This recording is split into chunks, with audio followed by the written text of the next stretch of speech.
Welcome to Billionaire Romance Audiobooks. Please subscribe to this YouTube channel.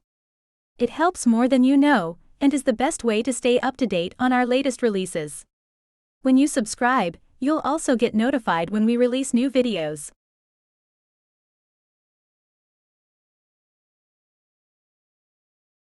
The Doctor's Promise, a Billionaire Romance. Saved by the Doctor Series, Book 7. By Michelle Love.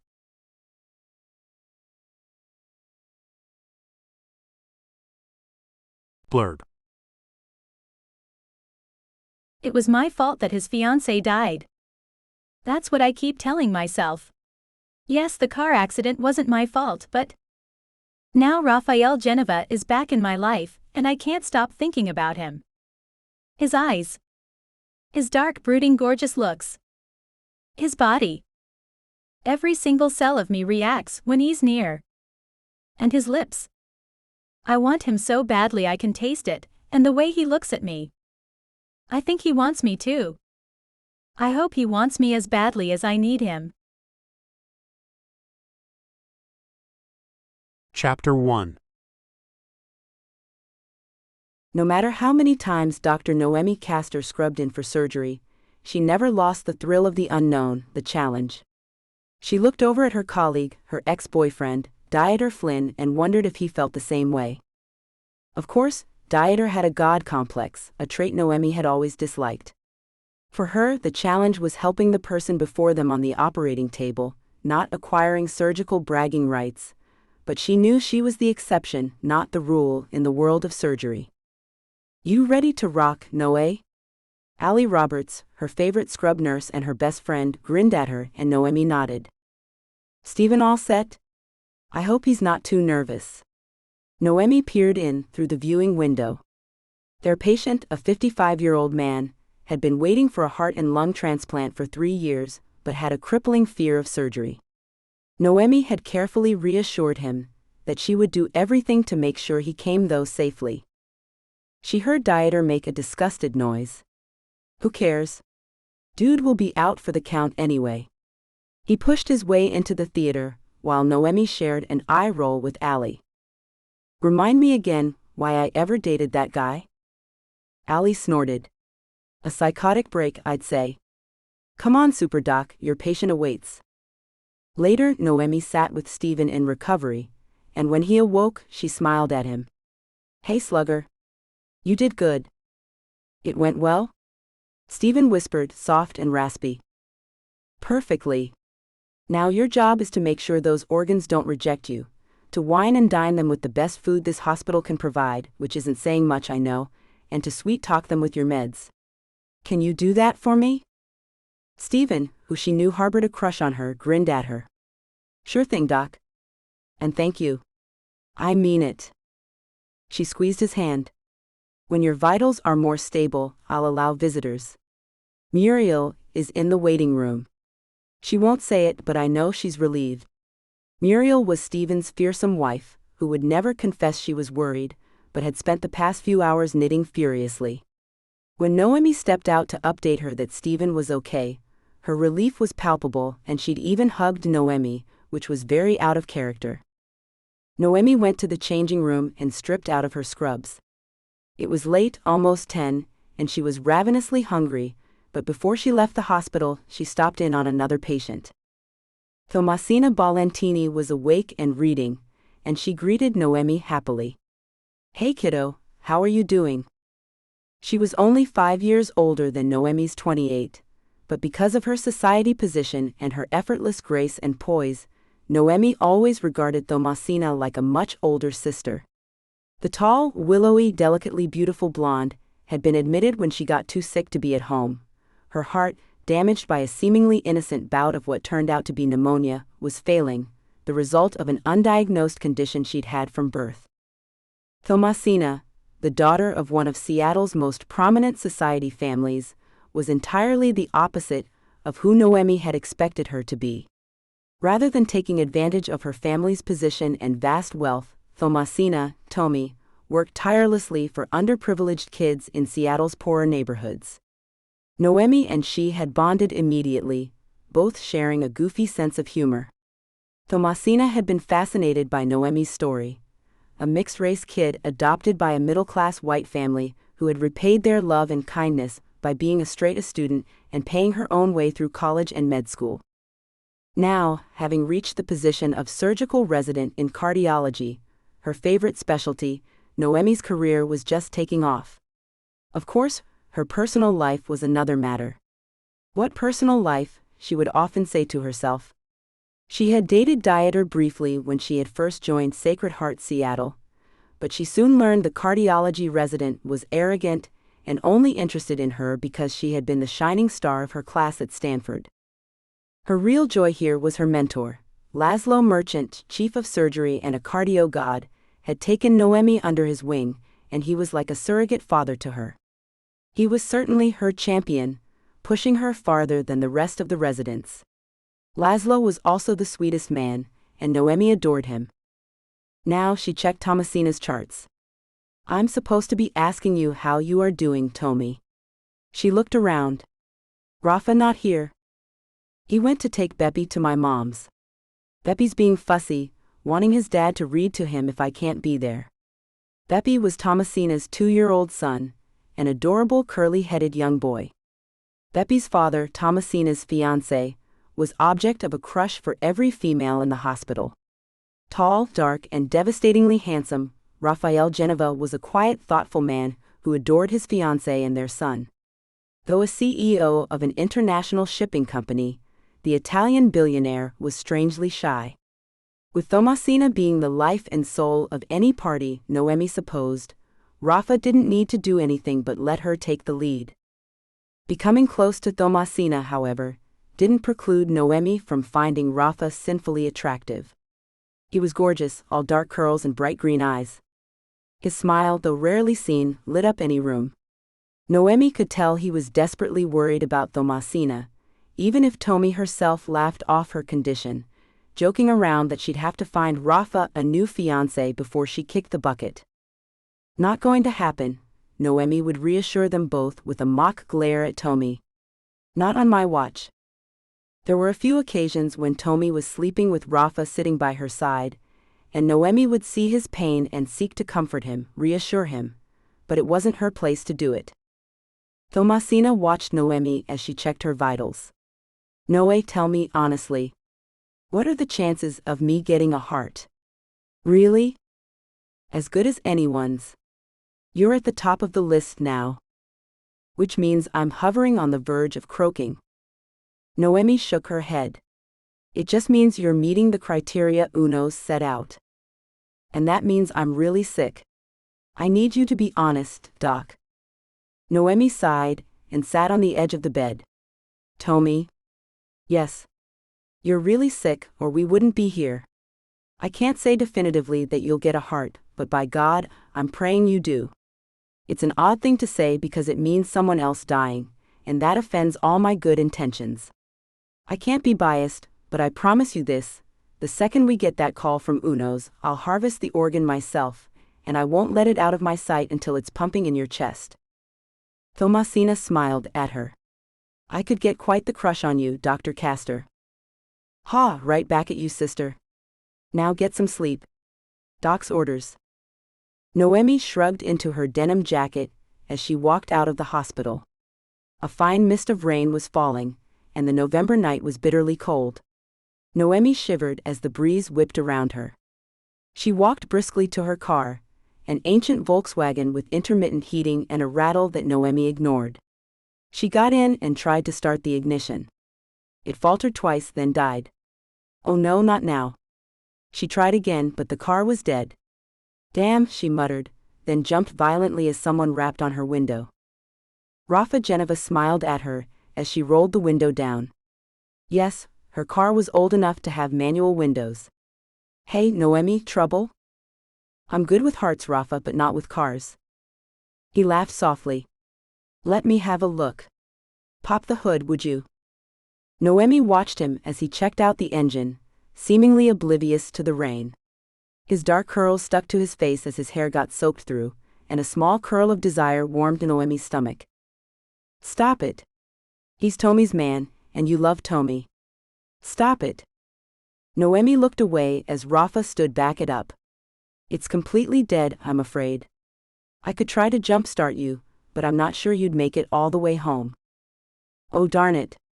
Well, I guess it's the bus for me then. Thanks anyway, Rafa. I do appreciate it. Nonsense, I'll drive you home. We can arrange for your car to be picked up too. Noemi shook her head. No, honestly, you've been kind enough. But he wouldn't take no for an answer. He called his assistant, as they walked back to his Mercedes, and arranged for her car to be towed to an auto shop. Rafa drove her home.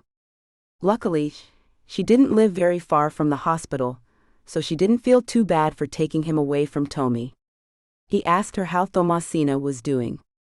She's in good spirits, Rafa, and she finally ate an entire meal. That's a really good sign. It means she's getting stronger. Any little step like that means she's more likely to survive a transplant. Raphael nodded. I know you can't answer this, but the chances of getting a heart are what they are, Rafa. I know, he said softly, and her heart ached for him. Is Beppy okay? He's asking a lot of questions about his mom. I keep saying she's going to be okay, but it's getting to the point where I can't lie to him.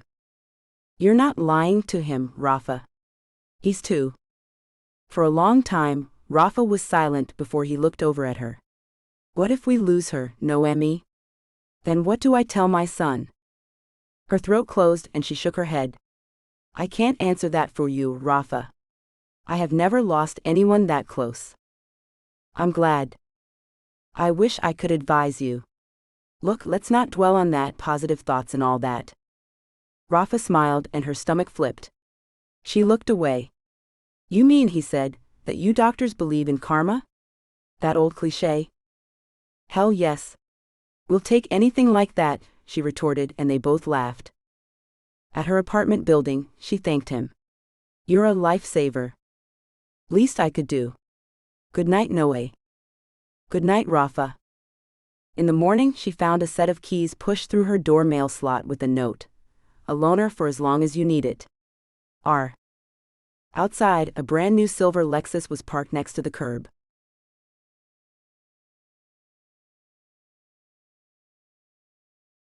Chapter 2. Obviously, I can't accept it. Even as Noemi talked to her sister Leonora on the phone, she was sliding into the driver's seat. She groaned. Oh gosh, Leo, so comfy. Her sister, adopted sister, laughed. Yeah, you're a goner. How does it feel to be driving a real car? I'll have you know Penelope has been a loyal friend to me. You named your piece of junk Volkswagen Penelope? Noemi grinned. And I would name this little beauty, Agamemnon. Leonora laughed. You are quite insane, sis.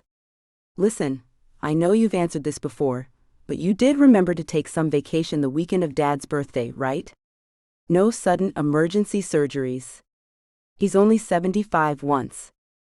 Her sister's voice carried a warning, cancel and incur my wrath. Noemi smiled. All vacation is approved, she said in a robotic voice. Orders have been followed.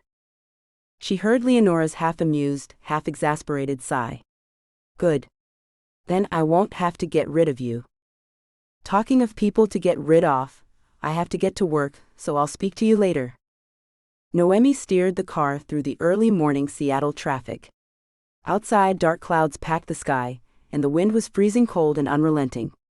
She would call Raphael and thank him when she got to work, but there was no way she could accept this gift, even if it was only a loaner. What a sweet guy. Noemi was still smiling to herself when her phone buzzed again. She pulled the car over when she saw it was a 911. Dieter was on the phone. Noe, where are you? She told him. Good. You need to get over to Tacoma right now. Uno's called. They have a heart for Thomasina Ballantini. You're kidding? Her own heart leapt. Really? Really, and the helicopter is out of service because of the storm. You're nearest. I'm on my way. Oh, thank God, thank God. Raphael, this is the karma you made fun of last night. Smiling, Noemi turned the car around and sped out of the city towards Tacoma. 2 hours later, and she was stepping back into the car, her precious cargo strapped into the seat beside her. The hospital had been surprised when she turned up in her own car, not in an official vehicle. But luckily, Noemi not only had her medical credentials with her, but the cardio attending had given her privileges, all while trying to persuade Noemi to transfer to his program. "Ah, come on, Noe," Finn Wilder said as she operated. "What's keeping you in Seattle? We need you." Noemi had laughed his request off, but she knew he meant it. She was one of the rising stars of cardio on the West Coast, and she'd worked damned hard to get there.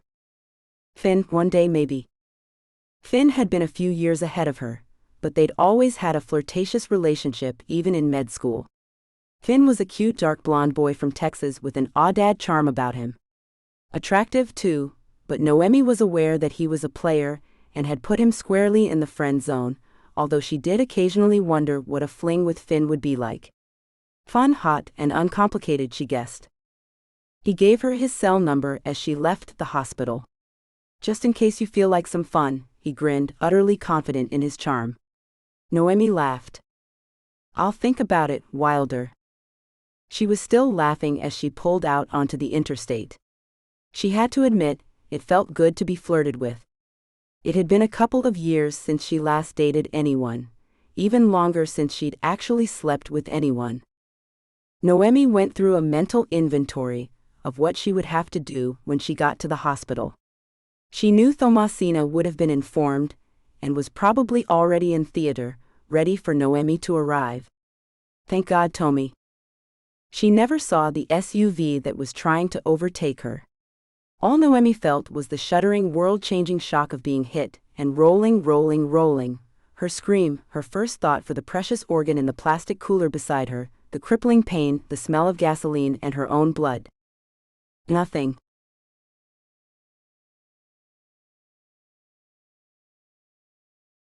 Chapter 3. Her throat was tinder dry. That was the first thing Noemi registered, as she crept back up into consciousness. She opened her eyes and saw a window. Bright sunlight. Too bright for winter. She closed her eyes again, smacking her dry lips together. "Here you are, honey." Ice chip. Something small and cold was slipped into her mouth, and she sucked at it gratefully. Somebody took her hand.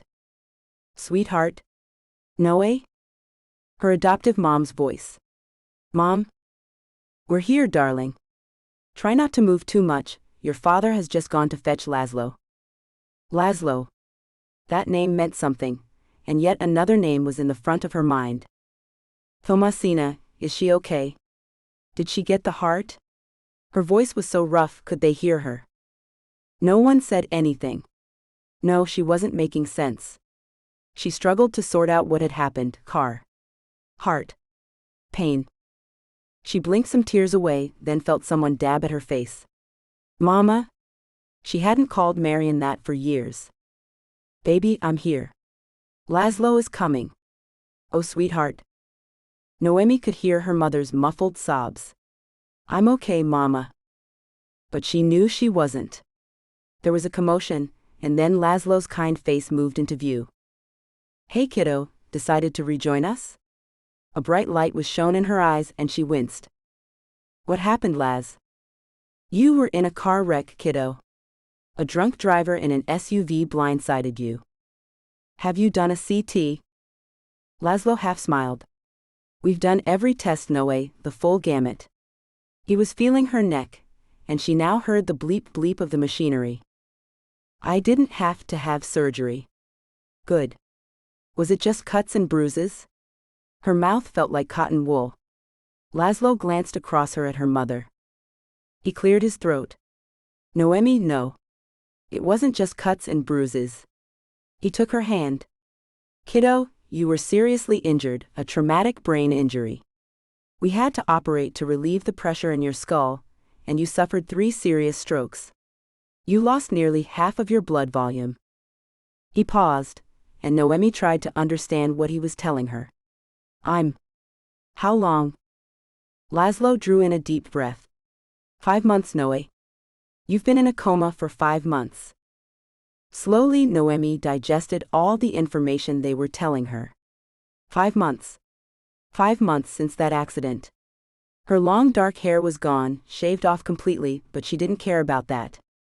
When Laszlo told her the worst of it, she knew she would have much bigger battles to fight.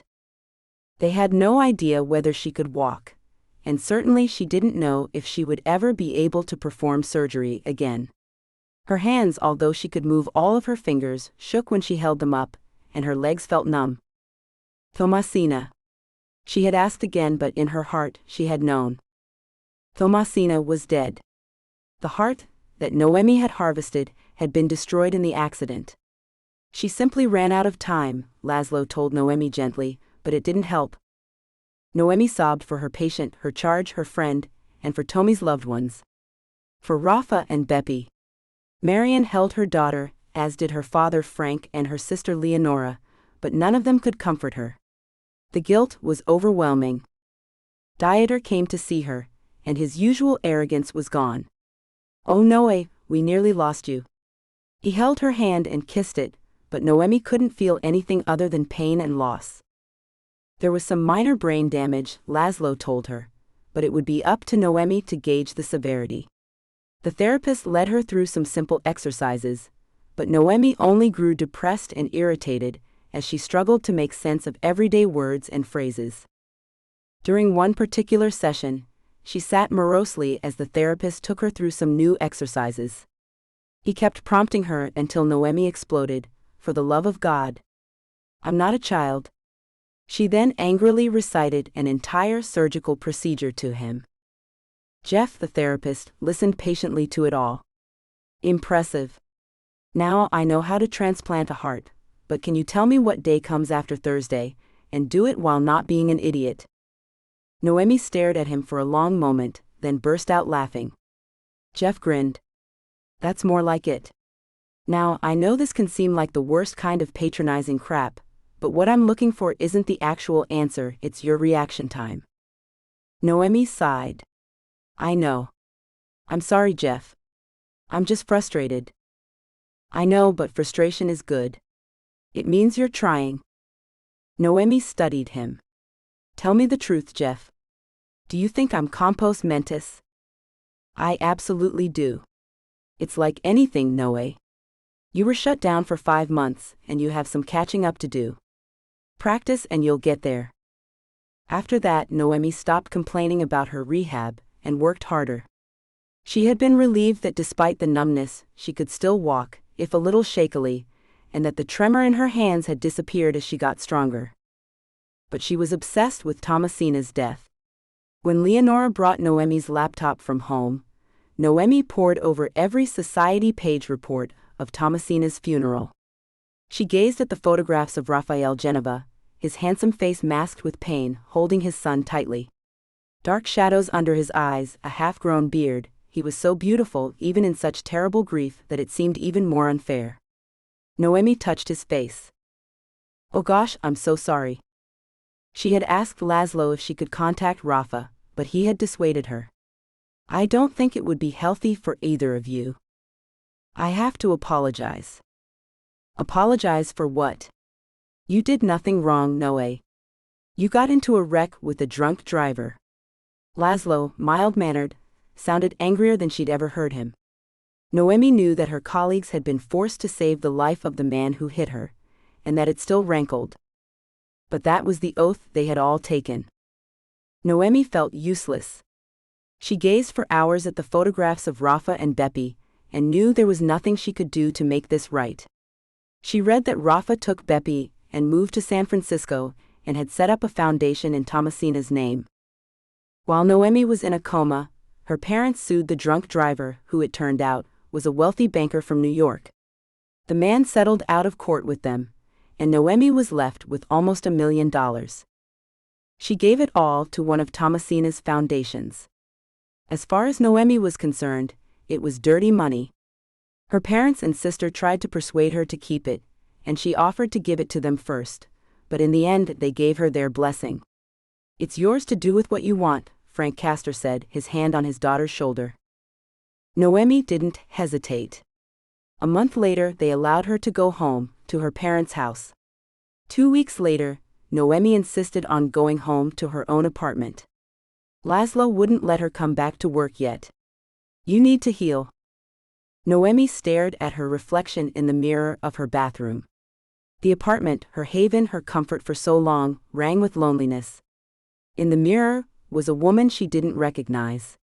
Only her eyes, large, dark brown and sad, seemed the same.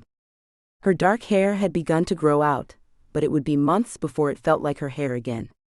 Her skin, usually such a rich caramel color, was yellow and wan. Noemi closed her eyes and sighed. The depression was beginning to drag her down, making her lose all hope of returning to her former life, and she desperately needed to do something to make herself feel human again. A vacation? No. She wouldn't be able to enjoy it knowing that Thomasina was in her grave, her family shattered. Noemi kept seeing Rafa's face as he stood at his dead fiancé's funeral. It wasn't until after she had been in rehab for a few months that Noemi suddenly realized what she had to do. While attending a group session with a bunch of people recovering from various injuries, she had started talking to a young woman recently returned from a tour in Afghanistan. We needed doctors, she told Noemi. Everything was in such poor supply, meds, docs, basic supplies. It was then Noemi had the idea. Médecins Sans Frontières. Doctors Without Borders. Noemi went to Laszlo first, who encouraged her to complete her rehab first. You'll need to be at your peak condition for that, he warned, but I understand why you want to go. Your job is safe, Noe. Just promise you'll come back to us. Her family were less understanding. Stop beating yourself up for something that wasn't your fault, Leonora said, her face creased with worry. Noemi hugged her 4-year-old nephew Jack close. The child wriggled in her arms, wanting to get off of her lap, but Noemi needed to hug him. I know it wasn't, but something in me needs to do something to redress the balance. You and that damn karma. Leo was pissed off, and Noemi felt badly for her sister, knowing it was because she was worried. Leo, please. I need at least one of you to be on my side. Noemi's voice cracked and Leo's face softened. Oh, sweetie. They decided not to tell their parents until everything was settled, but to their surprise, Marion and Frank were stoic. We knew something was coming, Marion told her daughters, so this isn't unexpected. Do what you need to do, Noe. Just please stay safe. I will. The day before she flew to Syria, Noemi asked her family to give her some time alone. She took a cab out to the cemetery where Thomasina Balentini was buried, and laid flowers on the other woman's grave. I'm so sorry, Tommy. You deserved better. She stayed there for a time before turning to go. She looked up and froze. Raphael Geneva was standing a little way behind her, watching her with an unreadable expression on his face. Noemi didn't know what to say to him. The pain in his eyes was unbearable to see. Rafa. Mr. Geneva, words can't express how sorry I am. Rafa turned and walked away from her, stumbling a little. Noemi felt tears drop down her cheeks. Oh, Rafa, she whispered, I'm so sorry. The next morning, she got on a plane and flew to the Middle East, not knowing whether she would ever come back.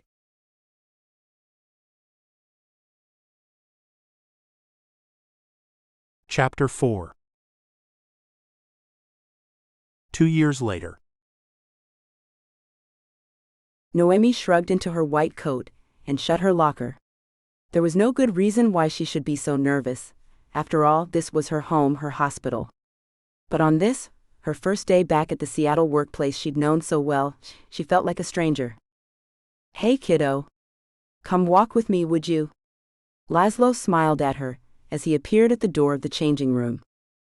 Noemi smiled and nodded, joining her old friend and mentor as they walked through the hospital. Laszlo smiled at her.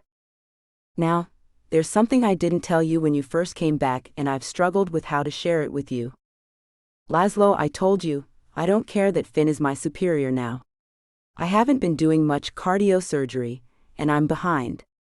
We both knew that if I went to Syria, my training would suffer, and I'd have to catch up, and I have new skills now that we might find useful. It's not that. Laszlo stopped and fixed her with a steady gaze. Raphael Geneva is now on the board of the hospital. That she wasn't expecting. I thought he moved away. He did, but he came back. He told me he couldn't be away from Thomasina, and that Beppy wanted to visit his mama's resting place. Rafa told me if he couldn't escape the pain, he wanted to at least face it head on and to do something positive. I thought you should know, Noemi. She nodded, her emotions in turmoil. Noemi had counted on the fact that she wouldn't run into Rafa again, that he was safely in San Francisco, or she might not have agreed to come back to Seattle. Don't be a coward. It's fine, Laszlo. It's not like I run in the same circles as the board. Laszlo nodded, but Noemi sensed he wasn't done. And then there's the clinic. The clinic? The Thomasina Balentini Clinic for Cardiology. It was a shock to her entire being. What? And Rafa wants you to run it. Noemi couldn't breathe. What? Laszlo must have been aware of this way before she returned home. Was she being punished? Laszlo. I can't. Yes, you can. Now, obviously, until you're an attending, you'll be supervised, but yes, I and the board agreed. You are the person to lead this. From his voice, Noemi could tell that her friend was nervous about pulling rank on her like this. Are you trying to punish me? Far from it, Noe. You've had 2 years, and the moment you came back from Syria, I could tell you still hadn't forgiven yourself for Thomasina. You still haven't processed it.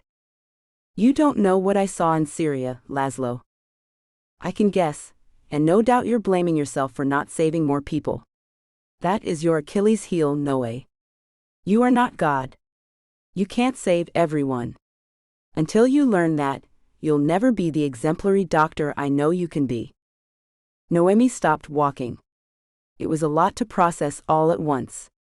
Laszlo's expression softened. Noemi. I would not be pushing you like this unless I believed in you. I believe in you. The hospital believes in you. Raphael Geneva is not punishing you for Thomasina's death.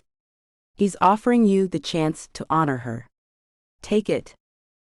And Noemi had no idea how to say no. She walked into the new clinic, breathing in the smells of fresh paint and of new equipment barely out of its plastic. It wasn't open yet, Laszlo had told her. A ceremony was planned for 2 days' time, and Noemi knew that Rafa, Beppy, and Thomasina's family would be there. Thomasina's name was above the doorway, her photograph and biography framed at reception. Noemi read it through and half smiled at the photograph. It was Thomasina laughing, radiant, and full of joie de vivre, and Noemi realized that she had missed the sight of her patient, her friend. Hey girl, she murmured, touching the photograph. Getting emotional? Noemi turned with a smile. Finn Wilder grinned back at her. Welcome back, honey. He gave her a hug, then rubbed her back. How are the legs? Good. A 2-year tour at the run-down hospital facilities in Syria will do that. Exercise was mandatory. So, she added, narrowing her eyes at him, Laszlo finally managed to poach you from Tacoma? What can I say? I'm a sucker for a pretty face. Noemi laughed. Well, it's going to be good to work for you, Finn. With me, Noe. With. Anything else is just ego. We'll make a great team. Noemi shook her head. You're so different from what I'm used to. Finn laughed. You mean Dr. Dieter Wonderful? The very one. Noemi suddenly felt disloyal. Although he was great to me when, you know that wasn't your fault. Why does everyone keep saying that to me? Because Noe, you carry this. Ah hell, don't worry about it. I'm sure you've heard all this before. Finn sighed, knowing he'd opened a wound. Let me show you around. Look at all the nice new toys we have. Geneva gave us a huge amount, you know. I figured. Finn showed her all the new equipment. And we've funds for research too. Really? Really? The guy gave us $1 billion. Noemi stopped. What? Yep. Noemi was stunned. He gave $1 billion to the hospital where his fiancée died? No, Finn half smiled at her. He gave $1 billion to the doctor he believes in, and who blames herself for Thomasina's death. He gave $1 billion to you, Noe. To your future. Noemi's emotions were in turmoil. Why would Rafa do this? Despite what Finn said, Noemi couldn't believe Rafa's motives were that pure. Later at home, she mindlessly ate some cold pizza and took a long bath. Had it been a mistake to come back? Everyone seemed to be determined to make her face what had happened. Hadn't she been through enough? She went to bed but couldn't sleep. Time ticked by, and at 1 a.m., having thought herself into a panic, she got up and threw her jeans on over her underwear, shrugging into a sweatshirt. She was on the road before she could talk herself out of it. Raphael's mansion was well known, nestling as it did along the shores of Lake Washington. Noemi didn't know if she would be able to get past the gate, but she needed to try. She needed to see him, to ask him if he was just interested in torturing her. She knew she was overtired and stressed, but she didn't care. To her surprise, the guard at the gate waved her through. "Mr. Geneva has been expecting you, Dr. Castor." His words merely fueled the anger that was building up inside her. She parked her car in front of the house and stormed up the steps. The door was open and she went in, but her courage abandoned her when she saw him. "Hi, Noemi." Raphael Geneva was waiting for her.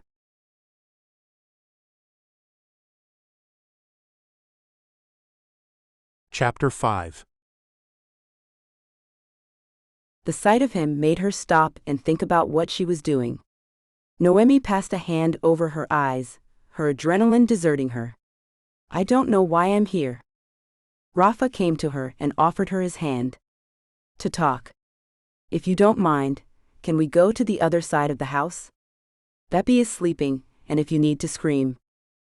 Noemi didn't feel like screaming, but she let him lead her into another room. The room was obviously a study. His den, filled with bookshelves and battered old couches, belied the opulence of the rest of the mansion. She turned to study Rafa. He had aged since she had last seen him, his handsome face now seemingly always masked in sadness. His green eyes ringed with dark lashes were wary and exhausted. Noemi knew instantly that Rafa wasn't trying to take his revenge on her or the hospital. He was merely trying to find meaning in Thomasina's death. Rafa made her some hot tea. She thanked him and took the cup. "They said you were expecting me." He sat down opposite her, nodding. "I was. I have been. Actually, I expected you to come at me as soon as you found out. I thought you were tormenting me. Now I feel stupid and ashamed." "Don't. The whole reason I'm doing this is so that you will stop blaming yourself. Tommy would have hated it. The accident wasn't your fault. Tommy's illness wasn't either. It's just dumb bad luck." He sighed, rubbing his eyes. "I wanted to see you. That day at Tommy's grave. I should have told you then that I didn't blame you. I called Laszlo the next day, but he told me where you'd gone. I should have. Gosh, I don't know, Noemi. I'm still trying to figure all of this out. How is Beppy?" Rafa smiled then, and his face lit up. "My joy. He's so resilient, you know. I wish we didn't lose that as we got older." "Got old." "I got old." Noemi wanted to touch his face. "You're not old." "I feel old. After Tommy died, I had to focus on Beppy, getting him through the grief." "And who helped you get through the grief, Rafa?" He didn't answer. "Beppy is the priority." Noemi, calm now, drew in a deep breath. "Rafa, what is it you want the clinic to achieve? I mean, we can treat cardio patients and research new methods and new protocols, but none of it will bring Tommy back. Why? Why is it your job to fund this?" "Because no one else is able to, at least not to the extent that I am. Look, I know nothing about medicine. What I know is shipping, as dull as that sounds. What I do have is money, and if I keep it all, why? What else could I possibly want?" As long as my son is happy, healthy, and secure. His shoulders slumped. Noemi. No. It won't bring Tommy back. But it might prevent the kind of pain that, he trailed off and let out a shaky breath. Noemi felt her heart go out to him. I just don't know if I'm the right person to lead it. I'm just a resident, Rafa. I just want you involved. Tommy loved you. She trusted you, and her death doesn't change that. Do you trust me, Rafa? The question came to her, and she already knew the answer. He smiled sadly. I'm trying. But know this, I do not blame you in any way for Thomasina's death. Perhaps between us we can make it so it wasn't such a damn waste. Rafa looked at Noemi with those startling green eyes, and something deep inside her awoke. Hope. Reason. That's what it is, she told herself, nothing more. I can't promise we'll make any progress. Let's just try. What do you say? And looking deep into his eyes, Noemi knew she couldn't say no. She found over the next few weeks that Rafa was a regular visitor to the clinic, always interested in what they were doing but never making them feel like he was questioning their methods. He took a genuine interest in the medicine, and spent time talking to everyone about what they needed to make progress. He would often arrive as she was finishing her shift, and ask her to join him for coffee. If you're not too tired, he would add. Or if you have other plans. The truth was Noemi looked forward to seeing him. Sometimes he would bring Beppy with him, and the boy would entertain them both. As Noemi regained her confidence, she found working with Finn Wilder was inspiring. Unlike Dieter, whom she'd worked with before the accident, Finn had no interest in power-mongering. He wanted to help Noemi reach her full potential. Noemi threw herself back into work, and to all outward appearances she appeared confident and together. It was only when she was alone at night that the nightmares came, and now they weren't only about Thomasina. Noemi had yet to deal with what she'd experienced while working in Syria, the terrible hardships and the horrific things she had seen. Without thinking of the repercussions, she had often thrown herself into the most dangerous situations, frequently working under fire to help save the civilians trapped between warring factions. It had been the children, the orphans, who had affected her most. Their confusion about why this was happening, why grown men were killing each other, their mothers and their friends, they had haunted Noemi. She'd made some good friends out there, but making friends was dangerous. On more than one occasion she had lost someone. They had all lost people. She had to make herself numb to get through each day, and now that she was back in Seattle safe, she was surprised to find herself getting angry at the smallest things. The way people walked blithely down the street, not having to watch out for sniper fire or rogue bombs. Did they appreciate it? Noemi would stomp into work in a foul mood, which she then struggled to control. Irrational mood swings plagued her now, but she kept them hidden, often disappearing into the stalls of the restrooms to practice deep breathing. Noemi told herself it would pass. She was just readjusting to being back in the States. But the only time she ever really found peace was when she was with Raphael Geneva, and she didn't want to even consider the reason for that. Raphael Geneva picked his son up from his kindergarten, ignoring the admiring glances of the mommies present. He knew the effect his good looks had on women, but his shattered heart was only now healing itself, and he couldn't even think of another woman yet. Except, he told himself that the reason why he was spending so much time with Noemi Castor was his investment in the hospital and the clinic. When Thomasina had been alive, his entire world had been her and Beppy, but even then, he had been drawn to the young doctor, although he would have never ever cheated on Thomasina. Noemi Castor reminded him of a time in his life when he, too, had been able to follow his passion. Before his elder brother, Zani, had decided he wanted no part of their father's shipping business, and had taken his trust fund and disappeared to party in Europe, and Rafa had to take up the mantle, a time when he had wanted to go to college to study anything but shipping. There were several educational routes open to him. His 4.0 GPA saw to that. He'd been torn between art and science, but then Zani had let his father down, and Rafa knew he had to step up to the plate. 20 years later, he'd guided his father's enterprise up into the stratosphere, but it didn't feed Rafa's soul. He was aware that now he was living vicariously through his involvement with the hospital, and he knew that selfishly, it was a link forever to Tommy. Thomasina had been his best friend, his romantic partner, his confidant. They'd met at a party held by one of his mother's society friends. Rafa, ever loyal to his beloved mother, hated social functions, but when he'd seen the beautiful blonde sneaking a cigarette outside and looking as bored as he did, he perked up. Their friendship had been almost immediate, and their romance came later when they both knew they couldn't live without each other, making each other laugh constantly and not taking their positions in society seriously. Thomasina had survived the whole cotillion set with her mother and elder sister by embracing an irreverence that had landed her in finishing school in Switzerland, from which she got herself expelled, of course. Thomasina didn't want to be lauded for her physical appearance. She had wanted to use her not inconsiderable intellect. Her mother, heiress to a newspaper fortune, disapproved of Rafa right up to the moment Beppy was born. Thomasina had gotten pregnant by mistake, but they both agreed. Beppy was the best thing that ever happened to them, it brought both families together. But Thomasina fell ill and everything changed. Raphael took Beppy to his favorite ice cream parlor, a weekly treat he knew Beppy loved. Thomasina had always taken him, and so Rafa continued that tradition. Today, though, he noticed his son was quieter than normal. "What is it, slugger?"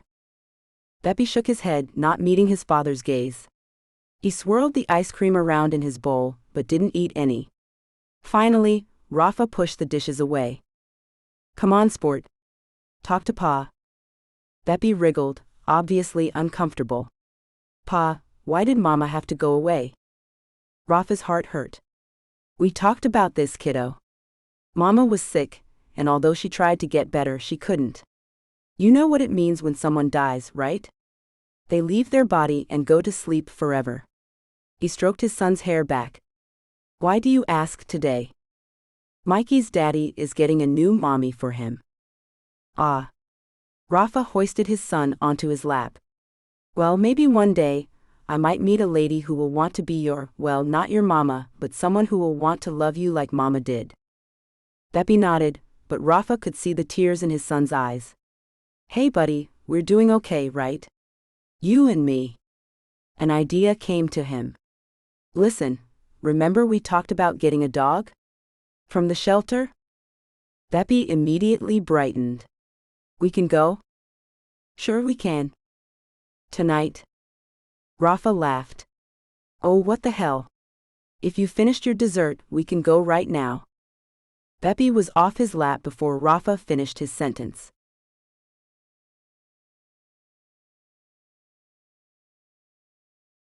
Chapter 6.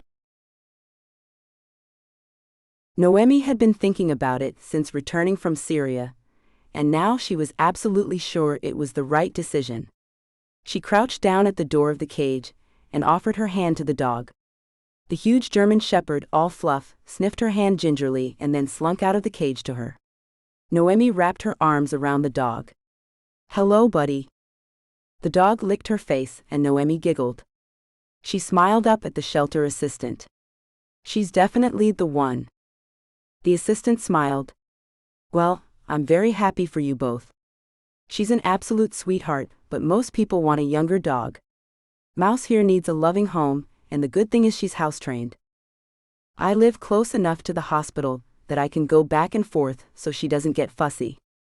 Noemi was beyond excited. When she'd come to the shelter a few days ago, she'd fallen for Mouse immediately, not least because of the incongruous name. Mouse was huge. Leonora had expressed doubts about whether Noemi's 5'5" frame could handle such a big dog.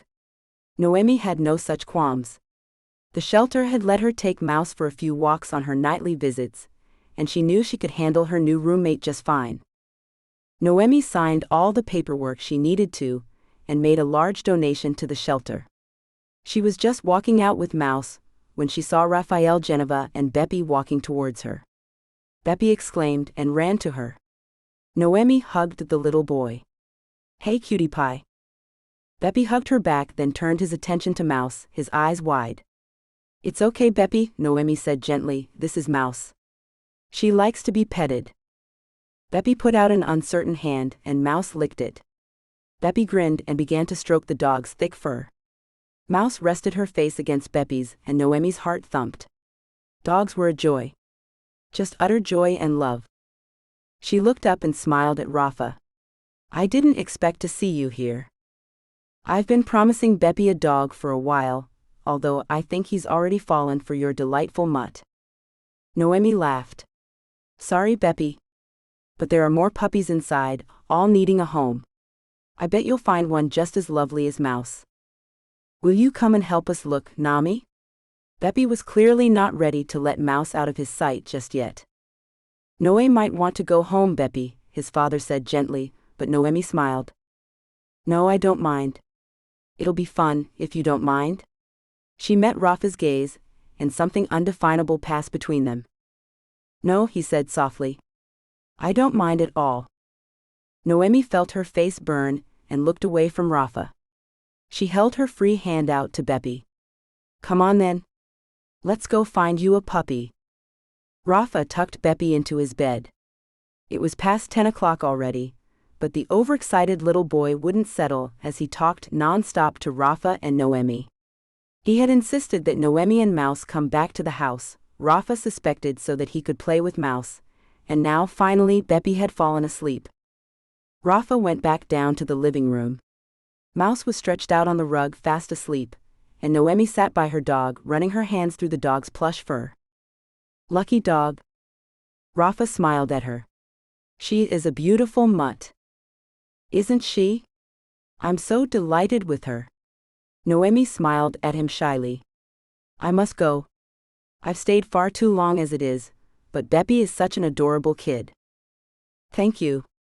I think so, but please stay a little while longer. It's nice to have some adult conversation for once. Noemi chuckled but nodded. Okay, I'd like that. Rafa sat down on the floor next to them. Mouse woke and sleepily shifted her head so it rested on his knee. She likes you. That's always a good character assessment. Rafa smiled at Noemi. Her hair, now grown even longer than before the accident, fell in soft waves past her shoulders. Her lovely face with sweetly plump cheeks and shining brown eyes was younger than her 30 years old. Without thinking, Rafa reached out and stroked her cheek. Noemi froze and jerked away, and Rafa dropped his hand. Gosh, I'm sorry. I don't know what came over me. Noemi's face was bright red, and she scrambled to her feet. I think I'd better go. Maybe that is for the best. Noemi woke her dog gently. Come on, Mouse. He walked her to her car. Look, I'm sorry. That was completely inappropriate, Noemi, and I'd hate to think a moment's thoughtlessness ruined our friendship. It's okay, Rafa, really. I'll see you around. Rafa watched her drive away, remonstrating with himself. What the hell happened? On the face of it, no pun intended, I just touched her face. But it was the intimacy of the moment that had shocked them both. No way were they good enough, close enough friends for that. Oh damn it. Rafa pinched the bridge of his nose. He stayed outside for a few minutes, breathing in the cold night air. What with Beppy fretting about Tommy's absence in his life, there was only one thing to do. He had to move on, and get Noemi Castor out of his head. There were plenty of women lining up to console the bereaved fiancé. He would ask his assistant to set up a date with one of them. He would not mess up his life, Beppy's life, and Noemi Castor's life by acting out a crush when it was so wholly inappropriate. Yes, he thought, going back inside. It's time to move on. Noemi stripped out of her clothes and fell onto the bed. Mouse immediately followed her, and Noemi cuddled up to the large dog, pulling the comforter over them both. You and me now, Mousy. But her skin burned where Rafa had touched her, and as she relived that moment, that all too brief moment, her body felt warm. It had stunned her, the tenderness of it, his beautiful green eyes on hers, but it had been so unexpected that she had pulled away when what she really wanted to do was kiss him. She had never been so attracted to anyone in her life, and for that split second, she would have thrown everything away. Because she and Rafa would be a disaster together, there was too much water under the bridge, too much guilt, too much shame. Noemi sighed now. She had to get over this crush. That's all it is, a crush. What red-blooded woman wouldn't have a crush on Raphael Geneva? The man was built like a Roman god, and that face, that gorgeous face with so much sadness etched into it. Stop it, she groaned and buried her face in Mouse's fur. The dog grumbled a little, and she chuckled. Sorry, Boo. But when she fell asleep that night, she dreamed of Raphael's lips against hers, his skin on hers, driving her onwards to that ultimate pleasure.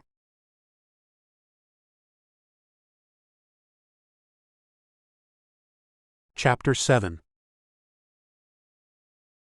Laszlo called Noemi into his office a week later. Hey kiddo, I have some news. As you know, there's a general surgeon gig up for grabs. Noemi looked alarmed. Laz, cardio is my. He shook his head, grinning. Not for you. It's just, I've been in talks with someone you might know from your time at Doctors Without Borders. Kit Vaughn. Noemi smiled. Of course. Aw man, Kit's coming here? That's great news. Well, he's coming to meet me to discuss it at least. I was wondering if you'd help me try to get him to commit. No problem. When's he coming? This morning. Noemi chuckled, rolling her eyes. Nothing like a bit of notice, Laz. I didn't want to jinx it. Laszlo grinned, unrepentant, and Noemi pretended to scowl at him. For scientists, we sure are a superstitious bunch around here. No problem about Kit, just page me when he gets here. I won't let him leave the place without giving you a yes. Laszlo studied her, and although Noemi was about to leave, she sensed he had more to say. What's up? You know, it is within my power to make you an attending, Noe. You have the experience. Noemi was confused. Finn's the cardio attending, and honestly, I'm happy where I am. The clinic is my new baby. She felt her face burn as she mentioned it, thinking of Rafa but pushed the thought away. I can treat patients and do research. I could make you a research attending. Noemi chewed her lip. It's not that it's not tempting, Laz, but I won't feel as if I've earned it. What with being out of action for a year, then going abroad? I'd be stepping on some toes. Dieter wouldn't like it. Pa, who cares what Dieter thinks? He thinks I'm not ready, and for once I agree. Laszlo sat back, sighing. If you have one fault, Noe, it's your staggering and unwarranted lack of self-confidence. That is the only thing holding you back. You don't have the killer instinct, that arrogance that means the difference between you being the best surgeon I've even nurtured, and well, you. Noemi blinked, Laszlo's observations coming out of nowhere. I'm getting there, Laz. He nodded. But not as quickly as you should. Want a nickel's worth of free advice? Always. Break the rules. Professionally and privately. Push the boundaries, upset a few people, and then don't apologize for it. I want to see you soar, Noemi Castor. Remember that. Noemi was still thinking about what Laszlo had told her, as she sat in the cafeteria at lunchtime. Ali was complaining to Dieter about his behavior in surgery. Dieter was shrugging. Got the result we wanted though, didn't I? You can do it without being a total douchebag though. Dieter grinned at her, leaning his chin on her shoulder. Ali pushed him away, and Dieter laughed. He nudged a toe at Noemi's leg. Hey Spacecakes. You with us? Noemi shook herself. Sorry. Just thinking about stuff. Holy damnation and all that is glorious. Ali suddenly sat up straight, staring over Noemi's shoulder. I have died and gone to heaven. Noemi looked around to see who Ali was lusting after. An extremely tall surfer blonde god was stalking towards them, a huge grin on his face. Noemi gave a cry of happiness and leapt up. Noemi bloody Castor. Kit, you big lug. Put me down. She was giggling furiously. Kit beamed at the table, winking at Ali. Everyone, this is Kit Vaughn, general surgery god, despot, womanizer. Ah, ow. Noemi giggled, as Kit tickled her. He stuck his hand out and shook Allie's hand. "How you doing, and you are?" His Australian accent boomed out over the cafeteria, attracting the attention of the other hospital staff Noemi saw. "Allie, short for available," Allie said, and Noemi snorted with laughter. "Kit, you might have met your match with Allie. This is Dieter." Dieter and Kit shook hands, sizing each other up. Noemi was relieved when Dieter didn't start a pissing contest. He just nodded to them and moved away. Allie left them alone, reluctantly, and Noemi showed Kit around the hospital. "It's my job to persuade you to join us," she grinned at her friend. "And believe me, I'm going to go all out. I would expect nothing less after seeing what you did in Syria." "How is everyone?" It was the question she was dreading asking, and yet the one she needed to know. Kit met her gaze. "Everyone's alive. But sometimes alive doesn't mean everything is rosy, you know?" "It's bad?" Kit nodded. "I think you got out when you should have. Some of the guys, Rick, Flynn, Sarah, they're shattered no way. But we have to keep fighting to help people." "I know. It's been on my mind to go back, but before I do, I need to build a life for myself here." Kit smiled. "How's it been? I hear you got yourself a sugar daddy." Noemi winced, and Kit put his hand on her shoulder. "Hey, I'm kidding. I meant the clinic. Laszlo wouldn't shut up about it." Noemi chuckled. "Let me show you around. Believe me, I'll need some of your skills if I'm going to make a success of it." They walked to the Thomasina Balentini clinic, and Kit stopped outside the front door, looking up at the signage. "You know, I used to know her stepbrother, Drew. He's something in the church." "I don't know. I never met him. I met her fiancé, of course. They have the cutest little boy." "Feeling broody, kid?" Kit grinned at her as always, flirting. Noemi laughed. "If the next line out of your mouth is about having my eggs fertilized." "Gah, as if I'd be that unoriginal." He hooked an arm around her shoulders. "But now that you mention it." She pushed him away, laughing. "Dude, this isn't Grey's Anatomy." Kit made a face. "What, no shagging in the on-call room?" "None." She made a disapproving face. "So unhygienic." Says the girl who watches Dr. Mike's YouTube channel religiously, but never with anyone else present. Noemi giggled. "You have a filthy mind, Vaughn. Now act doctorly and come with me." Kit's arrival seemed to give everyone a boost. He signed a 3-year contract with the delighted Laszlo, and Noemi helped him find an apartment in the city. He also made friends with Mouse, and Noemi would take Mouse over to his neighborhood to walk before her shifts. Within a couple of weeks, Kit had made himself at home. Despite his flirtatious manner, he was an exemplary surgeon, and Noemi loved to watch him operate. Dieter's nose was only slightly out of joint. Even he could see Kit's presence had lifted the morale of the staff. Still, he renewed his advances to Noemi, who very gently let him down. "Is it because of the blonde Australian?" Dieter asked her when she turned down his third invitation to dinner. "No, it's because of the dark Italian." Noemi couldn't get Raphael out of her head. They hadn't seen each other since that night, but every time she looked at Mouse, she remembered her dog's head resting so peacefully on Rafa's knee, how natural it seemed for them to be sitting together on his rug, spending time together. Gosh, she dreamed about his lips on hers. "For the love of God, stop it." She cussed softly as she sat in the ladies' restroom, then jumped when she heard Allie's voice. "You talking to yourself again, hun?" Noemi exited the stall and washed her hands as she heard the other toilet flush. Allie grinned at her as she joined her at the sink. "You okay?" Noemi hesitated, then checked they were alone. Hypothetical.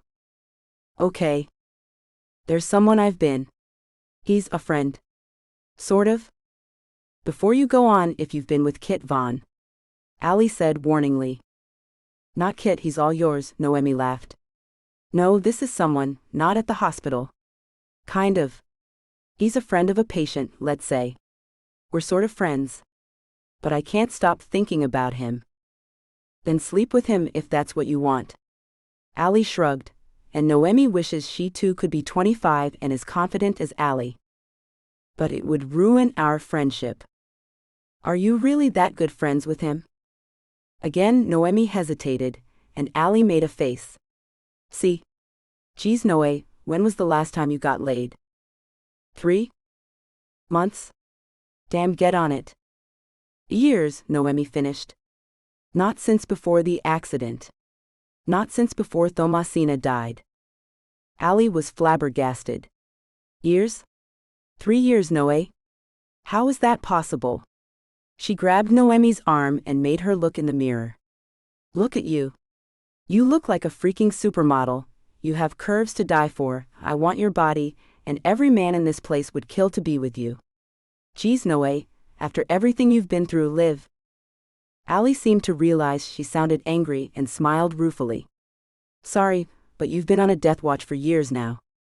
You're 30 years old and gorgeous. Go for him, whoever he is. Leap. She patted Noemi's shoulder and left her alone. Noemi stared at her reflection. Allie was right. Work was her passion, but she needed something else too. When Allie invited her to the bar with Kit, Dieter, and some other people that night, Noemi agreed. I have to go home first to walk Mouse, but I promise I'll join you later. When she got home, Mouse greeted her with wild abandon, and Noemi hugged her dog to her. Gonna get a life, baby, she murmured. She walked the dog for an hour, then went home to shower. Deciding what to wear, she chose a simple spaghetti-strapped mini dress, showing off her long legs for once, light makeup, and a simple gold chain which hung between her chest. She left her dark hair down, clouding around her.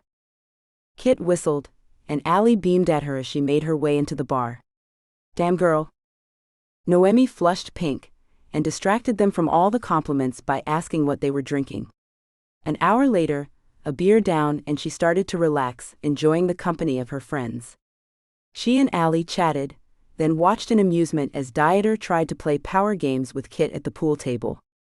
Good-naturedly, Kit conceded every point to Dieter, and Noemi watched as Dieter gave up his games and instead began enjoying the company of the other man.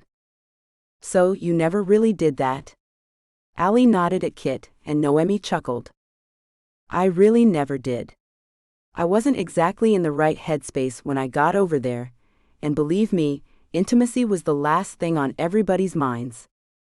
Understandable. But what about now? Noemi smiled at her friend. I told you. You want to go for it, do it. Kit and I are firmly in the friend zone.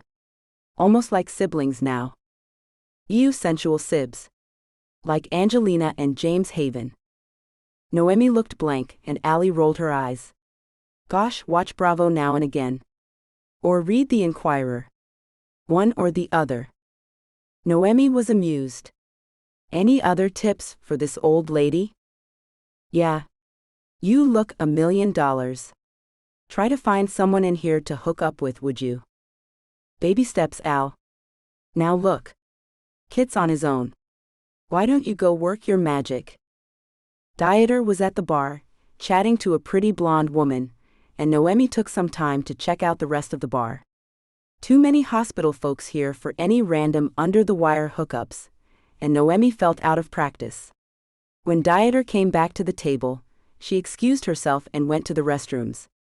She splashed water on her face, feeling the effects of the beer.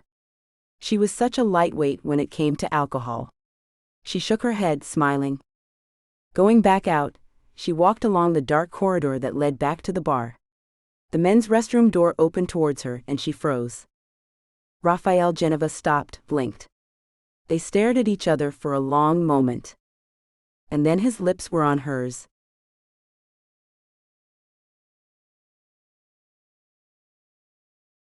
Chapter 8. Noemi barely had time to take a breath before they kissed, but she didn't care. It was everything she had dreamed of.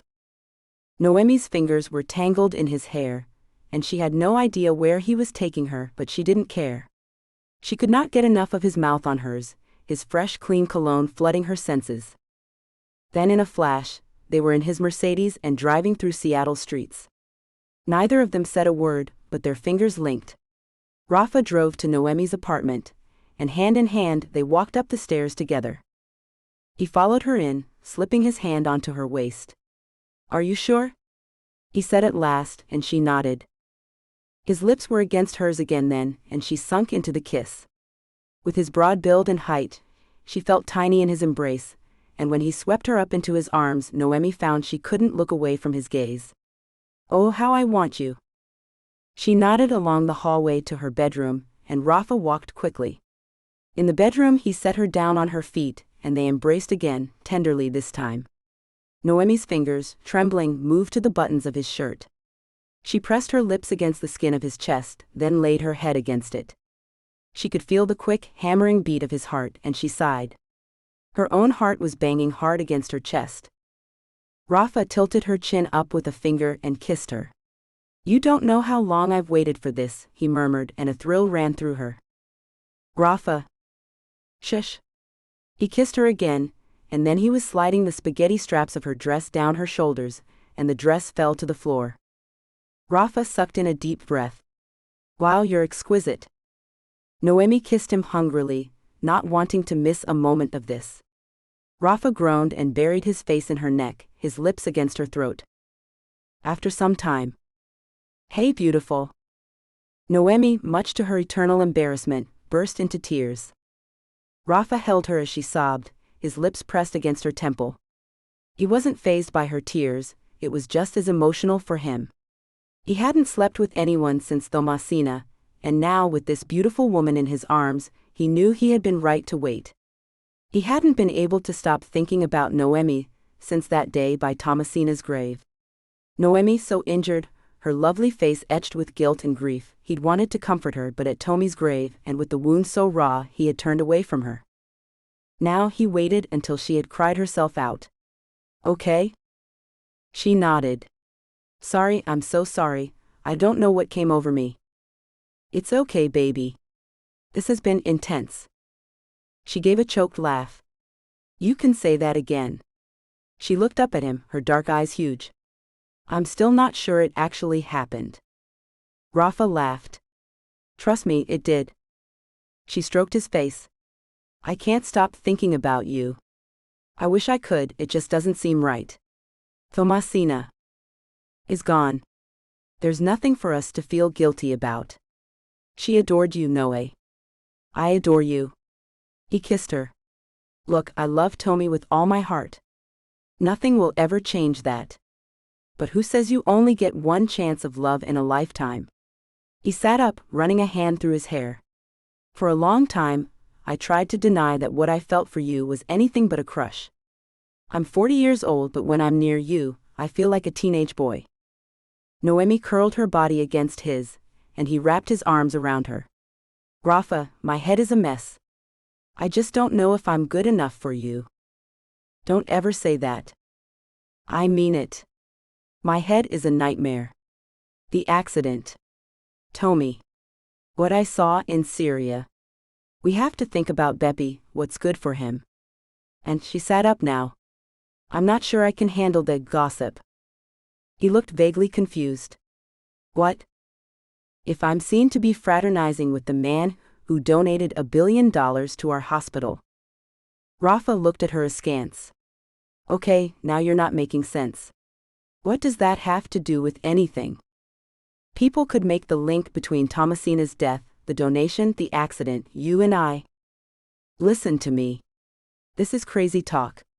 Tommy died 2 years ago, and it had nothing to do with your accident.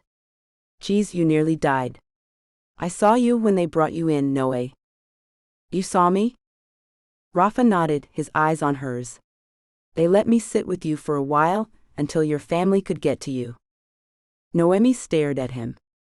I never knew that. Rafa smiled sheepishly. I don't think your sister approved of me. She thought it was a conflict of interest. Also, I think she thought no. I don't know what she thought. Leo? Noemi shook her head. Leo can be, let's say, judgmental. And protective. But she could have mentioned it. Rafa cupped her face with his palm. So for now, this stays between you and me. He nodded. The kid was obviously mixed up, and who could blame her? He hadn't meant to seduce her. Guiltily, he'd recalled that he had been at that bar to meet someone on a blind date a friend had set up. But his dreams had been haunted by Noemi Castor for so long. If that's what you want, Noe. You and me. For now. Noemi leaned in, obviously relieved, and kissed him. This is a dream, I swear it is. He drew her close, her fresh clean scent in his nostrils and the taste of her skin on his lips. Then let's keep dreaming. At least for tonight. You don't have to get back for Beppy. He's with Tommy's parents for a few days. Right on cue, Mouse gave a plaintive whine. She had been shut out of the bedroom long enough. Noemi and Rafa laughed. Hold that thought, gorgeous man. Mouse leapt onto the bed as soon as Noemi opened the door, and curved her furry body into Rafa's. Noemi made a face at her dog. Such a skank, Mousy. Rafa grinned at her, and patted his other side. I'm greedy, I want two beautiful girls next to me. Because of Mouse's presence, they didn't do it again, but chatted until Noemi fell asleep. Rafa lay awake, gazing at her perfect face. He wondered whether he was doing the right thing. She was so young, so vulnerable, and yet it seemed impossible that they couldn't be together. Making love to her had been sublime, exhilarating. Just being inside her, he was in heaven. But he could tell the young woman in his arms was damaged, and knowing he was as damaged, was this responsible? Maybe he should concentrate on getting Noemi's head right before he looked at himself. Or was that overstepping? Hell, I don't know, he whispered. Before Tommy, he'd always been terrible at figuring out relationships. He tightened his arms around Noemi. They'd figure it out. He couldn't imagine his life without her now. The man outside the woman's apartment waited, but Raphael Geneva did not emerge. So he was sleeping with the pretty girl. He wondered who she was. It didn't matter. If she got in the way, then she'd suffer the same fate as Geneva. Time's up, beautiful people, he thought, and got back into his car, driving away into the Seattle night.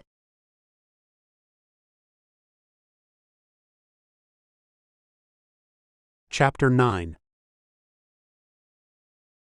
Noemi woke, and for a long moment, she just reveled in the feeling of Rafa's arms wrapped around her.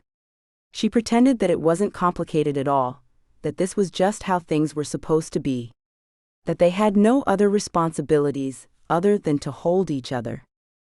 She opened her eyes and looked up at her sleeping companion. Rafa's long, thick, dark eyelashes rested on his cheeks as he slept, and at rest he looked younger than his 40 years and less troubled. Gosh, he was beautiful. She traced the shape of his lips with her finger and he smiled. The way he looked at her when he opened his eyes made her entire body flush with warmth. Good morning. Noemi whispered. Good morning, beautiful. She kissed him. If we both have morning breath, does it count? Nope.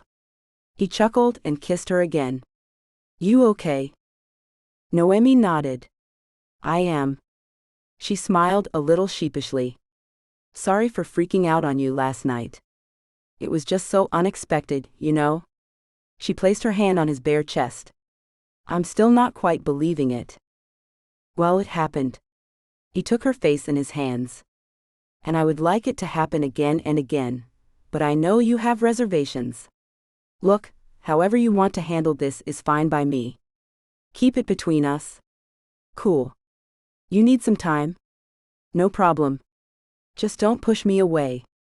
He pressed his lips to hers tenderly. I turned away from you once. I'll always regret it. They made love again slowly, and then luxuriously showered together. Afterward, Noemi made them both eggs. I'm not much of a cook. Rafa put a forkful into his mouth, and Noemi giggled as she saw him try to arrange his face into something other than revulsion. Told you. She took his plate away. I can do toast. Or we could go out for breakfast. No. Noemi gave a nervous smile. I live close to the hospital. Gotcha. Then toast is fine, baby. Listen, do you have to be at work today?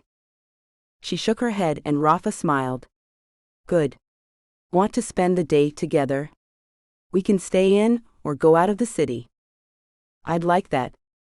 Rafa drove them out of the city, down towards Mount Rainier, and they hiked along a light mountain trail with Mouse. Noemi usually loved exploring, but today her attention was wholly absorbed by this man. She realized that even with all the time spent with him and Thomasina, she barely knew him. Raphael Geneva had always seemed quiet, tranquil, and even a little aloof. This Rafa, however, was fun, goofy, and gosh, she adored him. He held her hand as they walked, his thumb stroking the back of her hand. His smile lit up his face. He teased her about her walking prowess. Come on, young un, he said in his best grandpa voice when she moaned about being tired. You exhausted me last night, she giggled and yelped as he tickled her. Baby, if you think that was exhausting, just wait, that was nothing. Noemi caught her breath as he took her tightly in his arms, and he kissed her so passionately, her head whirled. You better keep that promise, Mr. Geneva. Oh, believe me, I will, he murmured, and pleasure flooded her body. His green eyes were fixed intensely upon hers. There isn't anything I won't do to you if you let me, beautiful girl. After that, she couldn't wait to get home. In the car on the way back to Seattle, she slid her hand onto his groin and stroked him through his pants. Rafa smiled at her. Tease. Punish me later, she quipped gently. When they were back at her apartment, she pressed her body against his. Rafa, do whatever you want to me. I want you in every way. Rafa crushed his lips against hers, pressing her against the wall. His hands went to the zipper of her pants and tugged it open. Noemi tore at his clothes. They never made it to the bedroom. She urged him to blindfold her, or tie her up, whatever he wanted, just so that she could feel like she was his in every way. Every mental wall she had ever built came tumbling down, as they spent the next 2 days in bed talking and laughing. Loving. At the end of their time together, those few days that they had been able to devote to each other, reality inevitably set in. There was Beppy to consider, plus their families and their work. Rafa kissed her before he left to pick his son up. I guess this is where we start to figure out the future. I guess so. Can I call you later? Noemi grinned. Do you even have to ask? The apartment felt empty without Rafa in it. Even Mouse sniffed around the rooms looking for him. I know how you feel, Boo, Noemi told her dog, and then she grabbed the dog's leash. Come on. Let's go walk it off. Grab your ball, Mousie. She walked the dog for what seemed like hours, then as she returned to her street, she saw 2 of her neighbors outside on the sidewalk. She greeted them and they turned to her. Noemi, we've called the police. What's up? Sweetheart, we think someone broke into your home. We heard a commotion, and of course we went to investigate. Joseph went in and someone hit him. Noemi was horrified. Oh my. Is he okay? Phyllis, the elder of the 2 women, nodded. He's okay, just a little shocked. Ruby is taking care of him. Anyway, whoever was in your apartment got away. Noemi felt sick. Are you sure Joe's all right? Oh yes, dear. But Noe, I wouldn't go into your apartment until the police get here. Phyllis put her hand on Noemi's arm as Noemi moved towards the building. We don't know if anyone else is in there, dear. The police took their time in her apartment, and eventually, the lead officer came out and asked her to accompany them inside. I'm afraid there has been some vandalism, Doc. We need you to tell us if anything is missing, and I must warn you, someone wanted to leave a message. You might find it a little distressing. Noemi had no idea what that could be, until she saw the word scrawled in paint across her wall and her heart sank. Tramp.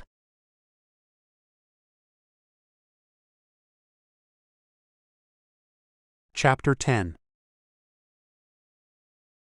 Allie's eyes were huge. Oh gosh, Noe, that's awful. Do the police have any clues? None, and nothing was taken. They're working on the presumption that it was a junkie who must have known I was a doctor, and who tried to find any illicit substances I might have stashed. Noemi rolled her eyes. But still, I'm glad you have Mouse now. Gosh. Allie looked sick, and Noemi hugged her. I'm fine, Al, don't worry. She let her friend go and changed into her scrubs. Noemi had decided not to tell anyone about the tramp message that had been scrawled on her wall, but inside, her nerves were frayed. It could well have been a disgruntled junkie, disappointed that she wasn't some clinician who stole from her workplace, and therefore couldn't provide him with the fix he needed. But coming so soon after her wonderful few days with Raphael Geneva, it seemed too coincidental. After the police had given her the all-clear, she had spent the previous evening scrubbing the message off her wall and repainting the whole thing. She hadn't told Rafa either. He had called at 10 that night, Beppy having been read to and tucked in, and they had talked for a while. I wish you were here with me, he said gently. Me too, but we have all the time in the world. We have to do this right, for all our sakes, Rafa. I know. So Noemi had decided to not say anything to anyone, not even Allie. For now her tryst with Rafa would stay her secret. But he dominated her thoughts, every moment when she wasn't concentrating on her work and her patients. At lunch she sat at their table, thinking of Rafa's lips on hers when Kit nudged her. Hey you. Hey Kit Kat. Kit grinned. They had fallen very quickly back into the pattern of teasing they had enjoyed in Syria, and Noemi was glad to have her friend around. Not as glad as Allie, Noemi grinned to herself, knowing Allie and Kit were hooking up and loving it. She was glad for them both. Listen, Kit said, dragging a chair next to hers. I've got someone who wants to meet you. Drew Ballantini? Thomasina Ballantini's stepbrother. I think I told you I knew him? You did. I'm actually surprised I never met him. I met most of the family. Pretty sure there was some family stuff going on. Dang, I don't know, family politics? Anywho, I ran into him the other day, and he said he'd love to meet you. To thank you for taking care of Thomasina. Noemi looked away from Kit's gaze. He doesn't need to do that. No way. Kit glared at her. Stop that. Noemi half laughed. Kit knew her so well. Sorry. Bring him by for coffee when it's convenient. Good, Kit stole a French fry from her plate. Because he'll be here this afternoon. This afternoon. Come on now, no time like the present and all of that. Kit grinned at her, then seeing her expression, his smile faded. No way, it's no big deal. He just wants to say hi. Fine. Kit nudged her. Hate me. With the fury of 1,000 suns.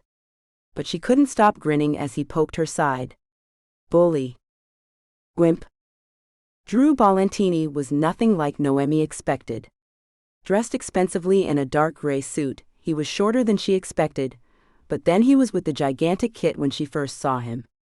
Ballantini was still taller than her, and had a friendly smile on his face as Kit introduced them.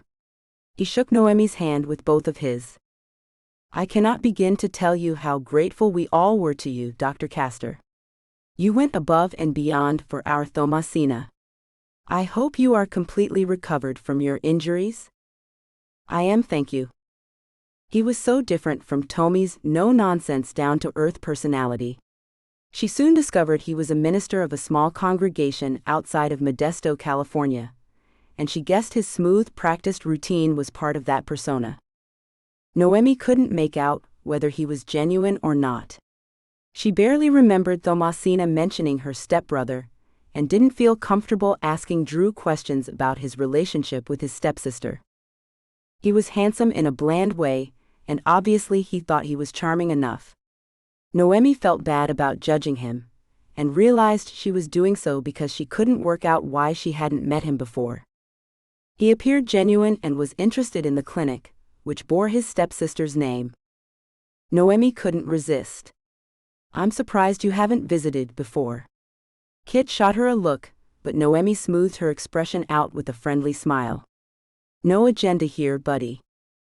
Drew smiled. I can see you have questions, Dr. Castor. To be frank, there is a rift in our family, one that I have been working to heal for the past few years. I will always regret not working harder before our dear Thomasina died. Ah. So that was it. Noemi politely showed him around the clinic, and he made all the right noises of approval. My almost brother-in-law has certainly been generous, not that I'd expect anything else. Drew murmured. You know Rafa. Mr. Geneva well? Not as well as I would like, Drew inclined his head with a rueful smile. And I would love to get to know my nephew. I've tried to reach out, but I think perhaps for him, the wound is still too raw. He loved Thomasina with all his heart, don't you think, Dr. Castor? Yes, he did. Noemi's throat closed. Was there an insinuation in his words? No, don't be paranoid. He couldn't possibly know about you and Rafa. Thomasina was an easy person to love, Noemi said firmly. An inspiration. The world is a worse place for her not being in it. Drew Ballantyne's face softened, and for the first time she could see real emotion in his eyes. Thank you for saying that, Dr. Castor. Bless you. She smiled tentatively at him. Will you be in Seattle for long, sir? It's Drew, and yes, I hope for a little while anyway. I hope to see Beppy before I leave, at the very least. Perhaps I can persuade you to join me for coffee one day. Perhaps, Noemi answered noncommittally. I hate to rush off, but I do have surgeries to get to. It was good to meet you, Mr. Ballantini. Drew? Drew, she replied, shaking his hand. She smiled at both him and Kit before making her escape. Allie was waiting for her in the scrub room, having seen her earlier with Kit and Ballantini. Do you just attract the handsome ones by magic, or what? You mean Tommy's brother? You think he's handsome? Allie considered. He's not my type. Nor mine. But he is a good-looking man. Tommy's brother? Noemi nodded. Stepbrother. He's okay, but there's something? I don't know. Missing. Like what? Noemi pondered while she scrubbed in. I don't know, she told Allie. I can't figure it out. Kit Vaughn smiled at his acquaintance. So, what do you think? She's lovely, Kit, just as you said. Drew Ballantyne nodded at him. Kit sat forward. Look, normally I would never interfere in a friend's life. Ever. But I just feel that Noe needs, I don't know, guidance, absolution, something. She had her confidence shattered, and I hate seeing it. I can't figure it out, and so that's why I came to you. Think you can help her? Drew smiled at him, and picking up his coffee, sipped the hot liquid. Oh yes, he said softly, I really do think I can help her.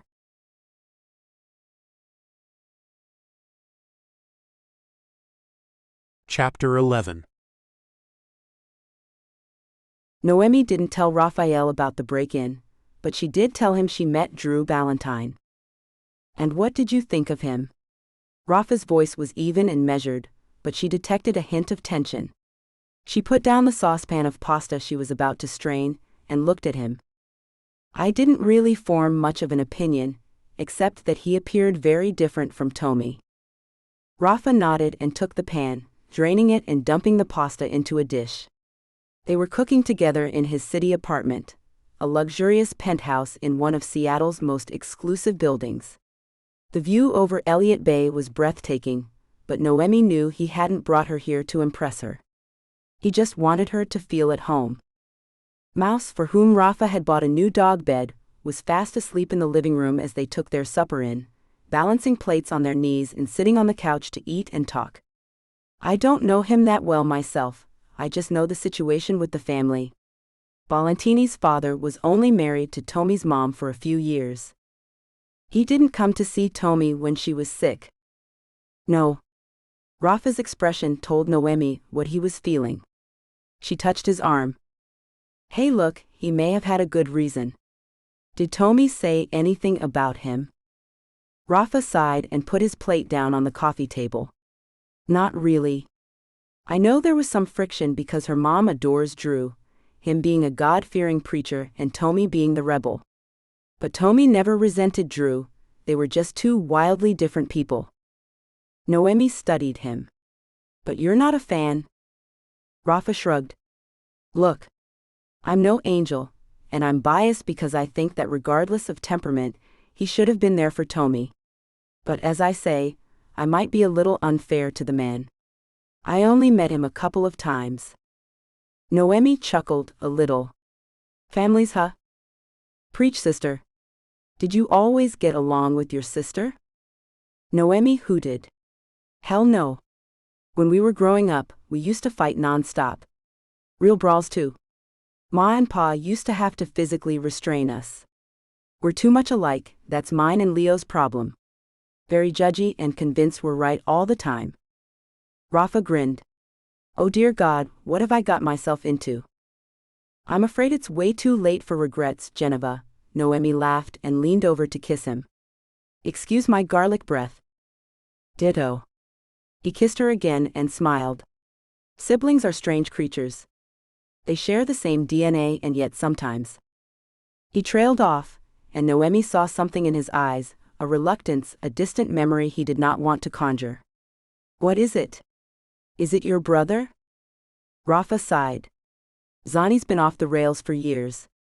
I love him, but there's some sort of personality disorder going on there, I'm convinced. He seems to be missing that sensitivity part. Like a sociopath? Exactly that. He loves money, women, and himself. Rafa shook his head. Maybe I am being too harsh. I haven't seen or heard from him in so long. And your parents? Nope. Mom tries to reach out to him, but she gets nowhere. Rafa shrugged. I think she sees Beppy as the son she wanted to have, not that she overmothers him. She was always very respectful of Tommy's motherhood. He suddenly smiled. Even if Tommy was a little too, liberal in her ways for her.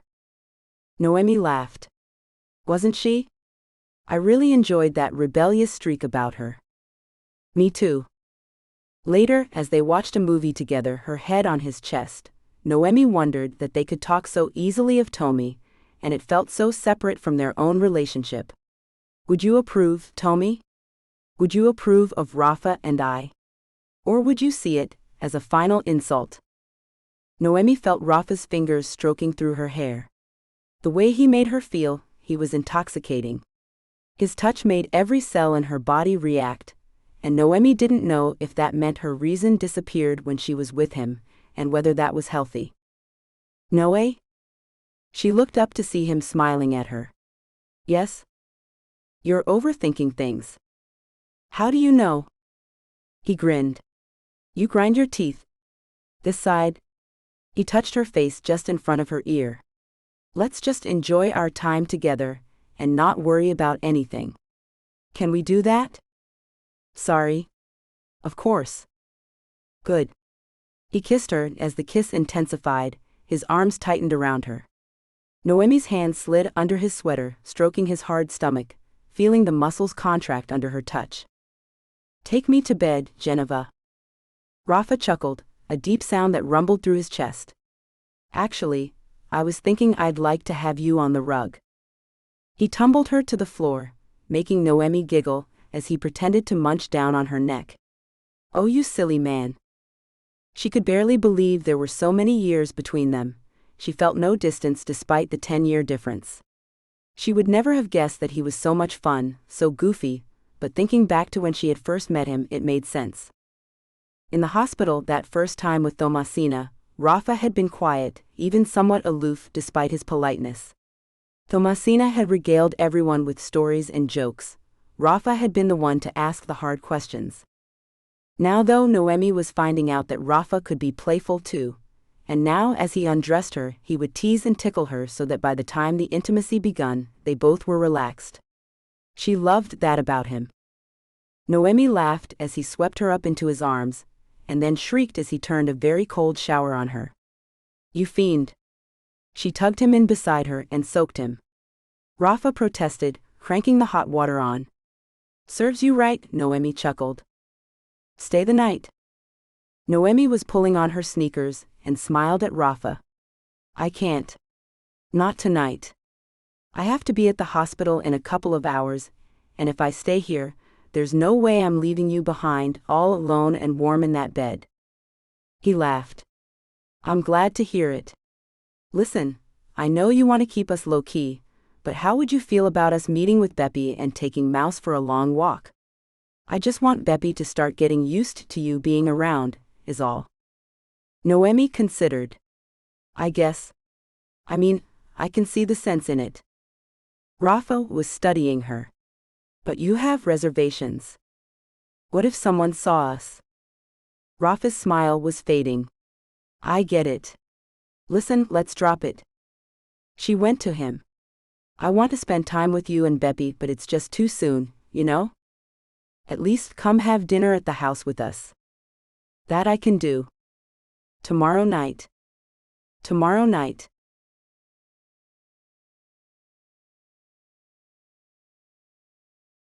Chapter 12. But the next day at work, she took a call from a frantic Leonora. "What's up?" "It's Jack. He collapsed at T-ball, and we took him to the medical center, but they said it was nothing. Healthy kids don't just collapse, no way. Breathe, Leo. Bring him here and I'll check him out, I promise." Noemi wasn't unduly worried until she saw her nephew. The young boy's skin was tinged blue, and when Noemi checked his fingernails, the beds were almost purple. "Okay," she said, her calm exterior belying the panic building inside her. "We're just going to run some tests, slugger." She smiled at her sister. Leonora was chewing relentlessly on her bottom lip, and watching every one of Noemi's reactions, looking for any clue to her son's condition. Unfazed, Jack grinned at his aunt. "Cool. Can you tell me how it felt when you passed out, Jackie?" "I just got really tired and my chest felt tight. I didn't realize I'd passed out until I heard Mom screaming." Drama queen. Noemi winked at her nephew, who giggled. Leonora sighed. "Noe, can I talk to you outside?" In the hallway, Noemi fixed her sister with a steady look. "We're running tests, Leo. For now, there's nothing more to think about than that." "I saw your face, Noe. Tell me the truth." "I don't know anything until I run the tests, Leo," Noemi said firmly. "His color is a little concerning, but we'll figure it out. Come on now, you know I can't tell you anything until we know for sure. Let's not make things worse by panicking." Finn was at her side as they performed an echocardiogram. Noemi was glad of it when they saw the problem. "Oh damn it." Noemi looked at the scan of her nephew's heart. "It looks like ASD." Finn nodded. ASD, atrial septal defect, otherwise known as a hole in the heart. He put his hand on Noemi's shoulder. "Okay, kiddo. First, let's make sure and then, I'm sorry but you'll have to take a backseat. You know the rules about treating family." "Screw that," Noemi said, "if Jack needs surgery." "I will perform the surgery, Noe. Come on now, don't make me pull rank. Besides, we don't know yet whether he'll need it. Let's do this step by step." Noemi felt numb as they went through all the procedures, but finally they all knew. Jack would need surgery and soon. Noemi was incensed when Finn told her she would not even be allowed to assist him, but Leonora calmed her sister down. Noemi shook her head. "I'm supposed to be the one reassuring you. Finn knows what he is doing. After your accident, he spent a lot of time with us explaining your surgeries. I trust him. And you don't trust me." Noemi knew she was being unreasonable. Leo put her arm around her sister. "Of course I do. But Jack's sick, and he needs this surgery, and he needs it to be on autopilot if you like. Emotionless, to a certain degree. And I need you here with me. I need you." Noemi sighed and hugged her sister. "Of course." She went to call Rafa to tell him she wouldn't be able to make it for dinner. "I'm sorry, baby." "Please don't apologize, Noe. I hope Jack is okay." Jack's surgery was scheduled for that night. "Best to get it done," Finn said with a look at Noemi, who nodded. "Right." Noemi and Leonora sat in the relatives' room. For a while they didn't talk, then Noe looked at her sister. Hey, I wanted to ask you something. Go for it. When I was in the accident, you never told me that Raphael Geneva sat with me until you all arrived at the hospital. Leonora's face closed up. Yes, he did. When we got here, I sent him back to his sick fiancé. Noemi almost smiled. Here was the judgment she had warned Rafa about. He was just being a good person, Leo. I thought it was inappropriate. You'd rather I had been alone? Laszlo was here, dieter. Yes, because what I'd really want at such a time would be my ex-boyfriend. Noemi couldn't help the resentment that crept into her voice.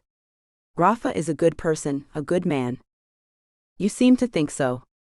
Got a crush? Noemi was sure her cheeks were flaming red, but she shook her head.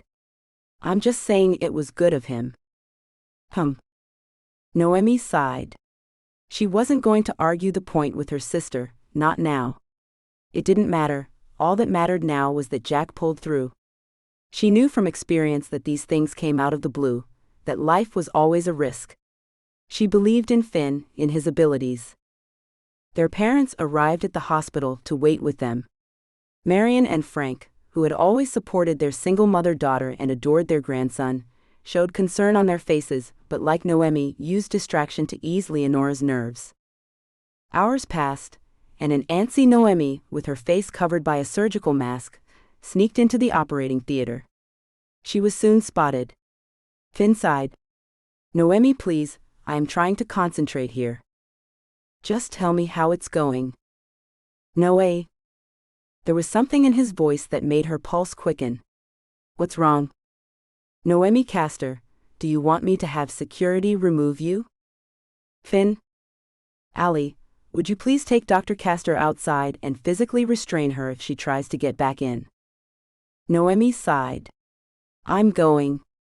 Bully, she added with a chuckle, but when Finn didn't laugh, she knew he was serious. Oh gosh. Allie came with her anyway, her dark eyes full of concern. Noe, go and wait with your family. We're doing everything we can. Noemi felt breathless, and knew if she went back to the relative's room now, her panicked expression would unsettle her family. Instead, she took the elevator to the roof and stepped out onto it, breathing in the night air. She pulled her phone from her pocket and called Rafa again. Hey baby. Rafa's warm voice was the balm she needed. Hey. I just needed to hear your voice. Jack's surgery is taking longer than expected. It's never pleasant to have to wait like that. Sure you don't want me to come? Noemi smiled. No, my family is here, and besides, Leo is the one who needs propping up. Rafa. I made the mistake of going to the theater. Finn threw me out, but I got the impression that... Oh gosh, what if... Sweetheart, listen. Jack is in the best hands, you yourself told me that. Trust Finn to do everything he can. You're right. How's Beppy? Rafa chuckled. Spoiled by his grandmother, who also gave him way too much sugar. Currently, he's chasing Mouse around the garden. Noemi giggled. Rafa, who worked mainly from home, had volunteered to take care of Mouse when she was at work, and she was grateful for it. She knew how much Mouse liked being around people, and the dog completely adored Beppy. It took the worry of having to find a sitter for her from Noemi's shoulders, especially now. I'd better go back in. I'll call you when I know something. Take care, baby. You too. Raphael ended the call, still smiling. Even after such a short time together, he and Noemi were already a partnership, friends as well as partners, the other person's rock. He went to find Beppy in the garden. Come on, kid. Time for bed. His heart started to beat fast when he saw a tall figure talking to his son. He darted towards them, heart thumping. Where was his security? Hey. Hey yourself, brother. Rafa slowed down, and he squinted into the dim light. Zani? Zani swung Beppy into his arms and walked towards Rafa, who was astonished at his brother's slender appearance. Zani, what the hell are you doing here? Zani smiled.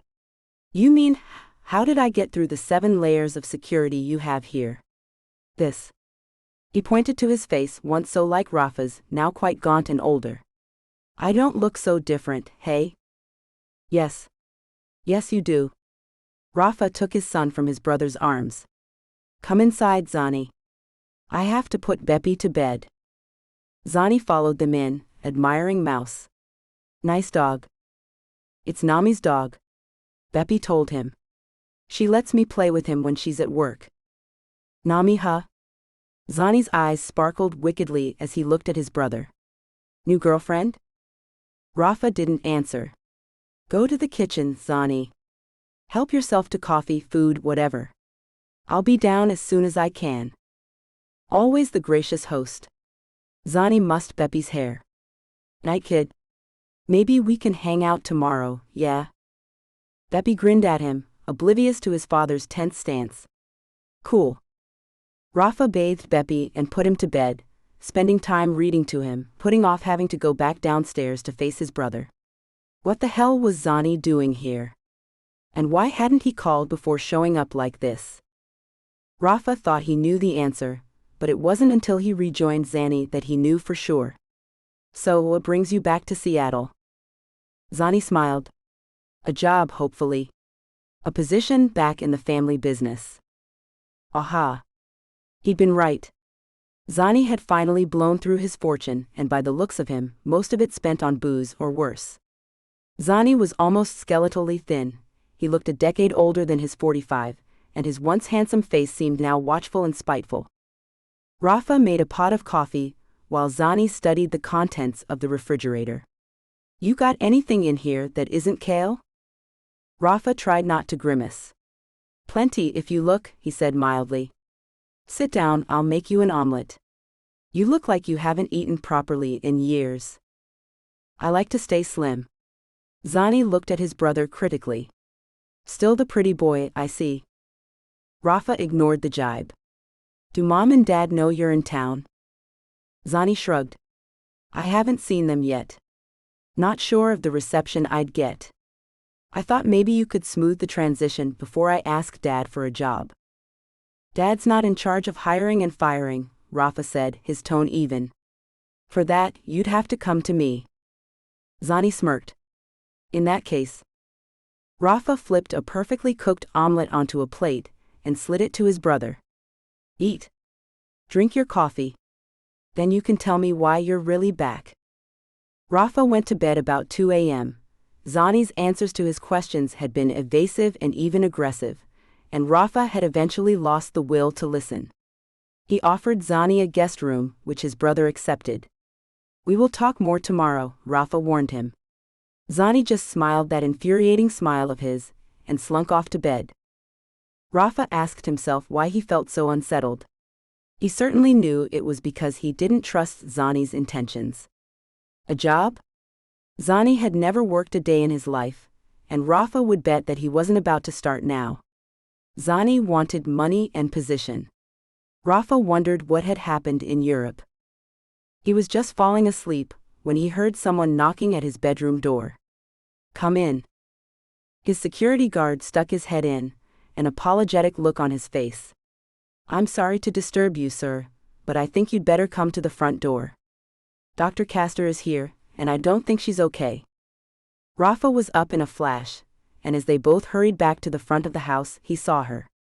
She was almost bent double with grief as he put his arms around her and carried her in. For a moment Noemi just stared at him. Rafa stroked her face and waited. Then when she spoke, her voice was low, cracked, and full of disbelief. He died, Rafa. Jack. He actually died.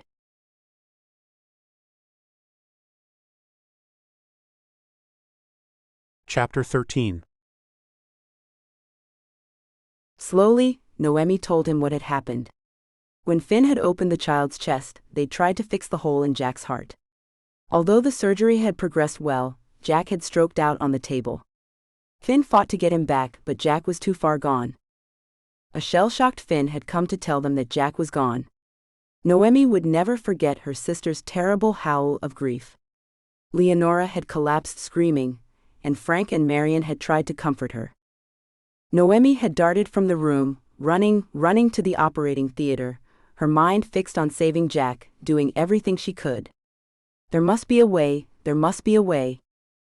Allie, tears streaking down her face, had managed to stop her after Noemi burst into the room, seeing her nephew lying so still on the table being cared for the theater staff. Noemi, he's gone, he's gone. No. Finn had followed her, knowing what she would do. Between he and Laszlo, they managed to drag her away. When she finally returned to the relative's room and her family, Leo had looked up at her with pleading eyes.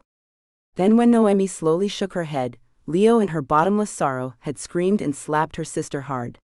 Frank locked his arms around his oldest daughter while Laszlo and Marion tended to a shocked Noemi. Her retelling to Rafa finished, Noemi began shivering. Rafa drew her into his arms, kissing her temple. I'm so sorry, baby. How can it be? How can he be gone?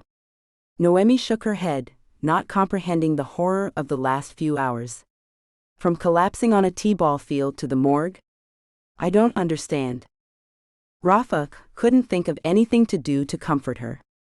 Instead, he wrapped her in his arms, and they lay together on the couch for what seemed like hours. Leo doesn't want me near her. She blames me. That's just the grief talking. You're the person closest to her. She knows she can rail at you and that you'll forgive her. Noemi buried her face in his neck. Who did you rail at? Rafa was silent for a while, and she drew away and studied his face. Who? No one? I couldn't. I had Beppy to think of and Tommy's parents. And it wasn't the same. We knew. We had time. We prepared. When? He broke off and shook his head. We were prepared.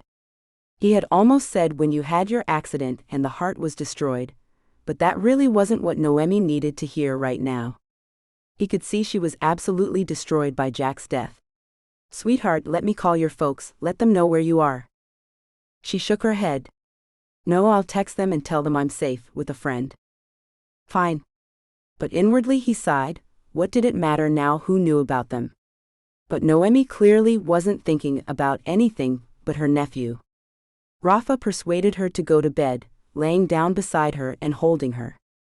He hadn't expected her to sleep, but finally, just before dawn, exhausted, she closed her eyes. Rafa's heart pounded with sadness for her and for her family.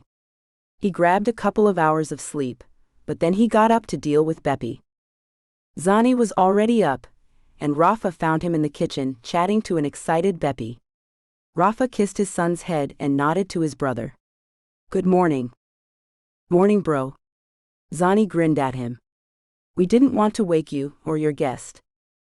Rafa sighed. So Zani had heard what went on last night. Beppy looked at his father questioningly. Nami is here. Now listen, I have something to tell you and it's very sad. He explained about Jack to Beppy, who nodded, his expression sad. It's our job to make sure Nami is okay, all right, sport? Okay, Papa. Rafa looked at Zani, who was listening to them. Noemi is a friend, a dear friend. She helped us when Thomasina was sick. Mouse is her dog. Zani's smirk made Rafa want to punch the smile off his face. He'd obviously guessed that Noemi was more than just a dear friend. Rafa gritted his teeth and made Beppy some breakfast while Zani made coffee. Hello. Rafa turned to see Noemi, her eyes wide and blinking, standing in the doorway. Hey, lovely. Come on in. Noe, this is Zani, my brother. Noemi's face registered surprise, and Zani laughed. My reputation clearly precedes me. Yes, the prodigal son has returned. He went to Noemi and took her hand. My dear, I'm so sorry about your loss. Thank you. Noemi's voice was strangled, and she looked between Rafa and Zani, unsure of what to say to the man. Beppy saved her. He hopped from his chair and went to her, hugging her legs. She picked him up, and he threw his tiny arms around her neck. Nami, I am sorry about Jack. He kissed her cheek and squeezed her neck. Noemi's eyes filled with tears, and she hugged the child tightly. Rafa looked at Zani, and nodded out of the room. Give us some privacy. To his relief, Zani nodded and politely excused himself. Beppy, come finish your breakfast while I make some coffee for Nami. Noemi slotted Beppy back onto his chair. Rafa kissed her cheek. You didn't have to get up. I think I should go to the hospital, whether Leo wants me there or not. There might be an autopsy, there'll certainly be an investigation. Gosh, I can't believe I'm even saying this out loud. Her shoulders slumped, and she turned her head, burying her face in his sweater so Beppy wouldn't see her cry. Rafa held her as Beppy gazed at them, his green eyes scared. Beppy pal, go find your Uncle Buddy. Beppy nodded and slid off his chair, disappearing out of the room.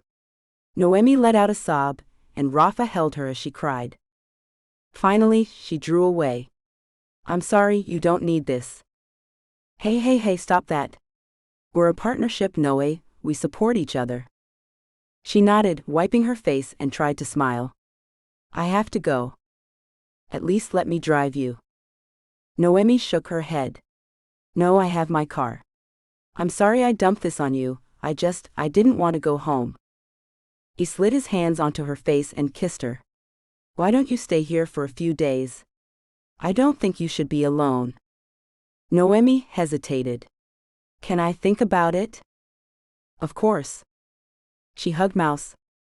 Do you mind looking after her again? Just for a while? More than happy to, sweetheart. Rafa frowned. Noemi really did look unwell. Darling, please let me drive you to work. In the end, she relented, and he drove her into Seattle. At the hospital, he wanted to offer to come in with her, but he could already see she was ready to run and hide. He kissed her goodbye. Later. Call me and I'll come pick you up, unless you're with your family. Just don't shut me out. I won't. You've been incredible, Rafa, thank you. She got out of the car, and Rafa had the strangest feeling that he wouldn't see her again. No, don't be paranoid. It's just the heightened emotion. The next moment, Noemi disproved his point by dashing back to the car, climbing in and kissing him. I love you, she whispered. And then she was gone.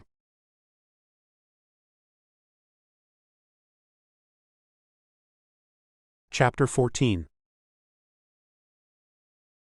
Noemi chickened out at first and went to hide in the changing rooms. Luckily, it was deserted, and she sank to one of the benches and put her head in her hands. What was she thinking, telling Rafa she loved him, even if it was true? Now he would just think it was because she was so mired in grief that she couldn't think straight, when Noemi knew with all her heart that she spoke the truth. She did love Raphael Geneva, every inch of him. Well, if you're offering. She jumped startled and saw Kit Vaughn smiling at her. He sat down beside her and looped an arm around her, his smile fading, his eyes serious. Hey kiddo. I'm so sorry about your nephew. Everyone knows? Yeah. Word got around. Your sister is still here with your mom and dad. We all tried to get them to go home and get some sleep, but they wouldn't leave Jack. Are they taking care of him? Of course, babe. Look, there will be an M&M, you know the drill, but Finn's going to be handling it. Are they doing an autopsy? Kit nodded and Noemi groaned. I know they need to, but gosh, Kit. He was just a kid. 6 years old. 6. Which is why we need to know how he stroked out on us. He cleared his throat, and Noemi realized he had more to say. What? No. Children's Services got involved. Noemi was aghast. Why? They say that there may be a case for neglect. Are you kidding me? Noemi was on her feet now. Leo was the best mother on the planet, how dare they? She was screaming now, her temper overwhelming her. There were no symptoms until there were symptoms. If anyone was negligent, it's that medical center that sent him home. Geez, if it hadn't been for Leo, Jack would still be dead. Noemi whirled around to see her sister, her eyes hooded and ringed with black circles, leaning on the door jamb. Leo looked at Kit, who nodded and slipped from the room, squeezing Leo's shoulder on the way out.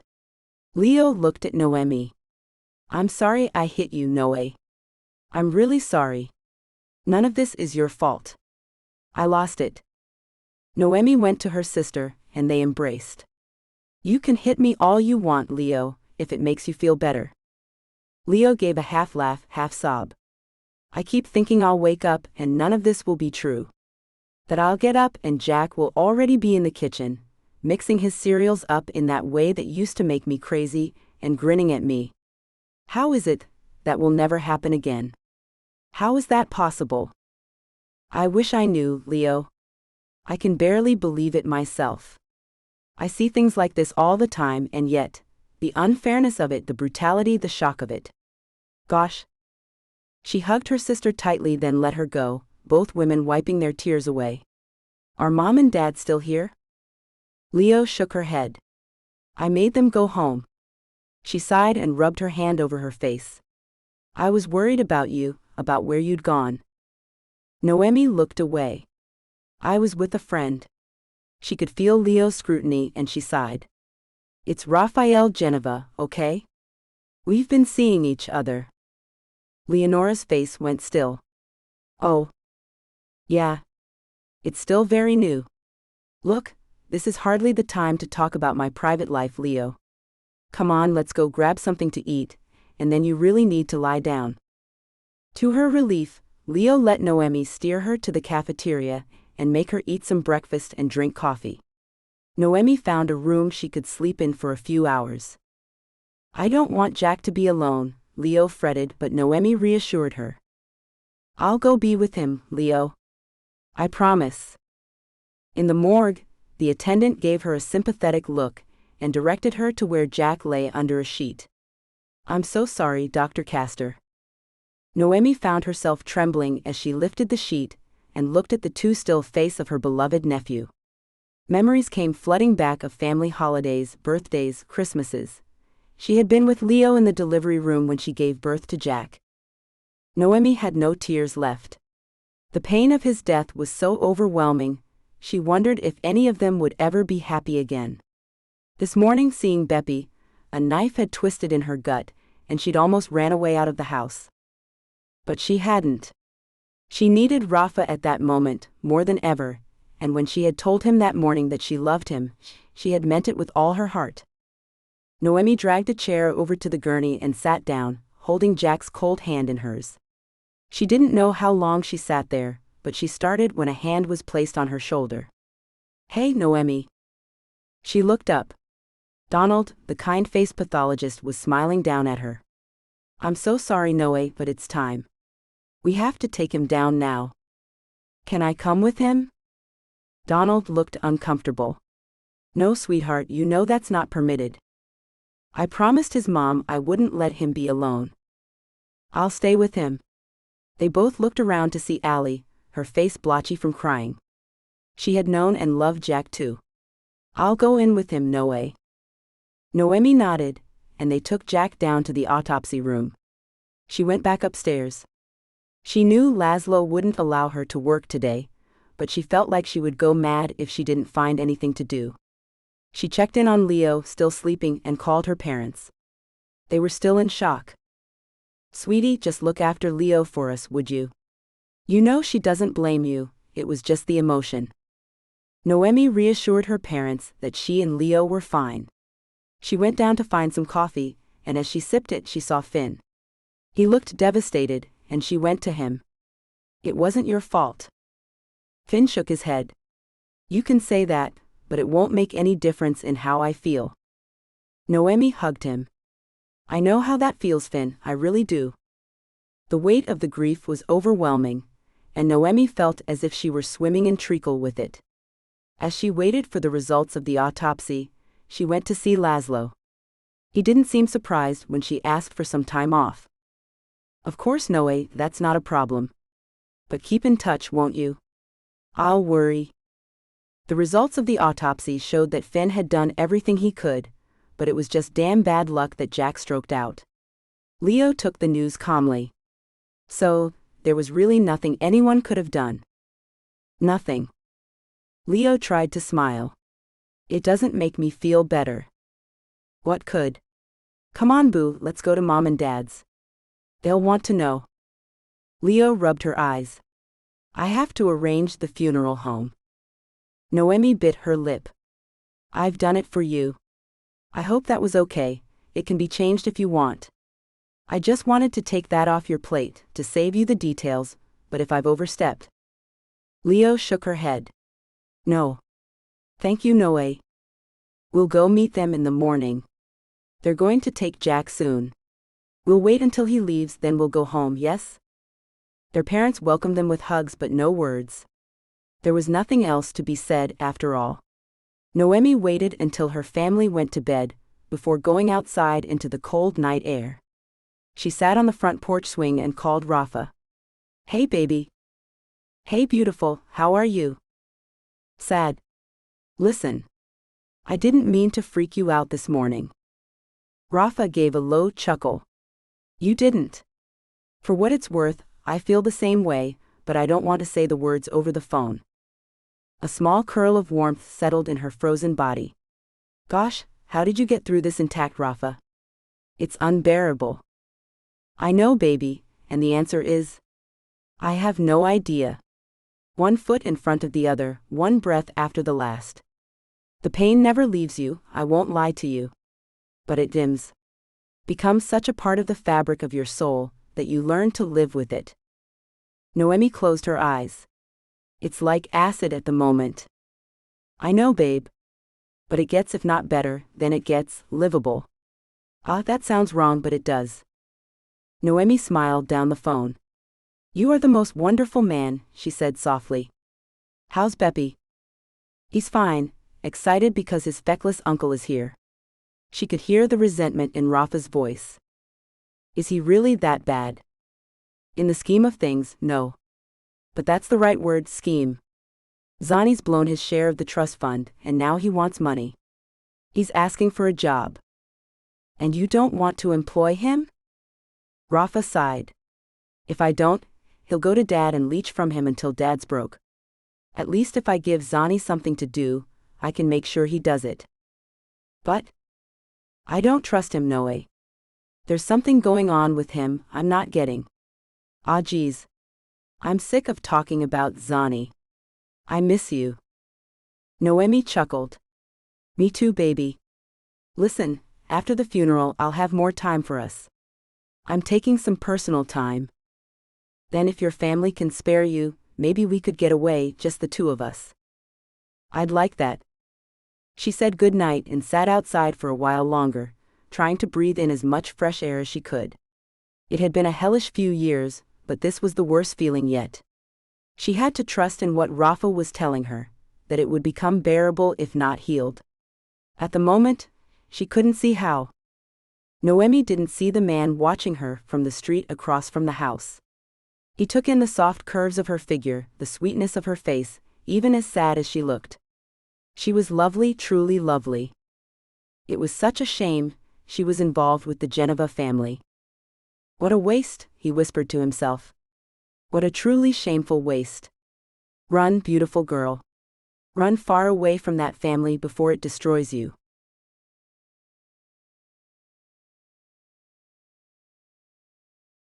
Chapter 15.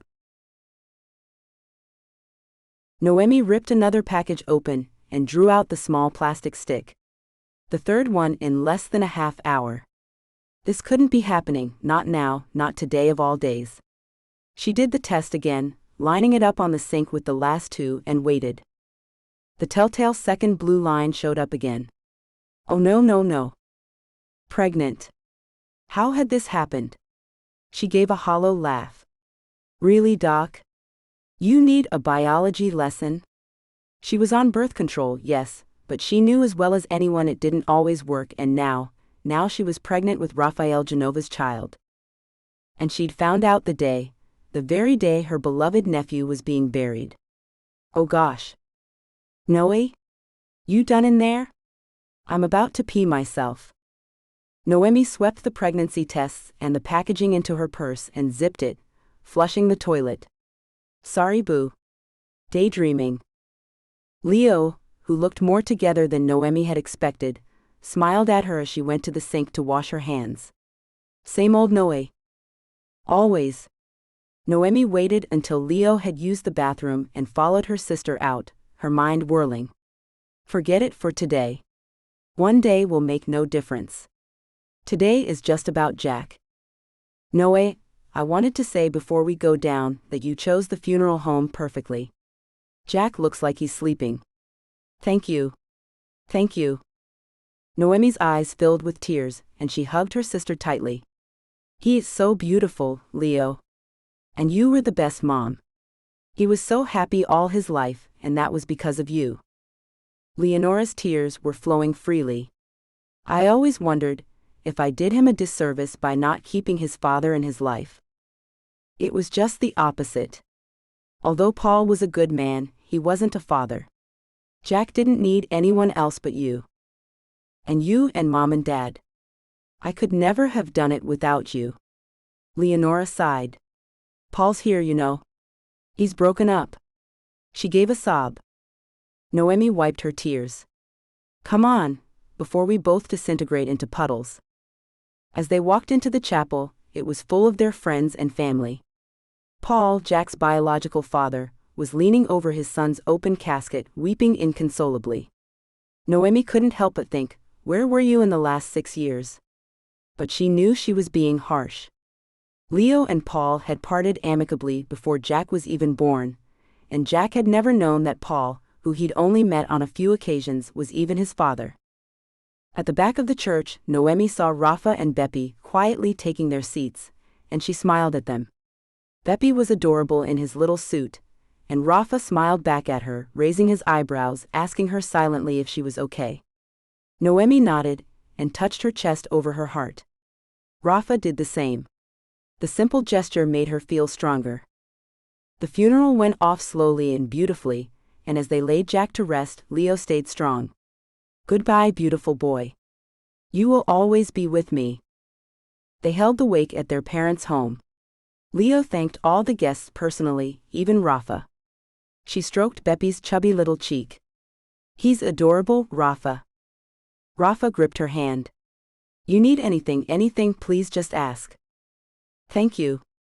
Leo nodded at him and moved away, but then turned and came back. All I want is, look after my sister. Do that and I'll be happy. I promise with all my heart, Rafa said, and Leo nodded and half smiled. I believe you mean that.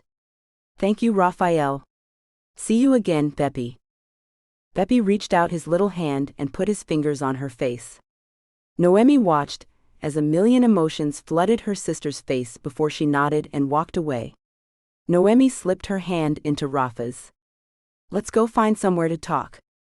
Beppy was commandeered by Marion, who, struggling with her grandson's loss, wanted to hug the little boy so badly it hurt.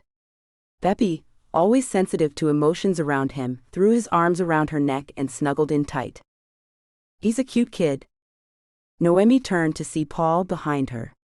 Paul? Paul shook his head. I know. Me too. I wish I had been a better man. A father. But it's too late now. The depth of sorrow in his eyes was searing. Noemi had to look away, and she excused herself, pushing her way through the guests and outside with Rafa following her. They sat down on the porch, and Rafa wrapped his arms around her, pressing his lips to her temple. I love you, Noemi Castor, he murmured. I know it's crazy fast, and I know we're declaring this at a time of heightened emotion, but I'm in love with you. As I am in love with you, Rafa. So much. I just wish it wasn't so bathed in loss, yours, mine, ours. We will get through this, I swear. We've been tested, sure, but I know we belong together. Noemi smiled at him and kissed his mouth. I believe we do. She hesitated. The words seemed to want to come out, I'm pregnant, but she couldn't do it. Not today. Not here. Leo made Noemi go home with Rafa.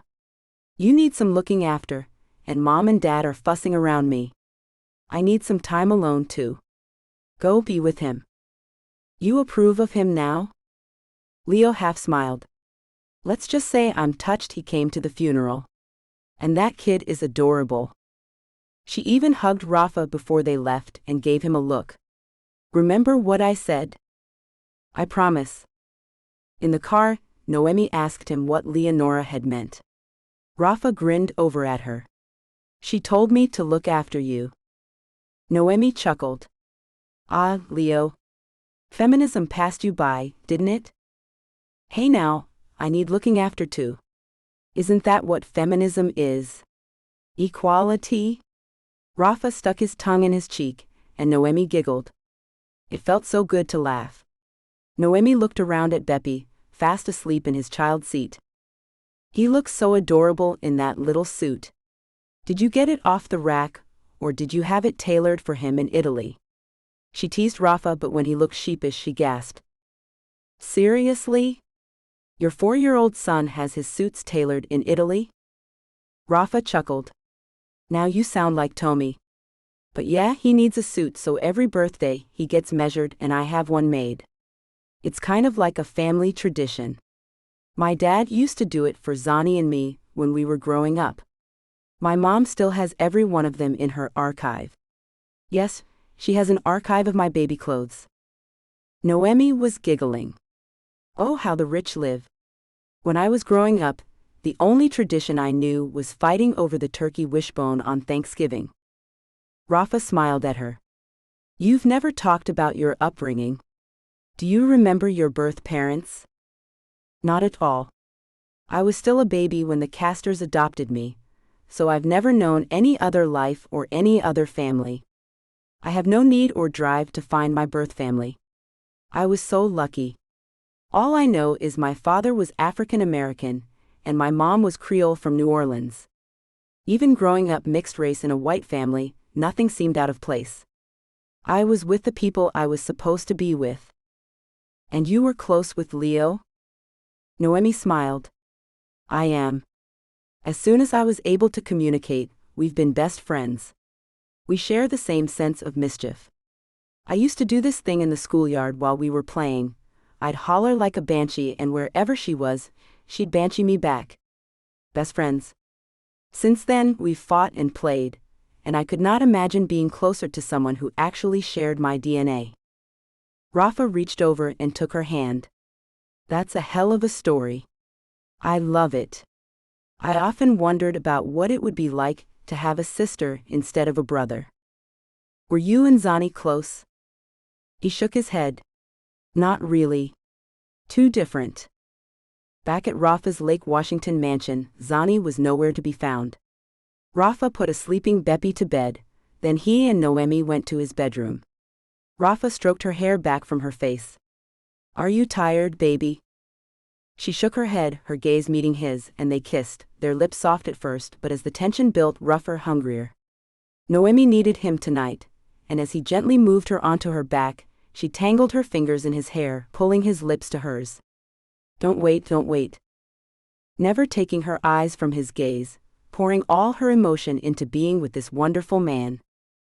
Raphael says, I love the way your body moves, he said, his voice gruff with desire, and she smiled, wriggling beneath him. Rafa grinned. Gosh, you're beautiful, he said, kissing her hard. Afterwards, she lay down beside him, and he kissed her forehead. We can do it all, baby. All of it. Whatever, whenever. I want to experience everything with you. So involved were they in their intimacy, they didn't notice Zani in the shadows watching them from the doorway. His eyes slid over Noemi's lush body, her café au lait skin covered in a fine dewy glow. Desire twisted in his gut, and he slid silently from the room.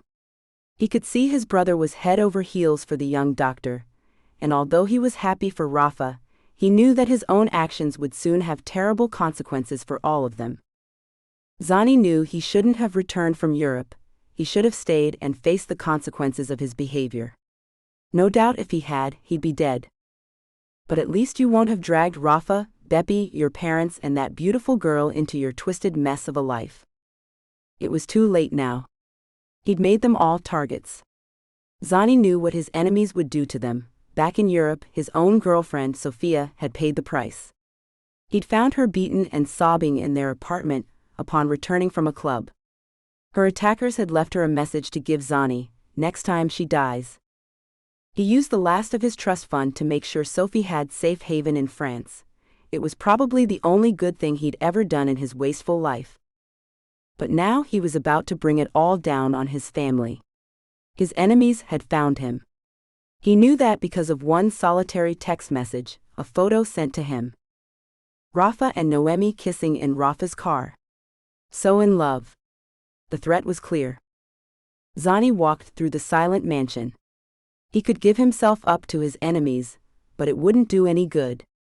They wanted revenge, and they would keep him alive just to watch his family die. There was no hope.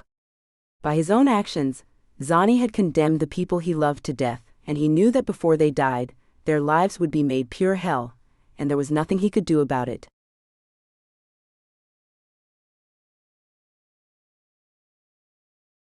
Chapter 16. Rafa made good on his promise to take Noemi on vacation. He rented a private cabin on the shores of Lake Tahoe, and they flew into Carson City before renting a car and driving to the lake. Rafa's parents had taken Beppy for a few days, and so Noemi and Rafa were finally alone together. The cabin was small, but private enough for the two of them to really enjoy each other. The peace of the place was a balm on Noemi's grief, but it was Rafa who really saved her from the depths of despair. He kept her occupied the whole time, whether it was hiking around the lake or cooking meals together, and certainly at night when they would sit out on the deck and make plans for their future. Noemi still hadn't told Rafa or anyone about the baby. She knew she couldn't ignore it forever, but for the moment, she kept it to herself. Their intimate moments became even more adventurous as they experimented with other things. Noemi found she liked to have her hands bound behind her back. She liked being that helpless with him. "You have dirty thoughts going on in that pretty head of yours," Rafa told her as they sat out on the deck, the remnants of their supper in front of them. Noemi picked up her glass of water. She was glad that he hadn't questioned why she didn't want wine, and sipped it, meeting his gaze. "I was just thinking about that riding crop." Rafa's smile widened. "That does it for you, doesn't it, baby?" She nodded, her eyes sparkling. Sometime later. "I love you so much, Rafa Geneva. That was incredible. And just think, Doc, we've only just begun." Noemi giggled as he locked his arms around her and pulled her on top of him. She gazed down at his handsome face. The sadness she'd seen that had been almost always present was gone, and his gorgeous green eyes shone with love. He looked 10 years younger, this man, her man. "I've never felt this close to another person in my life," she said softly, "and it's not just our intimate moments. It's Rafa." Rafa smiled back at her. "It's us, Noe. We make sense, we always did. I'm going to tell you something now, something you may find odd or strange." "Go on." Rafa stroked her hair back from her face. "Tommy. One afternoon, when we knew she was dying, after you'd had the accident and we didn't know if you'd make it, she told me something. It's been on my mind. She told me that if she could have picked the perfect partner for me, she would have picked you. She wished for it. She wished for us. Now listen. As much as I adored Tommy, it's not the reason I'm with you, Noe. But she would have loved this. Us. She would have been so pleased that we found each other." Noemi rolled off him and sat up, curling into a ball. Rafa sat up, not knowing whether she was upset, and when he saw her shoulders shaking, he knew she was crying. "Hey." He put his arm around her, and she curled into him. "I'm sorry." "That's so beautiful, Rafa." She sniffled, trying to calm herself. "Rafa. I'm pregnant." That he wasn't expecting. He drew in a deep breath. "Okay. Wow. I know. I swear I am on birth control, but you know it's not always." Noemi was rambling now, and Rafa, still reeling, realized he wasn't saying the right things, the things Noe needed to hear. "Sweetheart, it's okay, I'm just a little." He laughed. "We're having a baby." Noemi took a shaky breath in. "I'm pregnant. Whether or not we have it is something we have to discuss." Rafa felt ice in his veins. "You don't want it." "I don't know. I've been so mixed up since Jack died. I want to bear your children, Rafa, but the thought of having a child and losing it, it would kill me. Rafa frowned. Baby, we can't think like that. If we all thought like that, the human race would have died out millions of years ago. Noemi nodded, and Rafa could see how conflicted she was. Look at me, baby. She turned her lovely dark eyes on him, and he leaned his forehead against hers for a moment. I love you. Whatever you decide is right for you is fine with me. I'll just say this, and it's what I should have said first. Gosh, I'm happy. A child with you is my dream, Noe. A whole family with you is my dream.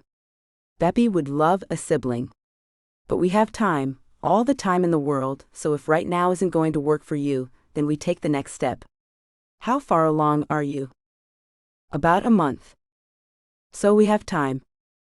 Noemi nodded, and leaned her head onto his shoulder. I want your babies, Rafa, I do. But we're just in the beginning part. We have Beppy to think of, your family, my family. Your career. Noemi shook her head. That's not. I'm a surgeon. They have kids all the time and go back to work. I wouldn't consider a baby a hindrance to my career. She chuckled suddenly. I'm so mixed up, Rafa. Look, we don't have to make any decisions yet. Let's just enjoy these few days, and when we get back to Seattle, we can talk more. Noemi looked so relieved that Rafa smiled. She leaned against him. I love you. I love you too, Nami. She smiled. You should call Beppy. I bet he's driving your parents crazy. Her smile faded a little, and he noticed. What is it? They're going to think I'm a gold digger. Rafa gave a bark of laughter. Believe me, they're not. But they know about us. They do. It was his turn to hesitate. At least, they know I'm seeing someone. Noemi gaped at him. But they don't know it's me. Oh gosh. Rafa shook his head. Right now, I can't tell you why I haven't told them. I will, of course, as soon as we get back. At the same time, you can tell them I've trapped you with an unplanned pregnancy. Noe? That's how it's going to look. She got to her feet and padded away from him. For a moment, Rafa sat shaking his head, then followed her into the bathroom. Noemi was cranking on the shower. It's okay, she said sadly. No, it's not, and you're not being fair to them. They would never think that of you. But you didn't tell them. There must be a reason. I didn't tell them, because you wanted to keep us secret. The words came out harsher than he meant them to, but he also knew it was the truth. It took Jack dying for you to tell your sister about us. Noemi winced, and he regretted his words. Oh wow, she said, her voice breaking, that is so unfair. I'm sorry, that came out wrong. But you did want us on the down low. Because of this. First I get rid of your fiancé, then I snag $1 billion donation for the hospital, and now I'm sleeping with you and carrying your child. How would that look to you? Rafa clenched his fists together and counted to 10. She was so screwed up. Firstly, you did not kill Thomasina. I don't know how many times you need to be told that. Secondly, the donation was all about me trying to make sense of Thomasina's death, and to show everyone that we, Beppy and me, we believed in you. Believe in you. Then we fell in love. To anyone else that would seem a fairy tale, but to you. Don't patronize me. Noemi snapped, suddenly. I'm not a child. Rafa went very still. Then stop behaving like one. He turned around and walked into the bedroom, grabbing his jeans and putting them on. He stalked out to the deck. This couldn't go on. If Noemi couldn't get over her guilt about Thomasina, her perceived paranoia about what people would think of their relationship, how did they stand a chance? He could hear the shower running from inside the cabin, running far too long. He guessed she was crying, but maybe that's what she needed to do. She had lost so much, and Christ, the girl was only 30 years old. A baby. What she'd gone through. He sat outside for an hour trying to unravel his own thoughts. He heard the shower shut off and risked a quick glance through the large glass doors, but Noemi didn't appear in the living room. She needed some space. Good. Maybe they both did for a few minutes. When the cool breeze from the lake made him shiver, he went inside. Noemi in a white fluffy robe, her long dark hair damp from the shower. He went to her and took her face in his hands. Her eyes were red-rimmed and her cheeks puffy from crying. He kissed her gently, then nuzzled her nose with his. "I'm sorry," I yelled. Tears filled her eyes again, and she dashed them away impatiently. "I don't know what's wrong with me," she said, her voice gravelly. "I can't think straight." Rafa wrapped his arms around her, but she didn't cry again. Maybe it would help to talk to someone? He felt her nod. "Good. Then when we get back to Seattle, we'll arrange it." "Okay." He cupped her face with his hand. "Are you tired?" She nodded, looking exhausted. "Come on, let's go to bed." Rafa found himself falling asleep almost as soon as Noemi did, exhausted by everything that had happened. He fell into a deep dreamless sleep, only to wake with a start in the deep blue moonlight as Noemi shook his awake. Her eyes were huge and frightened as she put her finger to her lips. Rafa sat up confused, and she leaned in to whisper in his ear. "There's someone in the house."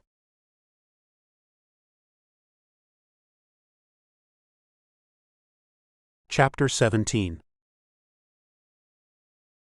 Noemi felt cold spikes of fear stabbing her body, as Rafa told her to wait in the bedroom while he checked out the house.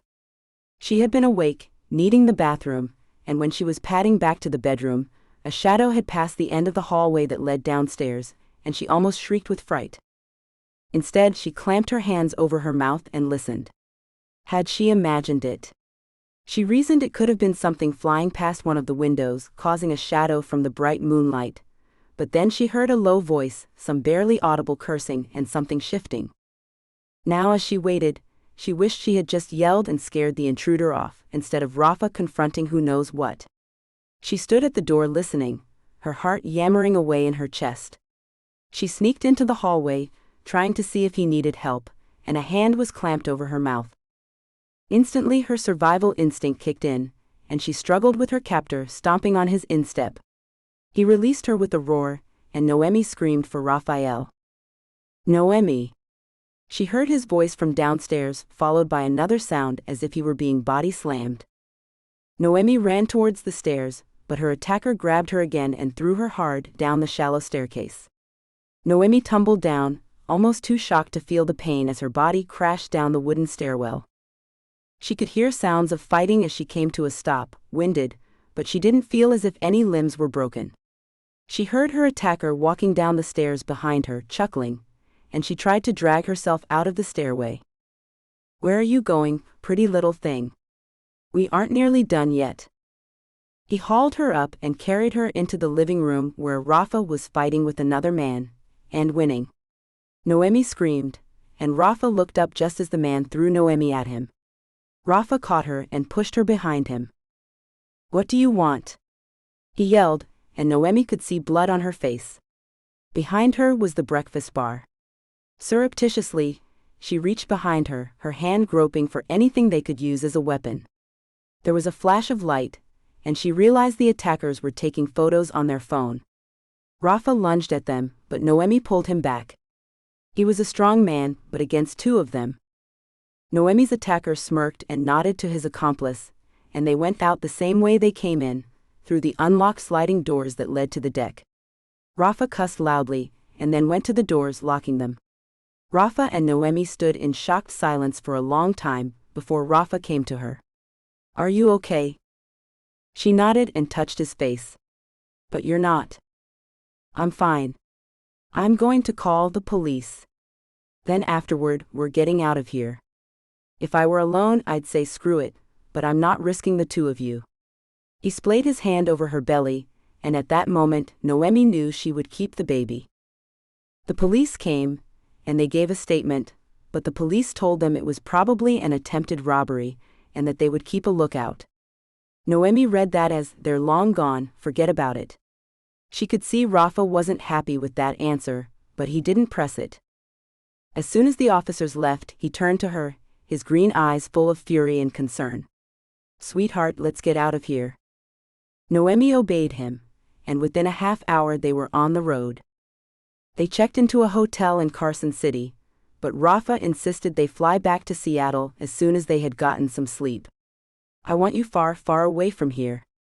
She cleaned up his head wound, which looked much worse than it was, and he tried to persuade her to see a doctor, but Noemi knew she was okay.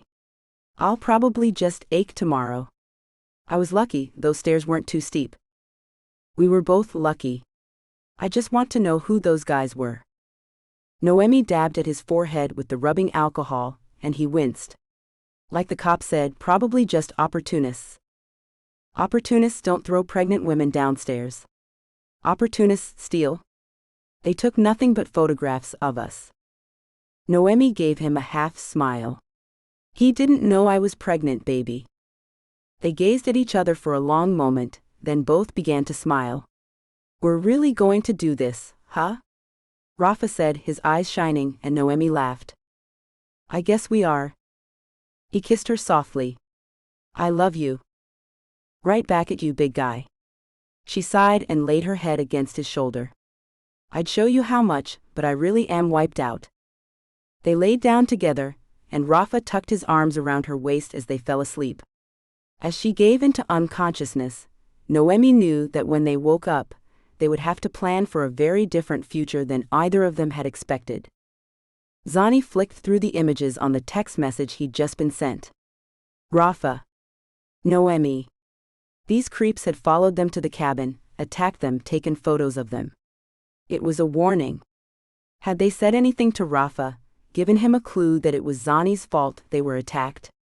He felt sick. Were his brother and his lover hurt? Geez. No. They couldn't have told Rafa anything, or he would have been on the phone asking Zani what he'd gotten himself into in Europe. Zani closed his eyes. He'd been more than just reckless. His love for illicit substances had led to his owing money to men who didn't give credit, ever. Zani had thought he was untouchable.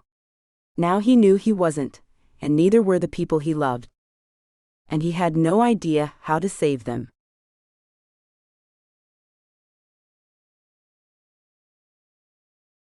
Chapter 18.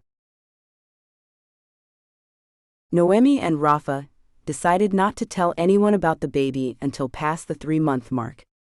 That'll give Leo some time to come to terms, and anyway, it's traditional.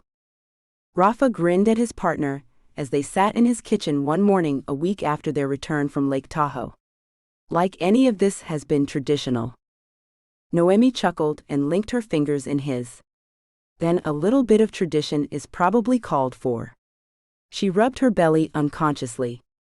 I should go get it confirmed at the hospital though. They keep it on the down low, they'd have to, and don't freak out, but I want to just check everything is okay. Rafa was immediately alert. You've had pain? A little, but that's not unusual, so don't get panicked. She waved him down as he began to rise from his chair. After all, my body is changing. I'm still waiting for the morning sickness to kick in. She leaned over and brushed her lips against his. Sure, you'll still want me when I'm all fat and huge? Even more fatty. She laughed out loud. So cruel, but I love you. I'm gonna spoil you, pretty girl. Anything you want, pickled ice cream at midnight, scrambled eggs and surströmming at 3 a.m. What the hell is surströmming? Noemi was giggling at the mischief on his face. Fermented herring. Smells like death. Noemi gagged and Rafa grinned. Still waiting for the morning sickness? I hate you. He blew her a kiss, and she laughed as Zani came into the room. Hey Zani. Hey Noe, Rafa. Everyone good? Of course. Rafa looked at his brother. So, I'm going into the office this morning. Want to come with and discuss what use we can put you to? Zani smiled thinly. Whatever you say, brother. I'll go get changed. He slunk from the room and Rafa frowned. You think he's acting strangely? I mean, ever since we got back. Noemi shrugged. I don't know him well enough to know, baby. What do you think? Rafa sighed. I don't know. I guess I could talk to him today. You think he really wants a job? Rafa shook his head, smiling ruefully. No, but what can I do? He kissed her. I'm going to get Beppy up. I can take him to the kindergarten if you like. I bet he'd love that.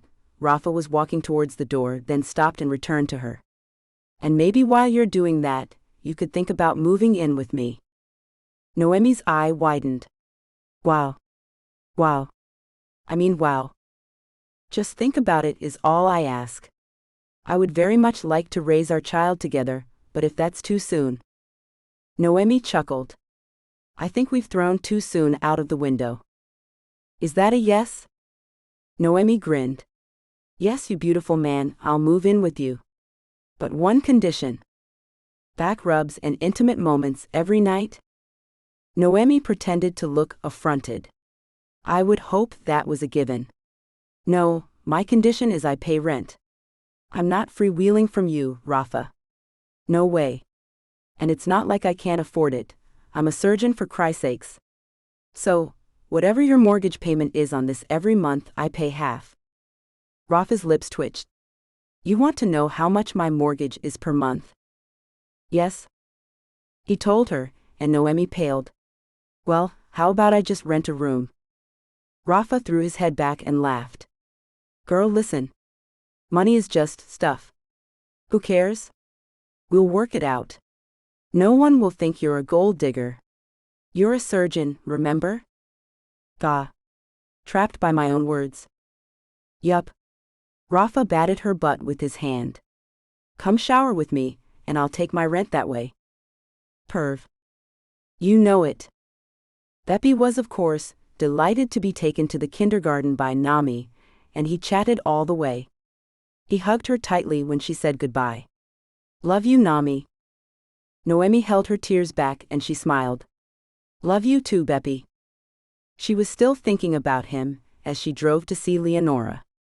If she, Noemi, could love Beppy this fiercely when she wasn't even his mother, she could not even comprehend how Leo was dealing with the loss of Jack. The pain must be overwhelming, she thought, and the idea of Leo's suffering made her press the gas pedal a little more. Noemi let herself into her sister's house, calling out to Leo as she did. There was no answer, and Noemi felt a little curl of fear in her stomach. Leo? I'm out in the yard. Relief flooded through her, and she followed the sound of her sister's voice into the small yard. She saw Leo crouched on the grass, digging around the bottom of a small tree. Hey! She looked around at Noemi, and Noemi was relieved that Leo looked a little better. That's lovely, she nodded at the tree, and Leo smiled. It's a gift from Jack's school. They've planted another in their field, from the same sapling in his honor. Honey, are you crying? Noemi wiped her eyes. Sorry, so emotional lately. Leo stood, smacking her hands together to get rid of the mud. Geez, you're not pregnant, are you? Noemi was relieved Leo didn't seem to need an answer. How are you? Same as I was when you asked me yesterday, boo. Leonora's smile was too bright, and Noemi could tell her sister's temper was on the edge.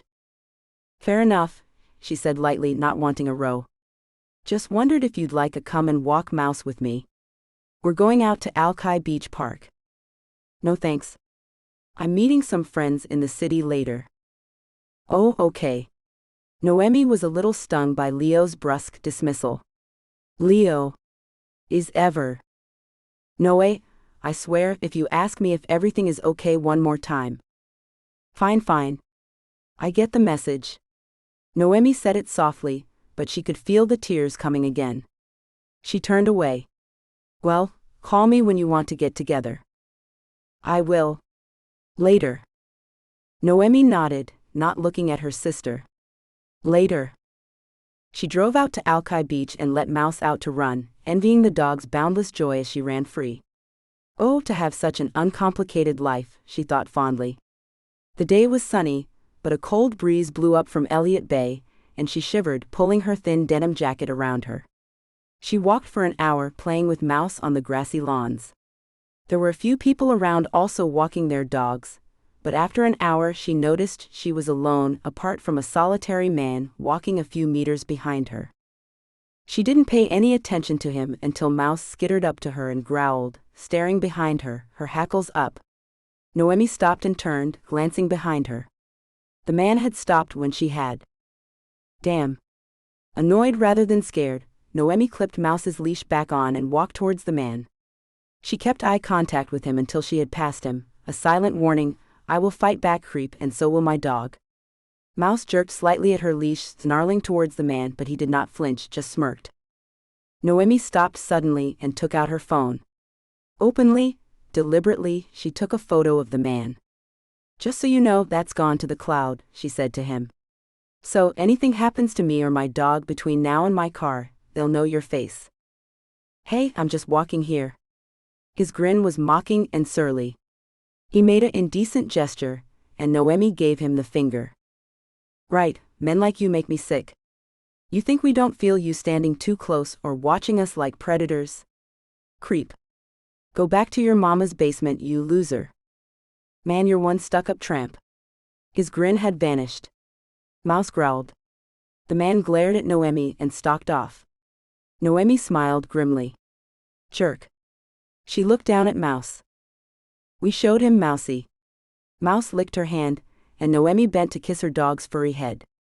"Glad you're here, though." She walked back to the car, and despite her bravado, locked herself and Mouse in as she drove to the hospital. She opened the back door of the car and put Mouse in the lockable dog cage, making sure she had enough water and fussing over her. "I won't be too long, Bubba." She snuck up to gynecology and found her friend Joan, the head nurse. She told her news and asked her if she would scan her. "Just to be sure. I took a fall the other day, and I just want to check." Joan grinned at her, obviously delighted for her. "Of course. I warn you though, if it's only a month or so, then all we'll see is the gestational sac, so don't ask me what gender he or she is." Noemi grinned. "I won't. Can we do a pregnancy test, too? I mean, I took a bunch, but it never seems official until it's done by the hospital." Joan rolled her eyes. "You nerd. Fine, come with me. I assume you're not telling anyone yet?" "Not yet." A few minutes later, Joan smiled at her. "Well, you're definitely preggo. Let's see what we can see on this sucker." She squirted cold gel on Noemi's belly and started the scan. "Well, sweetie, you're about 6 weeks, a little more than you thought."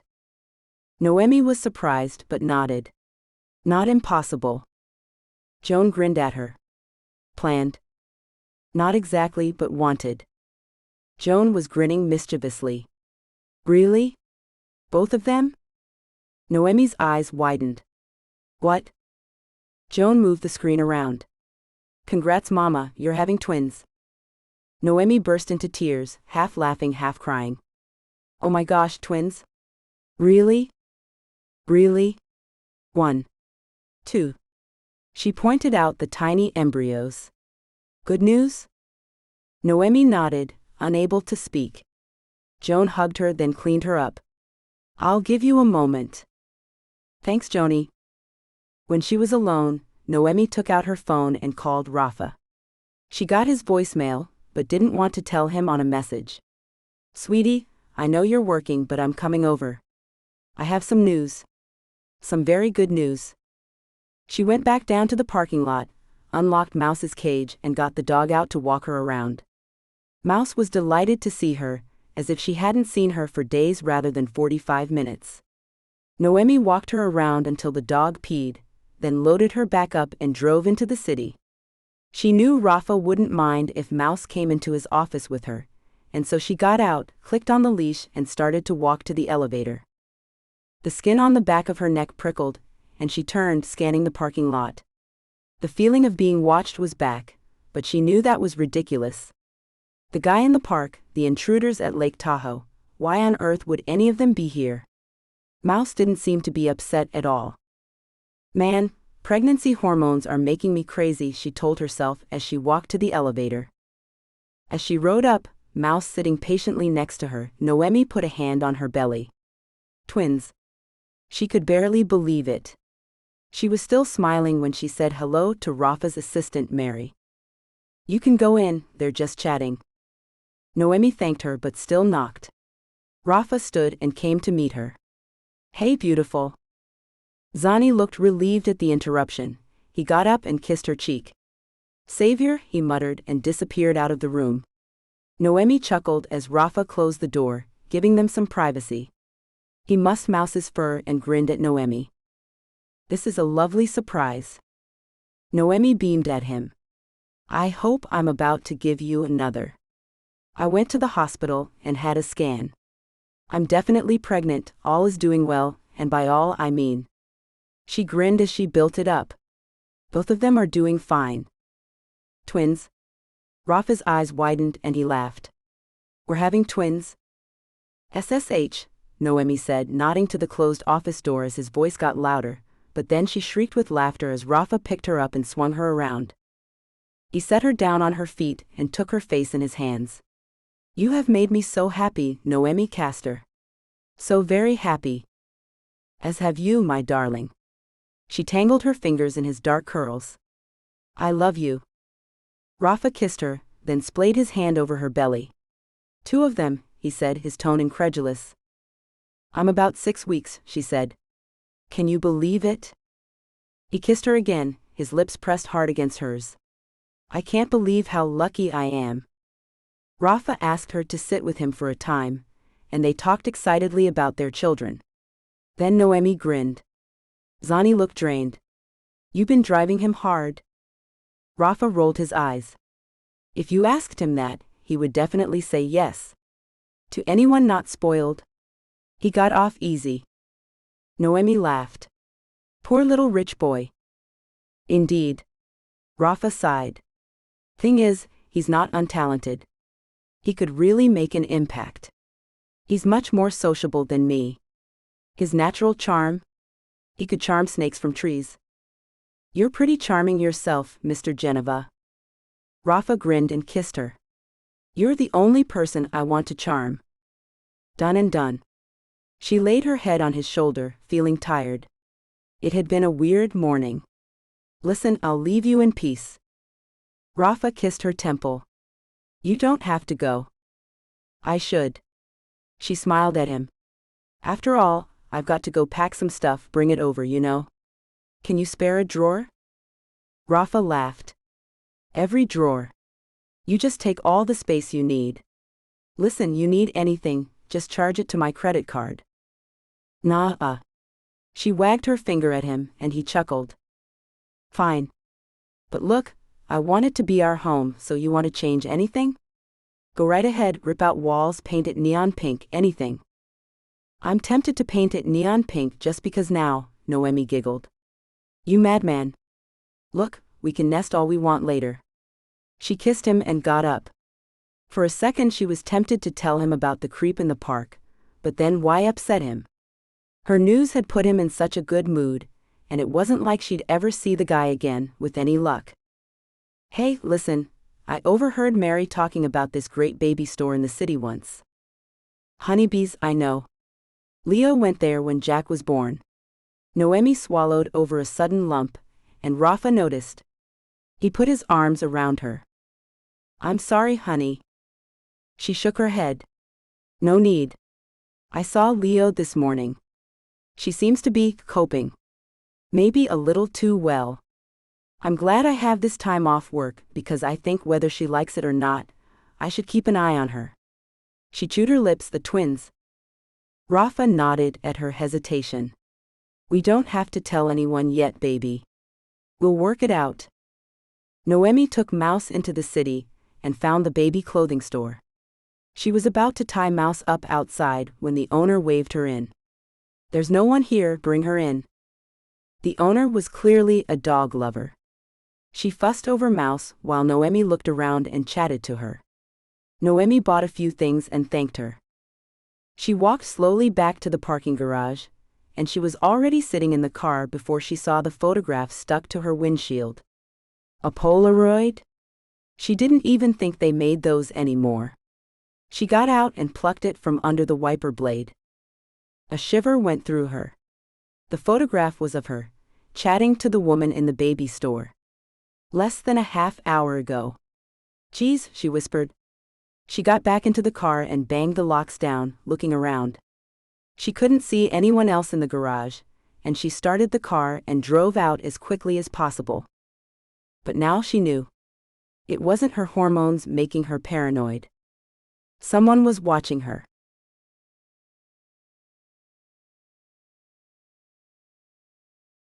Chapter 19. In her apartment, she packed a few things quickly, hoping Mouse would alert her to any intruders, but feeling the anxiety from being stalked anyway. She threw some clothes into a bag, feeling like a candy ass, but the photograph had rattled her. Put together with the attack in Tahoe, and the man in the park this morning. Why would anyone be stalking her? She jumped as her cell phone rang. Hello? Noemi? Drew Valentini. Noemi blinked, her mind going blank for a second. Oh. Sorry. Hi, how are you? I'm good, thank you. I just wanted to check in with you, after our chat the other day. Kit said you might need someone to talk to, especially after the terrible tragedy. How is your family? Noemi felt an irrational irritation, but pushed it aside. It was nice of him to call to care, but she didn't know the man. We're coping as best we can. Listen, Drew, it's sweet of you to call, but it's not a great time for me to talk. I'm sorry. That's okay, dear. Noemi nearly laughed. Dear? The guy was only a few years older than her. Dear? Some other time. I'll hold you to that, Noemi. For now, take care. You too.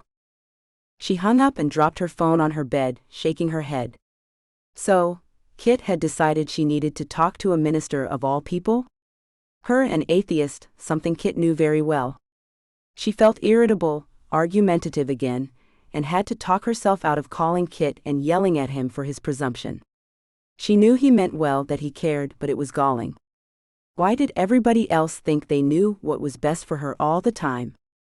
Her phone bleeped again, and she gave a small growl of irritation. Her stomach dropped when she saw the message. Another photograph of her, this time walking into the hospital. Noemi stared at it. Could it be a coincidence that Drew Valentini had called her right before? Was he sending her a message? Was it possible that he knew about her and Rafa, that he was angry she had begun a relationship with his stepsister's partner? Noemi closed her eyes, trying to quell the panic inside. No. Kit, her good friend Kit, was a good judge of character. If he suspected Drew's motives were less than noble, he would never have encouraged it. She dialed his number. Hey cutie tootie, came his voice, and Noemi relaxed. Hey Kit Kat. Listen, no biggie, but did you ask Drew Valentini to talk to me? Counsel me?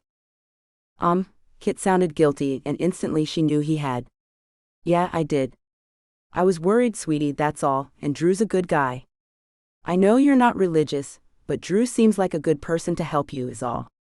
Sorry if that was overstepping. Noemi smiled down the phone, relieved. It's okay. I mean, it is overstepping a little, but I'll take it from you. After everything we've done together, seen together, I'll take it from you. It came from a good place, I swear. I know. Noemi hesitated. You sure Drew is on the regular? Kit chuckled. Pretty sure. Kit. I'm seeing Raphael Geneva. Kit was silent. Ah. So you can see where I'd be hesitant about confiding in Drew. I do. Ah, damn girl, I'm sorry. That'll teach me to interfere. Hey, good news though. Does he make you happy? Noemi put her hand on her belly, thinking of her twins. Unbelievably so. I'm glad. Listen, do you want me to talk to Drew or? No, I'll meet him, explain the situation. He may feel like it would be a conflict of interest, but I owe him a coffee and an explanation at the very least. Good on you, sweetie. Noemi called Drew Valentini back and arranged to meet him the next day. I think there's something you ought to know, Drew. I will look forward to seeing you, Noemi. Rafa sat back in his chair, his good mood from earlier gone. Zani? I'm trying here. But if you're just going to crap on every suggestion I have. Zani shifted uncomfortably in his chair. Well, if you weren't quite so patronizing. Grow up. Rafa had had enough and snapped at his brother. You think I got where I am by just trading on the fact I'm Dad's son? No. It took hard work to convince the board of trustees and our partners that I knew what I was talking about. I've grown the business every year since I took over, and it was damn hard work. He gazed at his brother, his eyes cold. Even when Tommy was sick, I still worked while you were partying around Europe, shoving God knows what up your nose. Zani got up. Yeah, well, that's going to change now. Why? You run out of money? Rafa already knew the answer to that, and knew it was cruel to ask, but Zani had gotten on his last nerve this morning. Zani wanted to start at the top of the pile, not put in the work that Rafa had. Zani wanted everything handed to him, on a silver platter. Not going to happen. Rafa sighed and threw his pen down on the desk. Look, Zani, you know my thoughts. You're not without talent. You could be invaluable, especially when it comes to schmoozing the clients. But that would mean traveling a lot back to Europe. You seem to not want to make an effort to do that. It's not that Zani broke off. He stared out of the window. I can't go back is all. Why? Why not? Zani just shook his head, and Rafa had finally had enough. We're not getting anywhere, he said, and I have actual work to do. I'll see you at home later, Zani. Rafa was glad Zani left without arguing, but he couldn't shake the irritation he felt. Zani's behavior was nothing short of a spoiled rich boy, and that wasn't going to fly anymore. Rafa sighed and rubbed his eyes, feeling a little overwhelmed by life. About to be a father of twins, by his dead lover's doctor? Did he really have the right to judge Zani on his willful behavior? No. Totally different situation, he told himself. He loved Noemi, and was overjoyed about the babies. Beppy too would love siblings. There was one thing he still had to do, however, and he picked up the telephone now. Mom? Hey Mom, how are you? Good. Listen. I have something to tell you and Dad, and it's pretty, well, big. Life-changing. I don't suppose you and Dad are free for dinner later this week, are you? Good, I'll book a restaurant, and Mom? I'm bringing someone with me. I'll tell you more later. Noemi had also decided to go visit her parents and talk to them. She needed to tell someone about the pregnancy, and when she got to her parents' house and found her mother alone, she was relieved. Marian, always the gracious host, fussed around her adoptive daughter as Noemi sat, plucking up the courage to tell her the news. Mom? Marian Castor smiled at her daughter. Yes, sweetie? I'm pregnant. Marian sat down with a thump, shocked. For a second she couldn't speak, and Noemi waited, her heart thumping. Finally, Marian took her hand. You can't tell Leo. Not yet. I know. Even though Noemi had been expecting that answer, she was still filled with dismay. Mom, it's twins. Despite her shock, Marian beamed. Oh, how wonderful, Noe. I'm assuming Raphael. Noemi nodded. Good, Marian said approvingly, he's a good man. They sat in silence for a few moments, Marian stroking her daughter's hand. Noe looked at her mother. Do you think she'll ever be ready to hear about the twins? Marian sighed. Sweetheart, how do you get over something like that? Jack? He was her everything. She squeezed Noemi's hand. I've never told you this, but the year before we adopted you, I had a miscarriage. A late one, almost full term. It was a girl, and I had to give birth to her. We held her for hours before they took her away. She was so perfect, we could hardly believe she wasn't just sleeping. Oh Mama, I'm so sorry. Noemi's eyes filled with tears. Why didn't you ever tell me? We didn't tell either of you. Leo was too young to understand. I don't even think she remembers I was pregnant, to be honest. We didn't explain things to children the way they do now. We just told Leo she was getting a baby sister. And she did. Gosh, Noe, the moment they told us you were ours. Noemi burst into tears, and her mother wrapped her arms around her. Mama, I'm so lucky to have you as parents. So lucky. I wish I could do something to help ease the pain for all of you. I can't bear it. Poor Jack. Poor Leo. Marian's eyes were wet too, as she released Noemi. I know. Listen, she'll obviously have to be told when you start to show. Until then, how about we keep it our secret? Noemi was napping when Rafa got home, and she stirred as he pulled off his tie, kicked off his shoes and lay down beside her, tucking his arm around her waist. Hey, handsome. Hey, pretty girl. Go back to sleep. Noemi shook her head. No, my head is groggy. Wake me up, Rafa. He smiled and kissed her. My pleasure. He moved to cover her body with his, parting the robe she was wearing and kissing her throat, moving down to her as she stroked his curls. When his lips reached her belly, he suddenly blew a raspberry on her skin, and Noemi burst out laughing, the sudden release of tension welcome. Rafa grinned up at her. Hey, you think they can hear me if I talk to them? I don't think they have ears yet, baby. Noemi chuckled, then sighed happily as his tongue traced a circle around her navel. Afterwards, they showered together and went to the kitchen to find something to eat. Beppy, already in bed when Rafa got home, began to cry, a childish nightmare, and they sat with him, reading to him until he fell asleep again. Rafa kissed his son's forehead and smiled up at Noemi.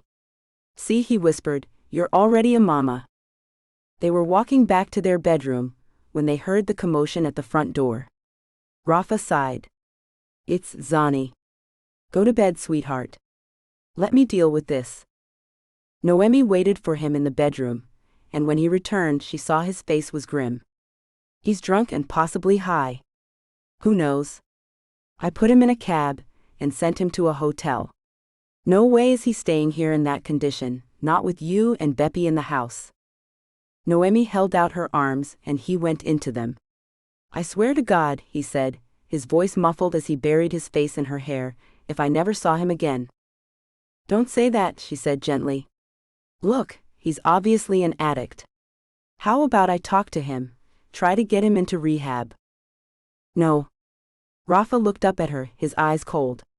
Let him take responsibility for once.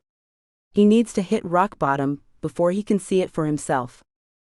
But what Rafa didn't know was that when Zani hit rock bottom, he would take them with him.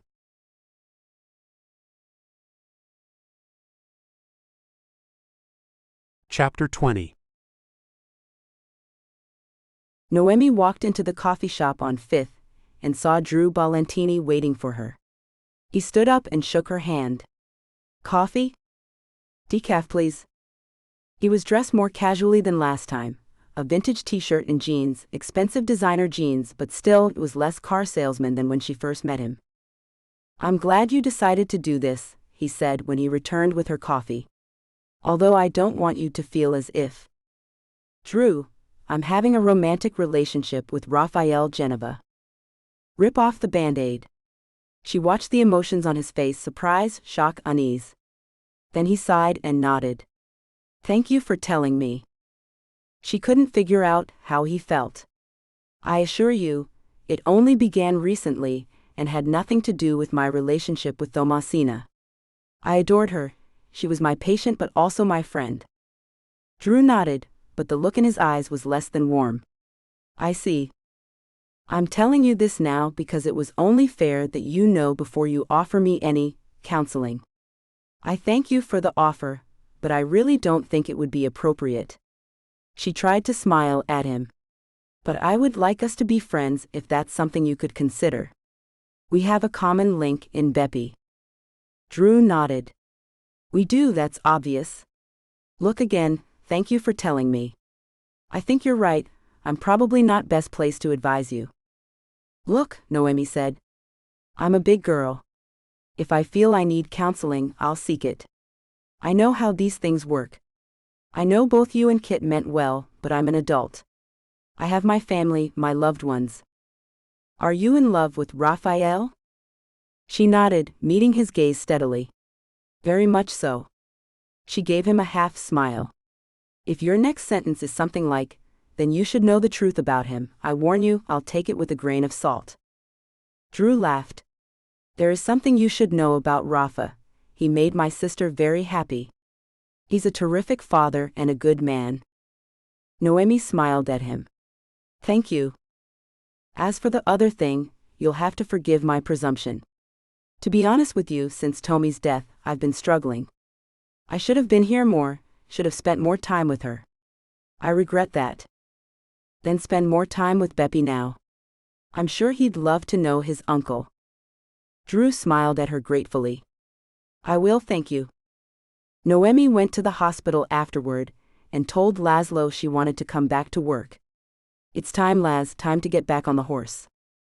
I'm glad, Noe. We could do with your help around here. Finn resigned. Noemi was shocked. Oh no. Laszlo nodded, his expression unhappy. He's not dealing with Jack's death well. It wasn't his fault. Laszlo smiled at her kindly.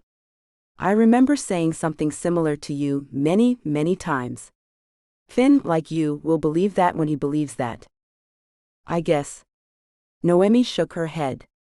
Ever wonder if it's worth it? This career? For the loss? They looked at each other and then smiled. Yes, they said in unison.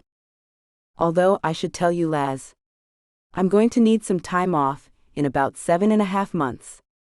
Noemi was nervous now, but Laszlo laughed. Oh, sweetheart, congratulations.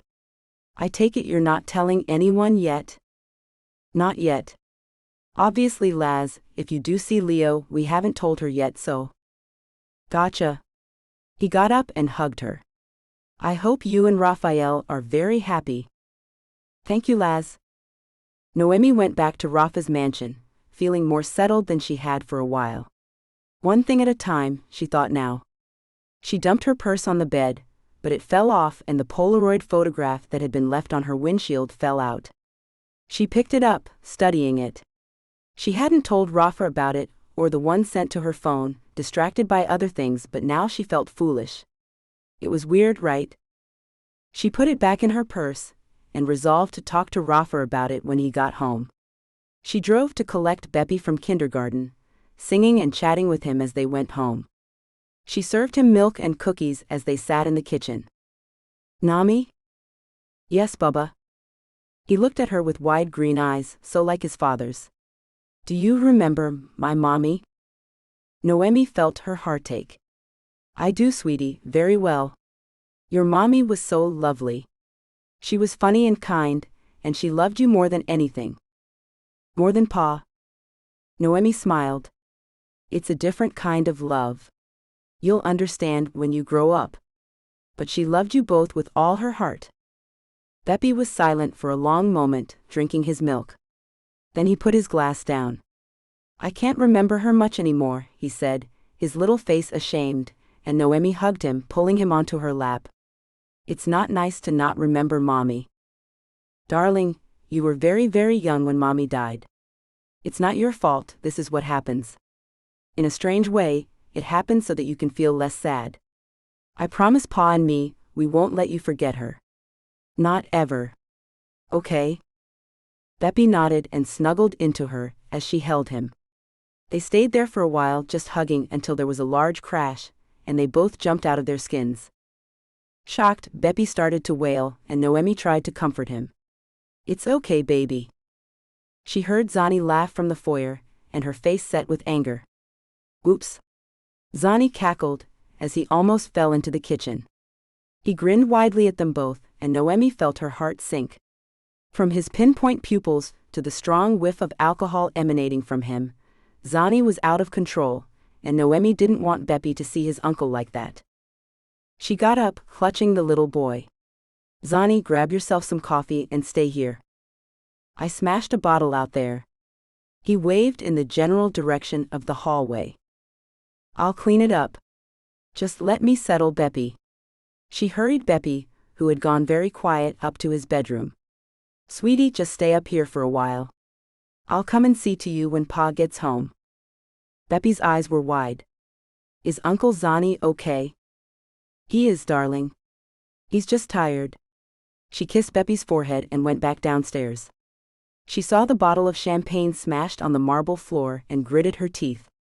Rafa would go insane that his security let Zani into the house in that condition. She picked up the biggest pieces of glass, then went back into the kitchen to find something to clean up the alcohol and small pieces. Zani was standing, facing away from her, bent over the counter. Noemi couldn't believe it, but he was snorting up a line of white powder. "What do you think you're doing?" She was yelling, but she didn't care. She dumped the broken glass in the trash and pushed him away from the counter. Remnants of white powder were stuck to the granite, as well as around the edge of Zani's nostrils. He laughed, then his eyes flared with desire as he looked at her. "Gosh, I have to give it to my brother, you really are a gorgeous woman." He lurched at her, but she sidestepped him and he fell against the counter. "Ah, come on, Noe, gimme some sugar." Was this guy for real? "I think you've had far too much sugar, Zani. Rafa will be home soon. You want him to see you like this?" She moved to grab a cloth to clean up the countertop, but he grabbed her around the waist and swung her around. "Dance with me." "No, let me go." Noemi struggled with him, but Zani was a big man, strong like Rafa, and with illicit substances pumping through his system, her slight frame was no match. He grabbed her hand and danced her around the room, quicker and quicker until she felt sick. "Zani, let me go now, please." She pleaded with him, but he just laughed. He moved faster as she tried to free herself, but then Zani stumbled and they both fell, Zani's weight on top of Noemi. She felt her back smash into the cold tile of the floor, Zani's elbow in her solar plexus. Winded, she choked as she saw Rafa's furious face from behind Zani's prone body. He hauled his brother off of her and threw him across the room before scooping her up. What the hell is going on?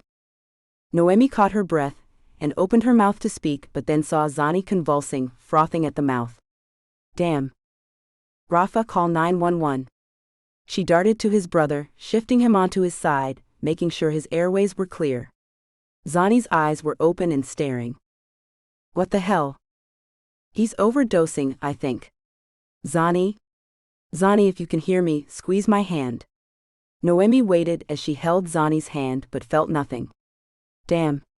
Rafa, get the paramedics here. I'm going to try to help him breathe. She blew air into Zani's lungs, feeling for a pulse. It was there but weak. She would have to keep him breathing until the paramedics arrived. Pa? Oh no. Noemi looked up to see Beppy, his little face terrified. Rafa, talking to the paramedics, picked his son up and hugged him. It's okay, slugger. Zani's not feeling well is all. Take him out of here, Noemi said softly, because I can't be sure. She didn't have to say the words. I can't be sure Zani won't die. Rafa nodded and went out of the room. Noemi kept up her efforts until the paramedics arrived and relinquished her control gratefully as the first responders treated Zani. Zani gave a cough and with a painful gasp regained consciousness and flailed around. Zani, listen, it's me, Noemi. Just relax. She made the mistake of stepping too close and he lashed out, his closed fist connecting with her cheek. She staggered back as one of the paramedics caught her. I'm okay, she said. They do that, the paramedic said sympathetically, steadying her. We'll put restraints on him before we take him to the hospital. You okay? Noemi nodded. Rafa came back and put his arms around her as they loaded Zani into the ambulance. We'll follow you, he told the paramedics. Are you okay, baby? Noemi nodded, shaken but calm. I'm good. Listen, let's get Beppy and... She tailed off as she saw a car approaching the house. Leo's car. What was her sister doing here? Leonora got out, his eyes full of concern. I just saw an ambulance, is everything okay? Rafa explained and Leo nodded. Why don't I come with you? I can look after Beppy while you're with Zani. Noemi was surprised, and while Rafa was getting Beppy, she turned to her sister. Why were you coming by? I was rude to you, and I wanted to apologize. I'm happy you found love, Noe, I really am. Raphael's a good man. Noemi smiled at her sister. That's a popular opinion. Come on, let's go. They drove into the city, and Leo took Beppy to the relative's room while Rafa and Noemi went to see Zani. To their great relief, he was conscious, rambling but conscious. He reached out his hand when he saw them. Rafa. Noe. I messed up. I'm so sorry. So sorry. The doctor nodded to them to step outside. He'll be fine. He'll need rehab, but you probably already know that. He'll get it, Rafa said grimly, but his face registered relief. Is that something he can have here? If he's discharged, it'll take a miracle to get him into a facility. We have the ability, but we can't force him to agree. That's down to you. The doctor smiled at Noemi. You know where to go and who to see, right, Noe? I do, thank you. She waited until they were alone, and she and Rafa sat down in the hallway while Zani was being treated. Do you want to call your parents? Rafa shook his head. This would kill them. And Zani, the one leverage I have is not telling them. I can use that to get him to agree to rehab. He looked at her. You're very pale, Noe. Are you okay? She nodded, but truthfully, she had begun to feel nauseous. I think I just need some water. He went to get some for her, putting his arm around her shoulders. Maybe we should get you checked out too. You took a fall. Noemi leaned against him. Hey, if being thrown downstairs doesn't do it. Don't joke about that. Look, I'm going to get someone. I'm taking a risk on you or the twins. He got up and Noemi sat back, sipped the cool water, and closed her eyes. Soon enough, Rafa returned with Joan, who said, Come on, you. Let's get you checked out. As Joan checked her vitals, Noemi insisted that she didn't need a doctor. I think he just caught me with his elbow and bruised my stomach. The babies feel fine. Well, the scan will make sure. Your vitals are good. A few minutes later, she smiled at Noemi and Rafa. Your babies are doing just fine. This is getting exciting, people. Noemi leaned against Rafa, relief flooding over her. Rafa kissed her forehead. Beppy was getting fussy. Noemi looked up to see Leo staring at the scanner, still pressed against Noemi's bare belly. Beppy was at her side. Noemi felt her heart sink. Rafa got up and took Beppy's hand. Thanks, Leo. Listen. Leo turned away. Leo? Noemi called out to her sister, seeing the stricken look on her face, but she couldn't get off the bed fast enough.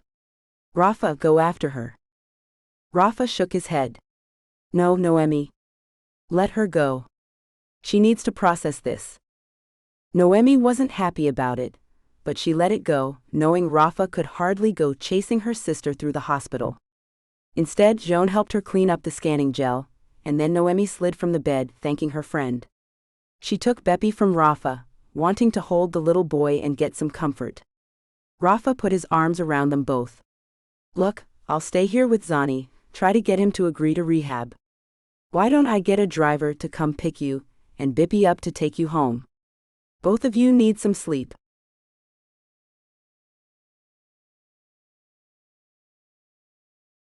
Chapter 21. Beppy was fast asleep by the time he and Noemi arrived back at the mansion. Noemi put him to bed, stroking his little head. I love you, little one. Downstairs she cleared up the mess from earlier, then sat down, waiting to hear from Rafa. It was a little after midnight, and she longed to try to call Leonora, wanted her to yell at her or something just so she could feel less. What did she feel? When it came down to it, Noemi hadn't gotten pregnant by design, especially not to torture Leonora. So why did she feel so guilty? She remembered Laszlo telling her how hard it was for anyone to persuade her not to feel that guilt. Maybe it was just in her genetic makeup. Gosh, what a freaking mess. Exhaustion set in then, and she curled up on the couch to wait for Rafa to come home. Rafa sat in the chair at the side of his brother's bed and waited for him to wake. To his relief, Zani was responding to treatment and had been awake and cognizant for a few minutes but had fallen back asleep. Better for him to sleep, the doctor had told him. When he's asleep, he's not jonesing for a fix. Right.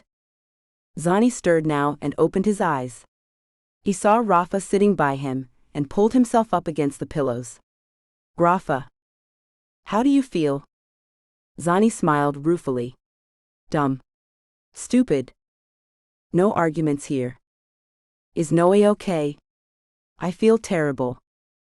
She's fine. The babies are fine. Rafa watched his brother's reaction. You knew. Zani nodded. I overheard. Sorry. I don't sleep so good. That would be the illicit substance and God knows what else. What did you think you were doing using in my house, Zani? Where my son sleeps? I am sorry, brother. I truly am.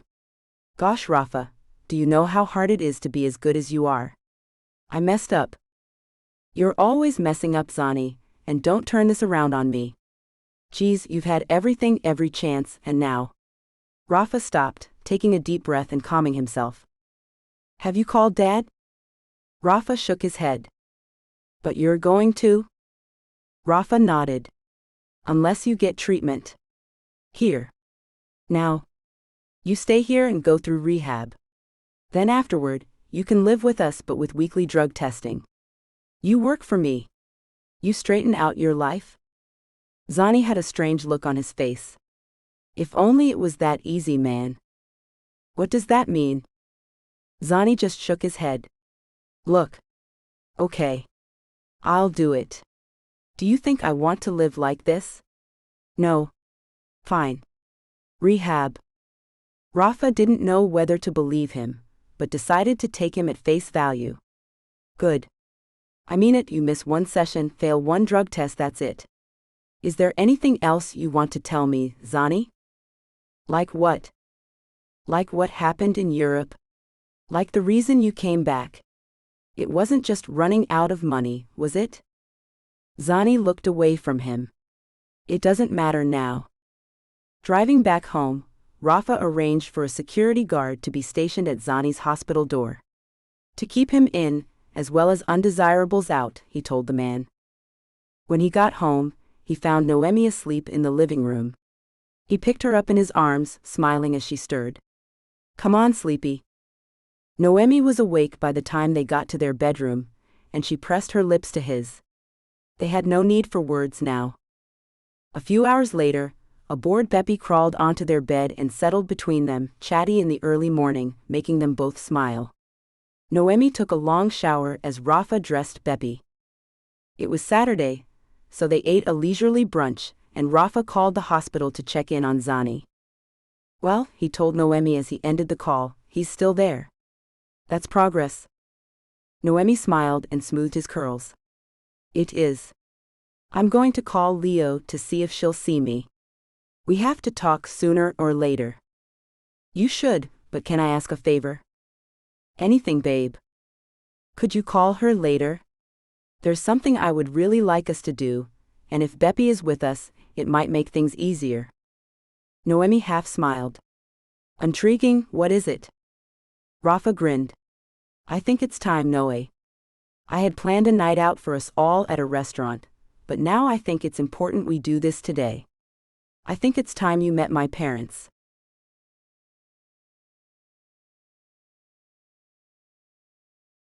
Chapter 22. Day 1 of rehab, and Zani was already regretting it. The specialist had been by to advise him what would happen. He was to go cold turkey, Rafa's suggestion. Thanks, brother. He murmured, downing a glass of cold water. His skin felt itchy, he was dripping sweat, and irritation made him antsy and jittery. He walked to the door, then stopped when he saw the security guard Rafa had stationed outside. Zani grumbled to himself and went back to bed. He managed a couple of hours of sleep before he was awoken by the nurse checking his vitals. She smiled at him. How are you feeling? Like death. Good, she said brightly, then it's working. She grinned at him, and he couldn't help chuckling. You're enjoying my torture. I admit I am, but only because I know how much better you'll feel when this is all over. Zani's eyebrows shot up. You? She smiled. Yup. 15 years ago. Then I got my nursing degree, and now I torture people who went through the same thing I did. It's my penance. Zani chuckled. Except you enjoy it. I enjoy it when you get better. Now take your poison. She handed him the painkillers, the few meds he was still allowed. Only to take the edge off, I'm afraid. Better than nothing. Are you hungry? Zani turned on the charm. Not for food. The nurse Georgia grinned. That's all that's on offer. Then no thanks. Just keep your fluids up and I'll be happy. Oh, and you got a card. I left it on your table. When Georgia had gone, Zani missed her already. She was super cute with a great rack and a butt that he could bounce coins off. He opened the envelope she had left him. At first, he didn't understand what he was seeing. A piece of paper with a collage of photographs set out like a photo story on it. One was of a woman from a distance, taken as she was walking along a street somewhere, he guessed, in France. Her hair was dark, her body slim, dressed in a simple summer dress. It was the next photograph that made his knees give way. The woman was laying on her back, her eyes open and staring. Sophia. Her blonde hair dyed brunette, her beautiful face lovely even in death. 2 telltale bullet holes in her torso. They had found her. The next photograph sent chills down his spine. Rafa. Noemi. Beppy. And the words written under them. One of them is next. As they drove to Rafa's parents' house outside of the city, Noemi squeezed her partner's thigh and smiled at him. What are you going to tell them about Zani? Nothing. Or at least I'll fudge the details. Tell them he's gone away to clear his head. I promised him that if he went through rehab, I'd protect him. Dad's a mild-mannered guy, but he'd been pushed to the brink by this. As angry as I am with him, I don't want Zani's life ruined. You're a good man. Would you believe it if I told you Zani wasn't the devil either? Noemi smiled. I would and I do. I believe he's genuinely sorry for what happened. Rafa smiled. We're here. He turned into the driveway of his parents' estate, but it was still a few moments before the house came into view. Wow. Noemi gaped at the size of the place. It made Rafa's place look like a shack. How many bedrooms does this behemoth have? Rafa laughed. You really don't want to know, but it has 2 ballrooms. Because of all those pesky balls one needs to have at the exact same time, Noemi shook her head, smiling. How the other half live? Says the surgeon.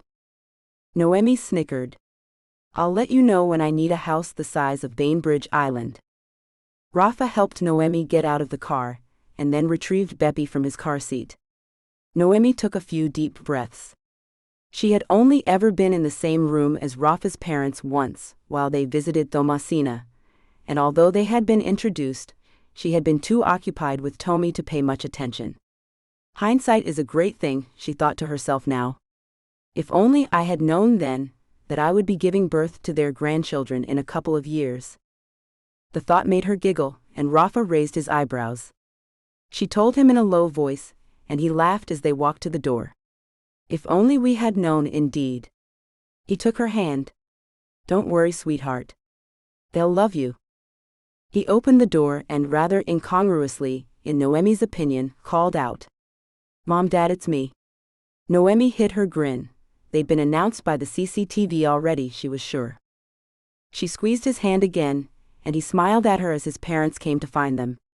Stefano Genova grinned widely. Hey, hey, hey.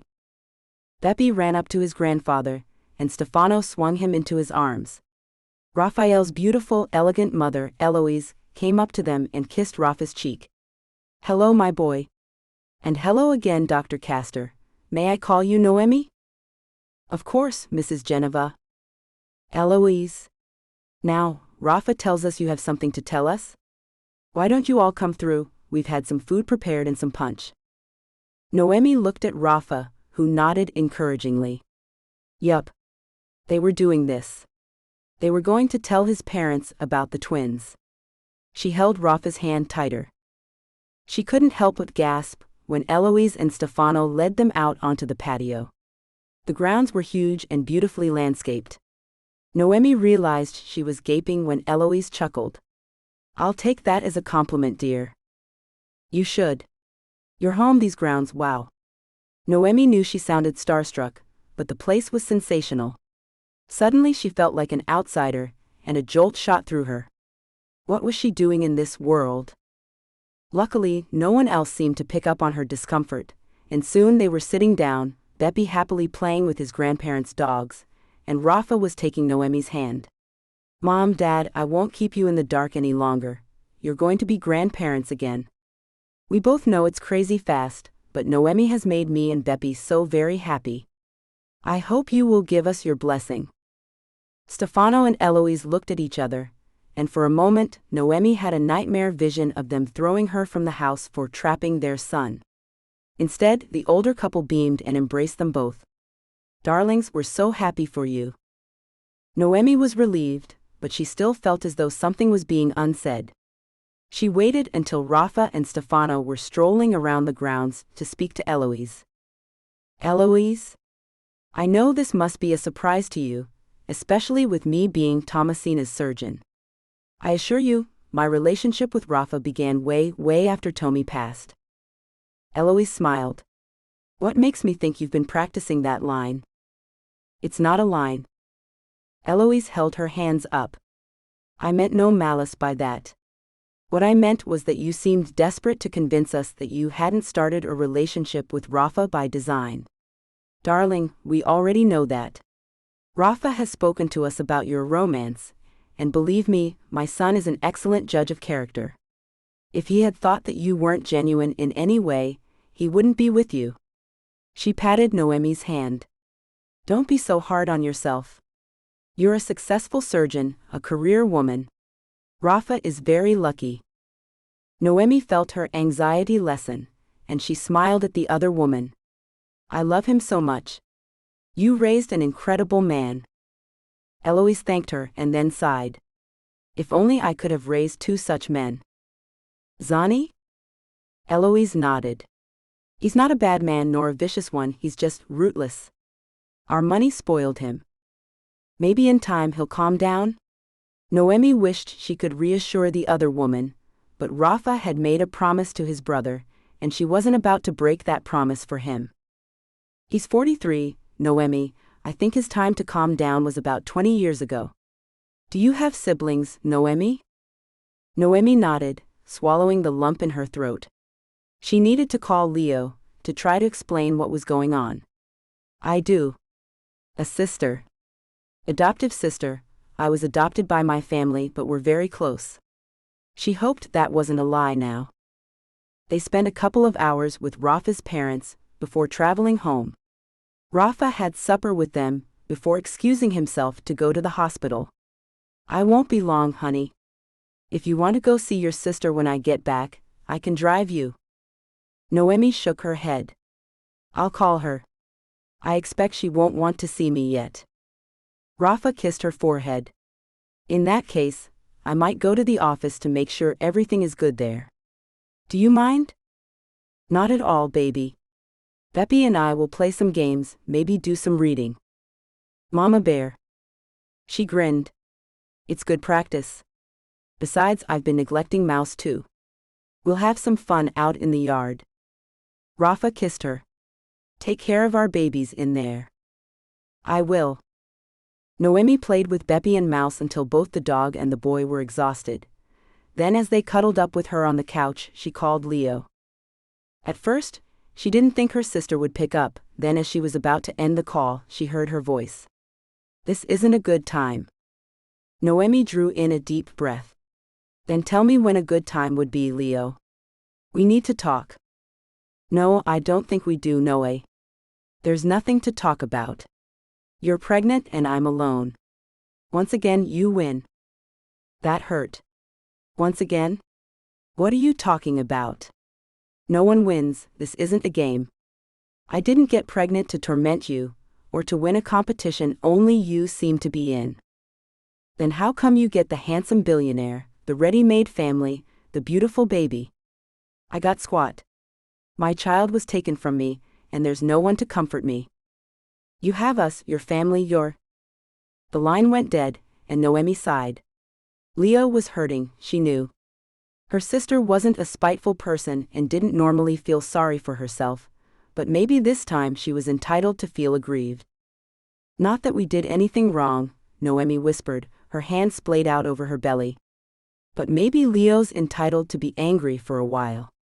That's okay, we can take it, can't we? She looked down at Beppy's little head, resting against her thigh, his thumb stuck in his mouth as he slept. He might not be my son, she thought as she stroked his curls, but I would die for this little tyke. She glanced at the clock. Almost 8 p.m. The house was silent, peaceful. Noemi knew she should really put Beppy to bed, but it was so comfortable here on the couch, and Beppy and her dog were sleeping so soundly. Noemi closed her eyes and let sleep come.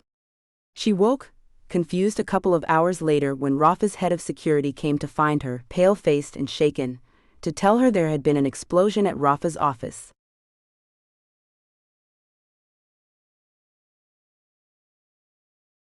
Chapter 23. Hysteria was near as she ran through the hospital, Beppy in her arms. It was only when she saw Kit, obviously sent to find her, that she relaxed. Kit was holding his hands up, calming her, a smile on his face. He's okay, he's fine. We're just checking him out. Noemi didn't know what to say, as she followed Kit to the When she saw Rafa, she gave a cry of distress and shielded Beppy. Rafa shook his head, smiling ruefully. Streaks ran down his face from a cut on his forehead. Looks worse than it is, babe. They're just going to clean it up. Noemi nodded, and took Beppy from the room until they told her Rafa was ready. She walked back in and Rafa kissed her. I'm really okay, he said in a low voice, leaning the unhurt part of his forehead against hers. Thankfully, I was the only one left in the office. What happened? Rafa shook his head. I couldn't tell you. 1 minute I'm walking to the copy machine, the next I'm flying through the air. They think it was a device in my office. Noemi's body went ice cold. A bomb. We don't know, but it looks like something like that, yeah. Oh gosh, Rafa. Rafa. She sank down on the gurney next to him. Rafa took Beppy from her arms. Noe, breathe. Why are you so calm?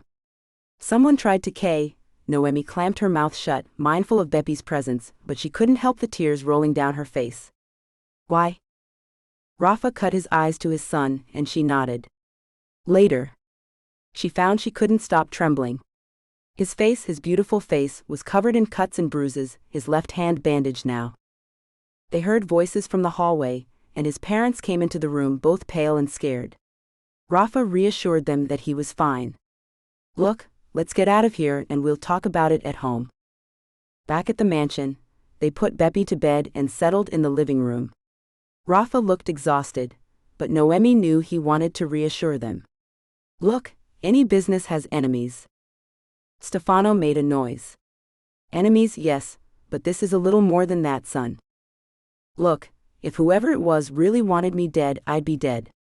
I think this was just a warning. Yes, but from whom? His mother looked on the edge of tears. I don't know, Mom.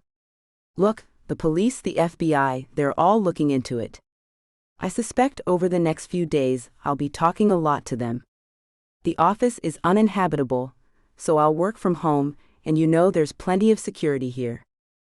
Keep Beppy home from school for a few days. I will. After his parents had finally been persuaded that he was safe and well, Rafa and Noemi shared a soak in his tub. Noemi washed his cuts, kissing each one as he smiled at her. You're so beautiful, he said, and she smiled shyly. As long as you think so? She smoothed his curls back from his face, her brown eyes full of love and concern. If anything had happened to you. I'm fine, I'm good.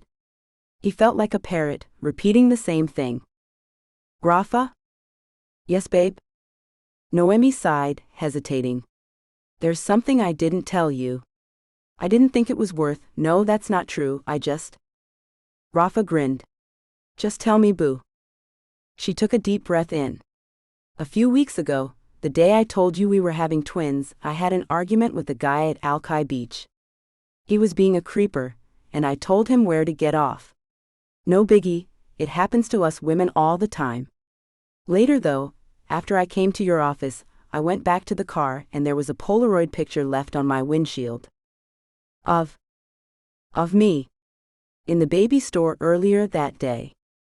Rafa felt the shock of her revelation. What? Why didn't you tell me?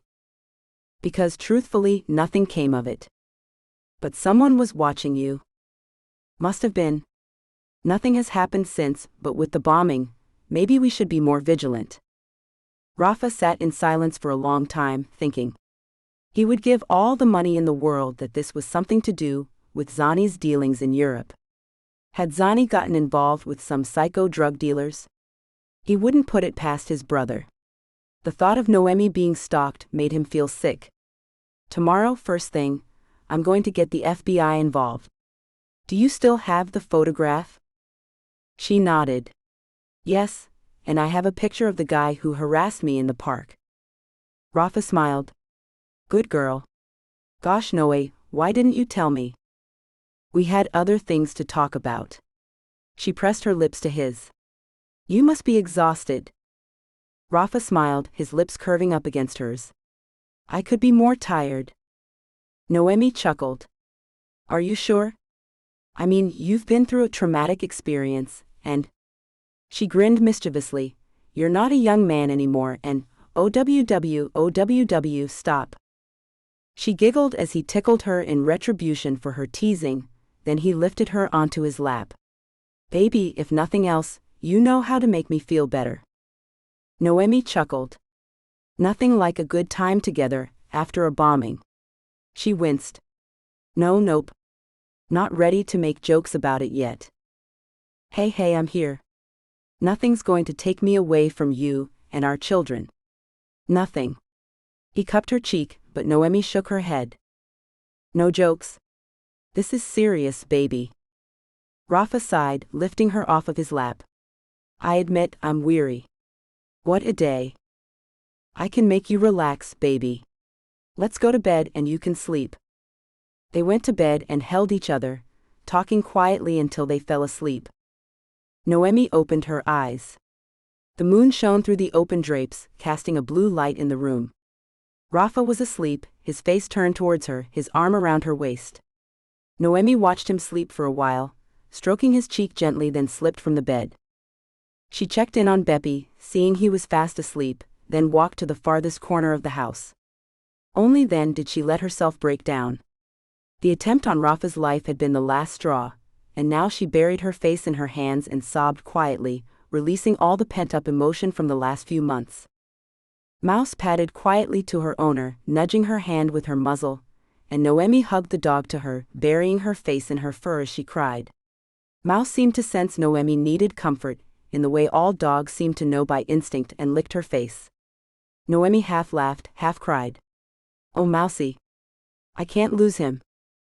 Noemi cried herself out, and then got up and walked to the kitchen, splashing water on her face. She let Mouse out to pee and stood in the doorway, breathing in the cool night air. Rafa is okay. He's not hurt much.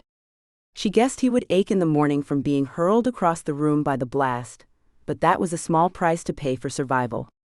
Who the hell would want to kill Rafa? Noemi tried to figure out why anyone would want to hurt Rafael Geneva, the sweetest man she had ever met. A suspicion had started in her mind about Zani's mysterious time in Europe, but she hadn't wanted to ask Rafa what he thought. They had enough trouble with Zani as it was. There was the creep in the park, but she was sure he was just a douchebag who thought he could intimidate a lone woman. The photos disturbed her, but Seattle wasn't that big a city. Maybe he had followed her, taken the photos. Don't be absurd. She rubbed her face and sighed. Can't you sleep? Rafa's voice was low as he padded quietly to her. She shook her head, gazing up at him, stroking his cheek. He smiled down at her, then bent his head to press his lips against hers. Noemi slid her hands over his bare chest, and when he broke away, his eyes were questioning.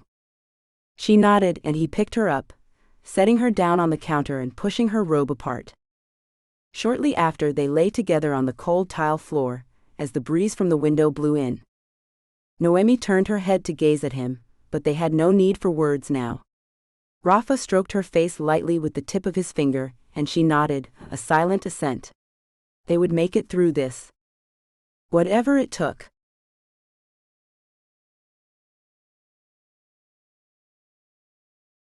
Chapter 24. Zani Geneva shifted impatiently in his chair. Group sessions were the worst. He hated sitting here in this room with these other addicts, telling stories of their habits. He couldn't tell the truth about his. He looked around the room, as another attendee was speaking. They were good people who got lost. He, on the other hand, knew he was the scum of the earth, someone whose cowardice knew no bounds. When they told him an attempt on Rafa's life had been made, that had been the moment to come clean. Tell his security team, tell the police, the FBI. Tell Rafa. It was because of him, Zani, that he had nearly lost his life. And yet he had stayed silent, still looking after number one, again. It had already cost Sophie her life. Zani was disgusted with himself. What if Beppy had been at the office? He was sure the little boy would not have survived a blast. What if someone delivered a package to the house? Beppy, Rafa, Noemi. He was still remonstrating with himself when he got back to his room, still arguing about it in his head, when the door opened, and Noemi greeted him with a sweet smile. She really was a cutie. Hey Zani, how are you feeling? Docs tell me you're doing well? No.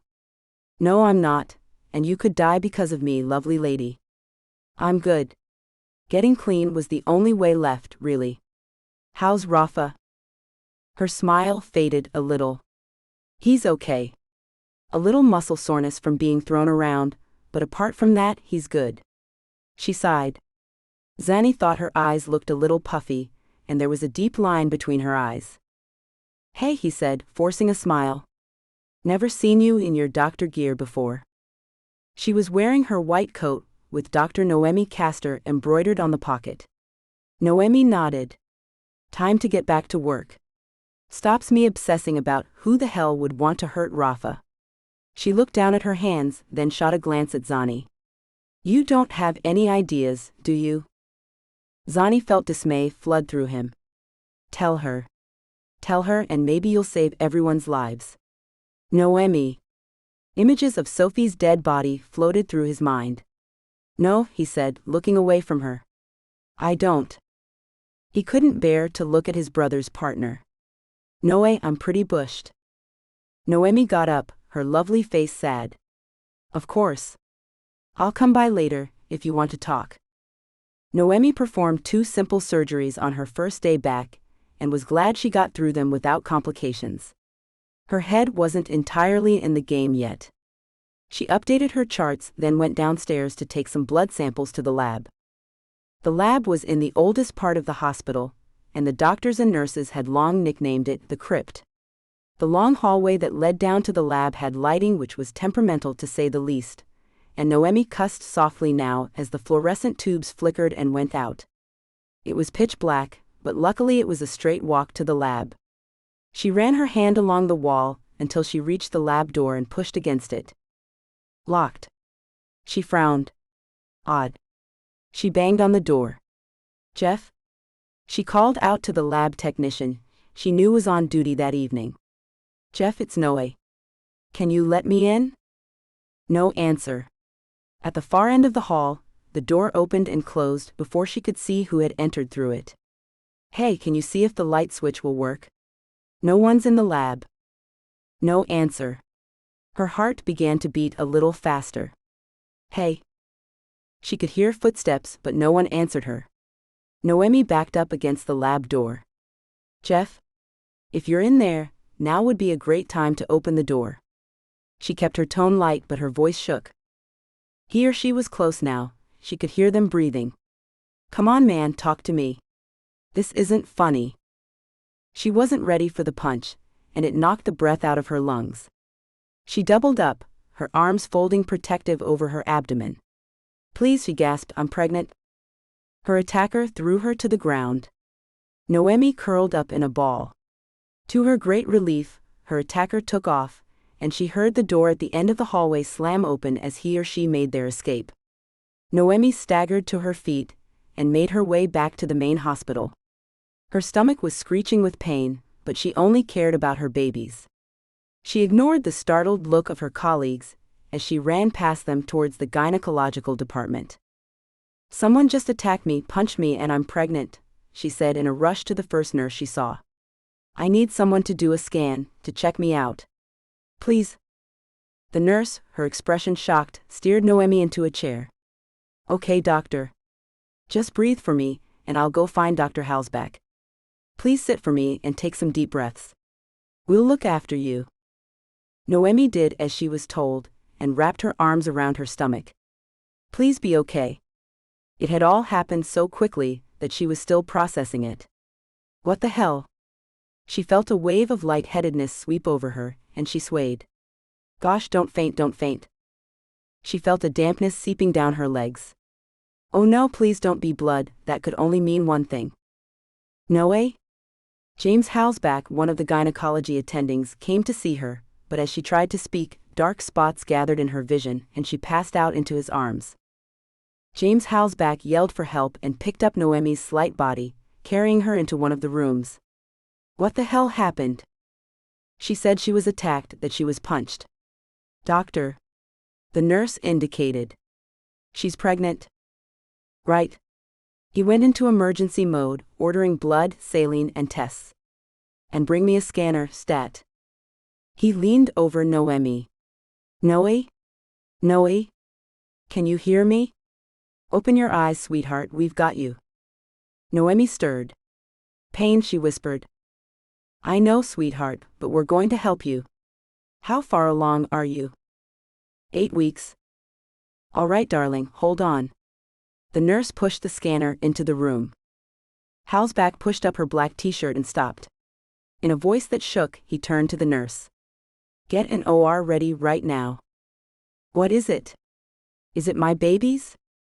Halsbach leaned over her again, his expression one of shock and disbelief. No, sweetheart. You're not miscarrying, at least that's not why you're bleeding.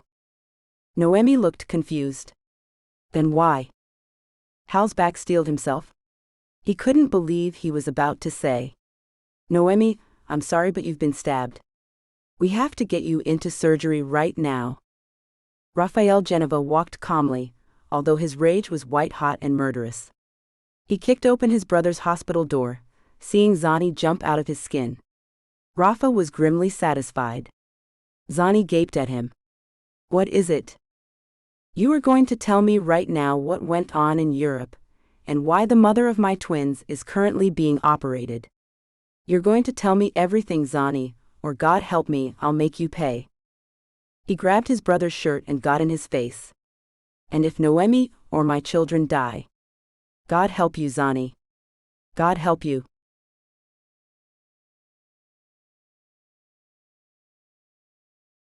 Chapter 25. Noemi opened her eyes and realized that she felt okay. Even good. How the hell was that possible? She wasn't even sore, but she put that down to the morphine they must have given her. Rafa was sitting by her bed. Hey, buddy. His smile was relieved. Hey, kiddo.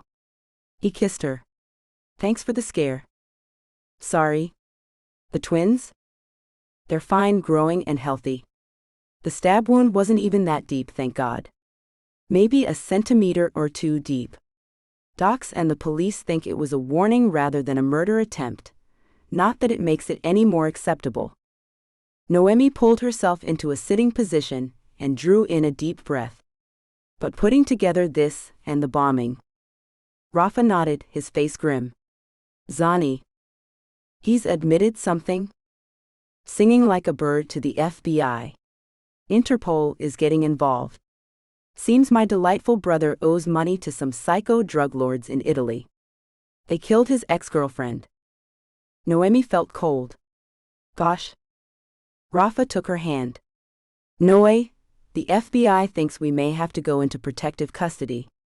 The people Zani is mixed up with, their reach is wide and deadly. What do they want? Zani. Rafa sighed. And it's an impossible situation. If he goes to them, he's a dead man.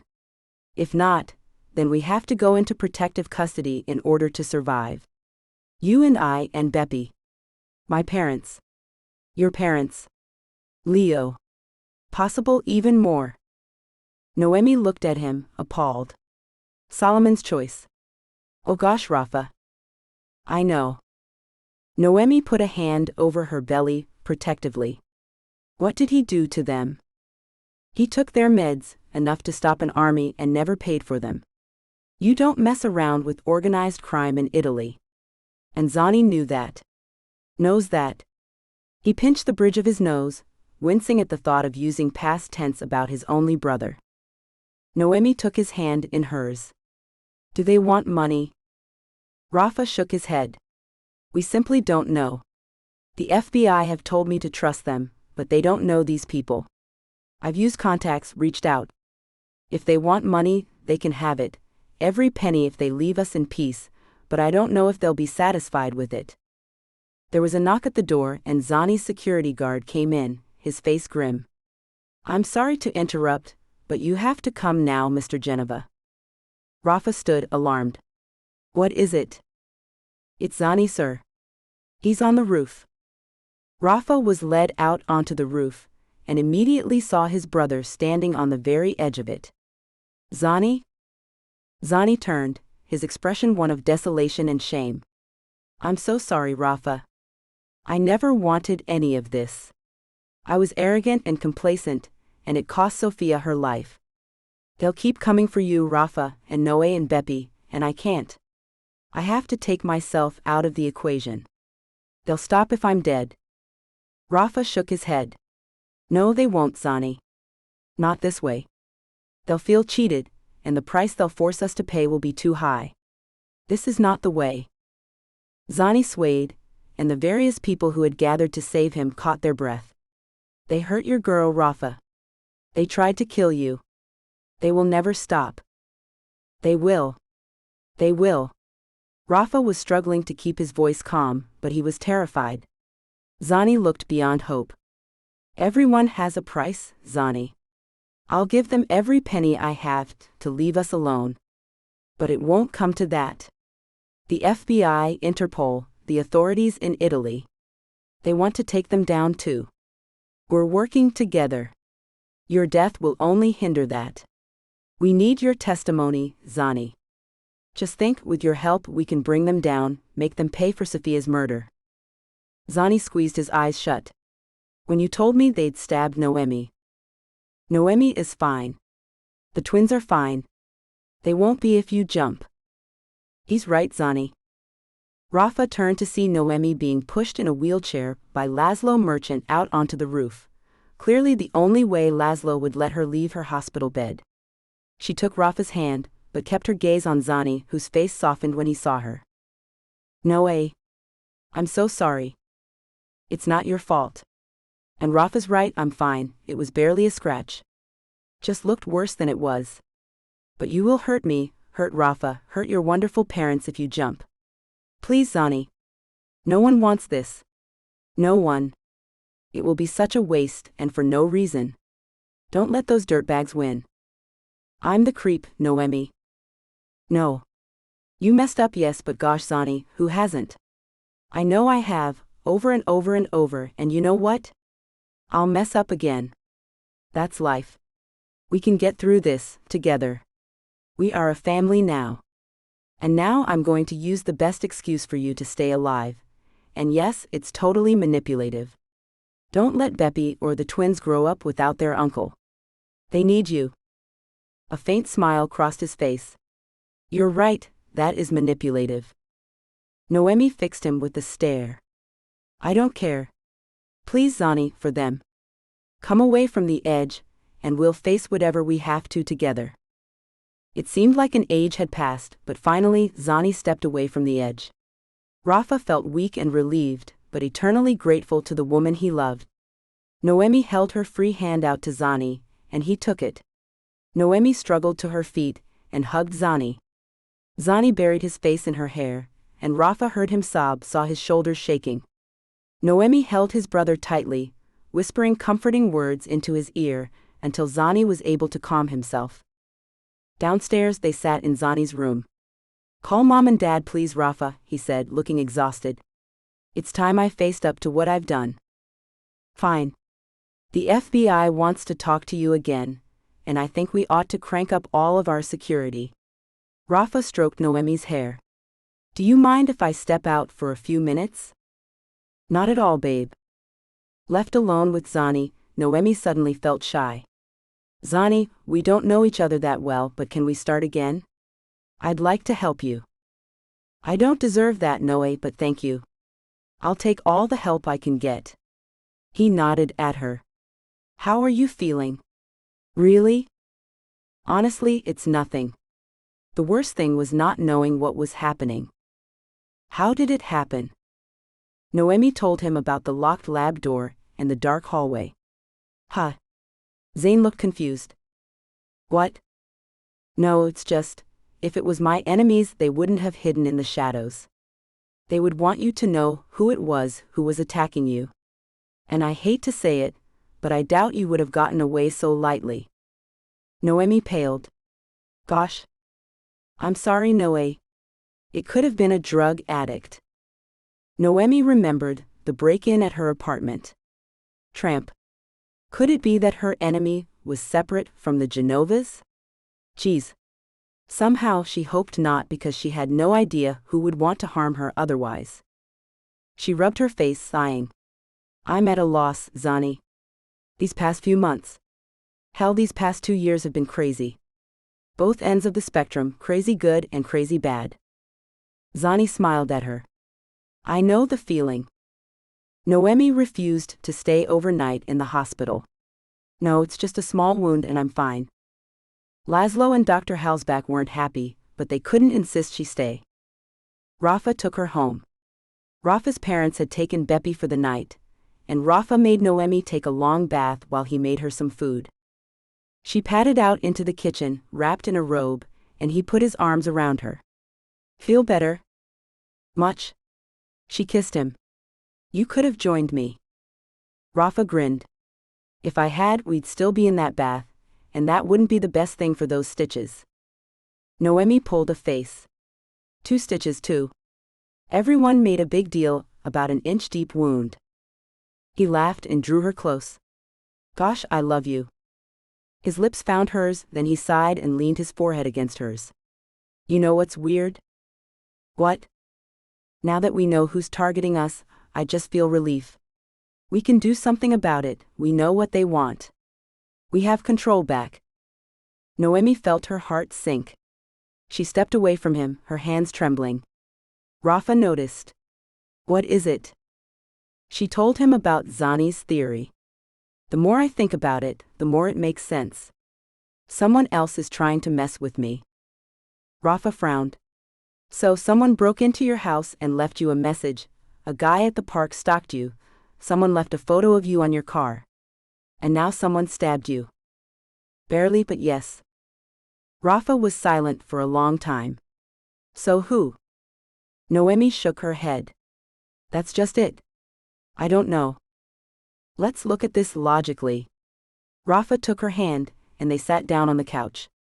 "Any lost patience with relatives that blame you?" Noemi looked at him, and he realized what he'd said. "Well, you can rule out me." He stopped. "Drew? No. No way. He's a man of God, for Christ's sakes, and I swear he's been nothing but kind." Noemi felt her face flame. "He spoke very highly of you. Eventually." "Misdirection? I'm not saying it is him, but the timing's right." Rafa looked at her. "Are you crying?" "Hormones." But she was lying, and Rafa knew it. "Look, I just don't want it to be him, okay?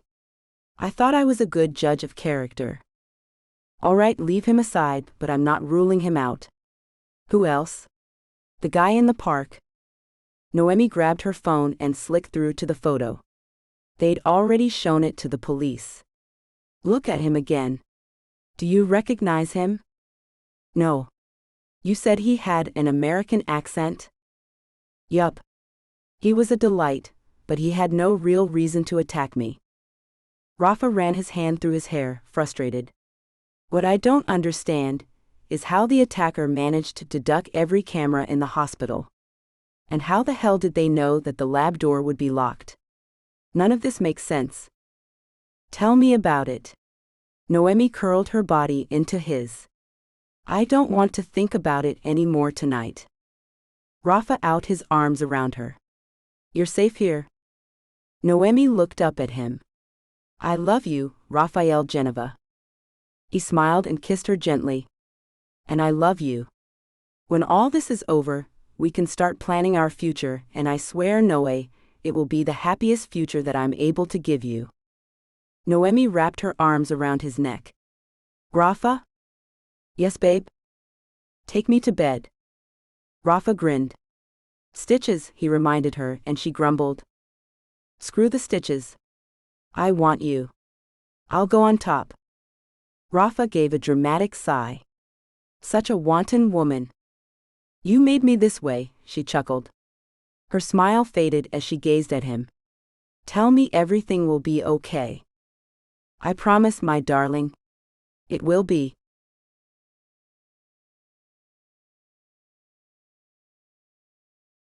Chapter 26.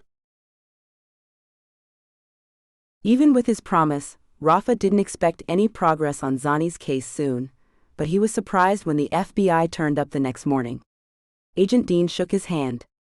We have news. Agent Dean and his partner asked Rafa and Noemi to join them at the hospital. Zani was waiting for them. You know what this is about? He asked Rafa in a low voice. His brother shook his head. Nope, they just asked us to come here. Mr. Geneva, both of you sirs, and Dr. Castor, I think we have good news for you. Mr. Geneva. Zani, the syndicate you were involved with. Nice way to put it. Mob would be more suitable, Zani said with a wry smile. Fair enough, Agent Dean said. Interpol has had them under surveillance for a long time. They were running an undercover operation long before you got involved with the Sin mob. An informant, someone close to the head of the family, had been working with them to bring the family down. That informant was tasked by the top to find you and intimidate you. He admitted planting the bomb in your office, sir. He looked at Rafa, but also admitted to not using as many explosives as he was told to. He says he did the bare minimum, so it would please his bosses without committing murder. He denies anything to do with the attack on Dr. Castor, although he admits leaving a photograph on your car to intimidate you and sending a text message. Rafa and Noemi looked at each other. Oh damn it, Noemi thought. We were right. It's someone else. Agent Dean didn't see their reaction and continued. Long story short, unless he wants his cover blown, he's going to have to bring a result for the head of the family. Which means money or blood. Zani stared at him. So we can pay off the debt, and that would be that? Yes, and it's what Interpol wants. They don't want their entire operation blown by drug money. Zani looked at Rafa. Rafa nodded. Then it's a no-brainer. I'll arrange for the money to be wired to whatever account they want. I just want my family safe. We'll get it done. We'll be in touch. When the Genevas and Noemi were alone, Rafa looked at his brother. It's over. Zani shook his head. I don't believe it. I don't. Did you think it would end in gunfights? Not the way the world works. Everybody has their price. Zani rubbed his face. I can't thank you enough. Yes, you can. You're getting clean. Stay that way forever. One slip and I'm out, Zani. You put my family, my son, and Noemi in danger. Let this be an end to it. I swear on my life, brother. Rafa nodded stiffly. I'll look forward to seeing it. Zani looked at Noemi. I promise you too, Noe. Did you tell Rafa? She nodded. We're trying to figure out who would have a grudge. Have you called Drew? Noemi looked at Rafa. Not yet, but I will. She looked at Zani. Rafa thinks maybe Drew Valentini. That would make sense. Have you met him? Zani shook his head. No, actually. But he's the most likely suspect. He's a minister. Zani gave a crooked grin. Well, we've all heard stories about them. As they left the hospital, Noemi turned to Rafa. Listen, I'm going to go over to Leo's house to bang on her door until she lets me in. If today has shown me anything, it's that her love is worth fighting for. Rafa kissed her. Want me to come with? She shook her head. We need sister time. Noemi took a cab to Leo's house. She knocked on the door and tried to open it, but there was no answer. Leo's car was in the driveway. Noemi sighed heavily. Leo was in and ignored her. Well, tough lady. I'm coming in, whether you want me to or not. Noemi walked around to the garden gate and let herself in. As she walked around the side of the house, she noticed that the small sapling that had been donated in Jack's name was gone, ripped out of the ground and thrown aside. Her heart sank. Maybe Leo had lost it completely in her grief. Suddenly, the need to get into the house was imperative. Noemi banged on the back door. Leo. It's me. I'm coming in. The door was locked, but she found a brick and smashed the window, reaching in gingerly to unlock the door.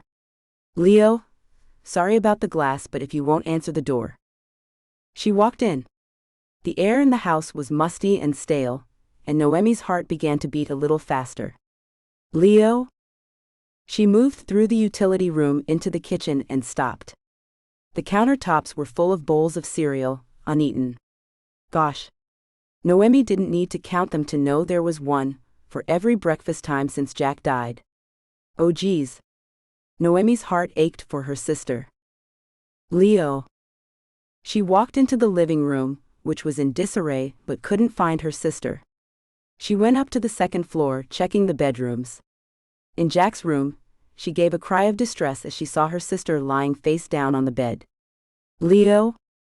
She darted to her sister and turned her over. To her relief, Leonora was breathing, but to her horror, her face was a bloody mess of cuts and welts. Leo, my gosh, what happened? Leonora opened her eyes, and terror crept into them. No, Noemi, please run, he's crazy, he's crazy. Noemi's adrenaline spiked. Who's crazy? Who did this to you? Leo's eyes were whirling in her head, such was her distress. Paul's crazy. Noemi, please, he's in the house. He's in the house. Noemi's adrenaline was pumping hard.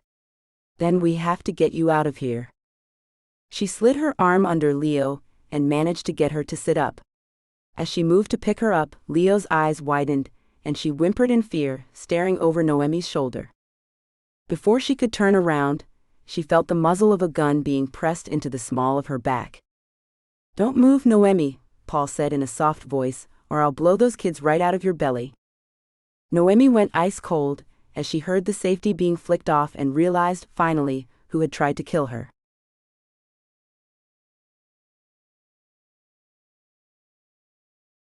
Chapter 27. Rafa nodded at Drew Valentini as he walked into the diner and sat down opposite him. Drew? Rafa, it's good to see you. Is it? Drew put down the coffee he was about to sip. Ah. This isn't a friendly visit. What's on your mind, Rafa? Rafa studied him for a moment before answering. Are you stalking Noemi for some reason? Did you attack her knowing she was carrying my children? Drew's eyes grew big. Wow, Rafa. That, I wasn't expecting. Answer my question, please. Rafa's anger was on a knife edge. Drew put his coffee cup down and placed his hands flat on the table. No, Rafa, of course not. Of course, I would never hurt Noemi or anyone else. Why on earth would you think that? Rafa told him everything in a flat, dead tone. So you can see why I might be suspicious. Drew nodded slowly. Now that you put it like that, yes, I suppose you would think of me, especially when I made a deliberate effort to insert myself into Noemi's life. But no, I swear to you, I would never stoop so low. Was I surprised when Noemi told me about the two of you? Yes, I admit I was. Was there a fleeting moment of thinking that your relationship was inappropriate? Yes, for a scintilla. But your relationship is entirely your business, and knowing Noemi now, I think Thomasina would be delighted for the both of you. He let out a shaky breath, and for the first time, Rafa saw real emotion in him. I'm sorry to hear about Noemi. Is she all right? Yes, thankfully. The stabbing wasn't serious, and both she and the babies are doing well. But you can see why I'm trying to figure out who would do this to her. I can, but I will swear on the Bible, it wasn't me. I'll take a polygraph, give DNA, anything. When did it happen? Rafa told him, and Drew visibly relaxed. That day, I can tell you I had a workshop all day at one of the smaller chapels in the city. Bereavement counseling. There was a small group, but I took individual sessions both in the morning and in the evening. You can check with the participants. I'm sure they wouldn't mind speaking on my behalf. Rafa couldn't decide whether he was being played, but his gut told him Valentini was on the level. Maybe a couple. No problem, although there was one man I'd rather you didn't call. He was a very disturbed young man, angry, combative. He told me that he'd just lost his 6-year-old son, and he blamed the mother and her family for not letting him be in the kid's life. Rafa's skin prickled. What? Drew didn't pick up on Rafa's concern. I can't name names, obviously, but I saw the kind of anger you're talking about. Mental health in this country. Rafa held up his hand, stopping him, his eyes almost wild with terror. Drew, was this guy's name Paul? Drew's expression told him everything he needed to know, and Rafa cursed loudly, drawing the attention of the other patrons.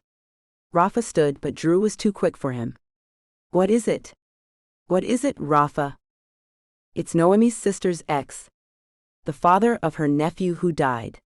Jack. Drew, he was 6 years old and barely knew his father. Realization dawned, and Drew looked horrified. Oh dear God, Rafa. I have to find Noemi. Drew nodded. Let me drive.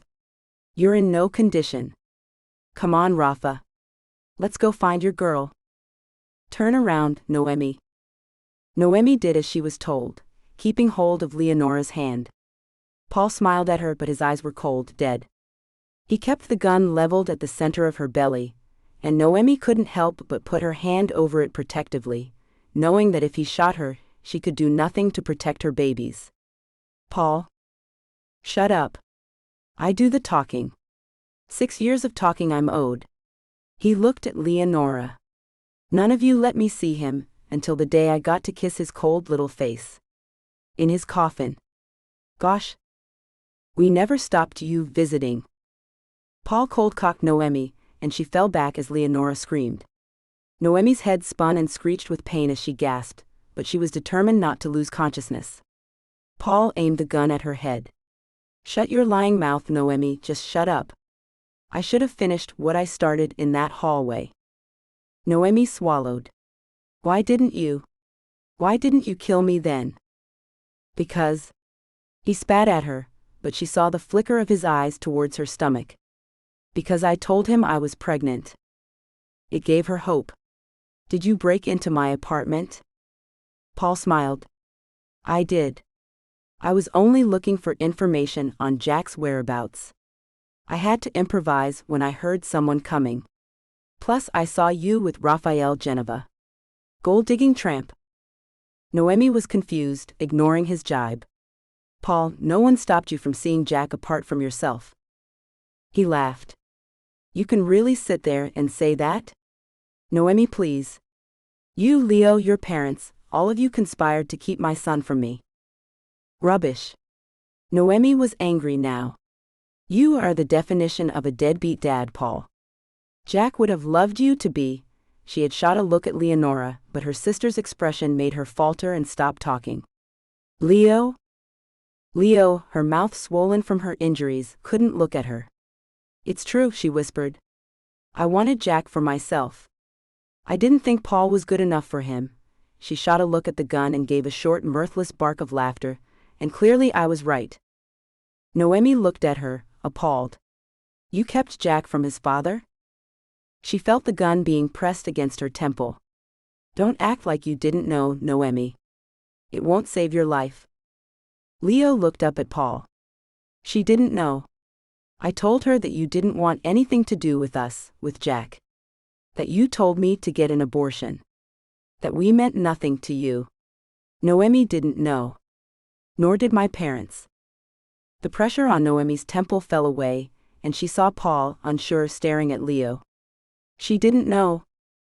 No one did. No one but me. Paul and Leo stared at each other, and then in a split second, Paul raised the gun and pulled the trigger. Noemi screamed as her sister slumped onto her side, bleeding profusely, her eyes closed. Paul grabbed Noemi and dragged her from the room, Noemi crying hysterically. He practically threw her down the stairs, and clamping a hand over her mouth, he hauled her out to Leo's car and threw her into the trunk. You're my insurance policy now, Noe. Once I'm out of the state. He didn't finish his sentence, but she knew. She was a dead woman. Paul slammed the trunk closed, and she was in darkness. As Drew drove, Rafa was on his phone calling the police, the FBI, and everyone who could help them. He directed Drew to Leonora's house, but as they turned into her street, Rafa cursed. Leonora's car was speeding away from the house. Follow her. He knew if Leo had taken off that quickly, she had to have Noemi with her, or Noemi had already left. Leo was the key, the main target. Follow her, find Paul. Rafa, that's a guy driving that car. Sure it's Leonora's? Rafa felt ice-cold fear in his veins. Keep following them. Them? Somehow he knew that this situation was bad. Noemi could be with him. Both women could be in the car, both in danger. Or Noemi could be lying dead at Leo's house. Rafa, calming himself despite his terror, called the police and gave them directions. There could be injured people. Don't say her name and she'll be okay. They followed the other car for miles, Drew keeping up with it, and Rafa warning him not to alert the other driver to their presence. More and more his instinct told him Noemi was in that car. The police called him back. We have a shooting victim. His heart nearly broke in two. A woman? Yes. She was shot, but she's alive. Caucasian, mid-30s. Caucasian. Leo. Rafa knew he shouldn't be so relieved. That's Leonora Castor. We're following her car, and I think the shooter has my girlfriend. Don't engage, sir. We're on our way. Rafa ended the call. Don't engage. Yeah, right. If he had the chance to rescue his love, he wouldn't hesitate to engage. Rafa. Drew indicated the car ahead, which was swerving wildly now. Rafa leaned forward, and his heart soared as he saw Noemi wrapping her arms around Paul's head, trying to put him off. Stop the car. Oh, you good girl, you brave, brave girl. I'm here. I'm coming for you.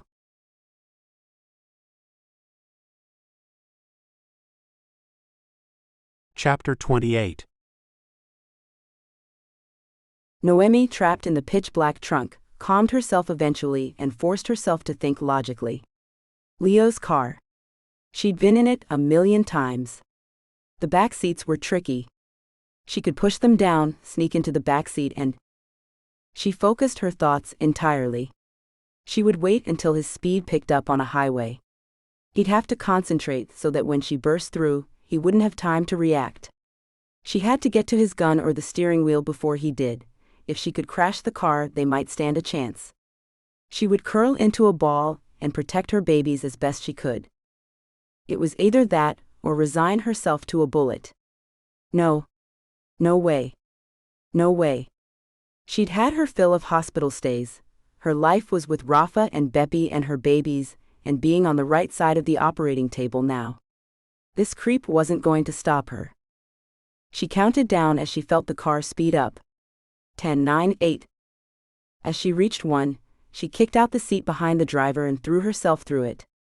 Paul gave a startled yelp as she wrapped her arms around his head, blinding him. He tried to steer with one hand, with the other he yanked his gun from his pocket. Noemi grabbed that hand and smashed it repeatedly against the stick shift, until he screamed with pain and dropped the gun. "You damn tramp. You psycho jerk," she growled as she wrestled with him. "You killed my sister. You tried to hurt me and my children, screw you, Paul." The car skidded and swerved and plowed through the fence at the side of the highway. Noemi clung onto Paul's head as the vehicle almost flew across a field, and then, with a sickening crunch, it hit a tree, and Noemi was knocked unconscious. "No. Noemi." Rafa was beside himself as Drew drove through the broken fence towards the tree and the smoking wreck of Leo's car. Rafa was out and running before Drew even stopped his car. As Rafa got to the car, he smelled gasoline. Panicking, he yanked open the back door and extracted Noemi's limp body. Paul was dead, his face mashed into the steering column, but Rafa couldn't care less. All his attention was on Noemi as he carried her away from the car, his eyes on her face as he willed her to be okay. Drew was waiting. "Get in the back seat with her. I'll drive us to the hospital." Rafa lay Noemi gently on the back seat, then got in, settling her head on his lap. As Drew drove, Rafa stroked Noemi's hair. She didn't appear to have any injuries other than a bruised face and a cut above her ear, but she was so pale, so still. He pressed 2 fingers against her neck, and was relieved that her pulse was so strong. "I love you so much, Noemi Castor. Please, open your eyes for me, baby." He squeezed his own eyes shut, then felt the slightest movement, then soft lips against his. "Hey, big guy." Her voice was gravelly, gruff, and soft. Rafa opened his eyes and saw her smile, her beautiful smile, and he couldn't help the tears that streamed down his face as the relief hit. "Hey, beautiful girl." Her eyes filled with tears. "Is he dead?" "He killed Leo. He killed my sister." Rafa shook his head as he laid her gently on the ground, cradling her head. "No, darling. Leo's alive, she's holding on." Noemi sighed. "Oh, thank God, thank God." "You better hang on too, Noemi Castor." Rafa's voice shook and she smiled. "I'm okay, just a little groggy." She touched his face. "Did you get even more handsome since this morning?" Rafa chuckled, his emotions on the surface. "No way, you are going to marry me, right?" Noemi smiled, groggy, concussed, but delighted to be alive. "I love you, Raphael Geneva, but I gotta say, about damn time you asked." Rafa laughed and kissed her. "I'm going to take that as a yes. I might be concussed, so ask me again when I'm better." Rafa winked at her. "And risk you saying no?" "That, Rafa Geneva, would never happen." "Then tell me yes again and again." Noemi smiled as she pulled his lips down to hers again. "Yes, yes, yes."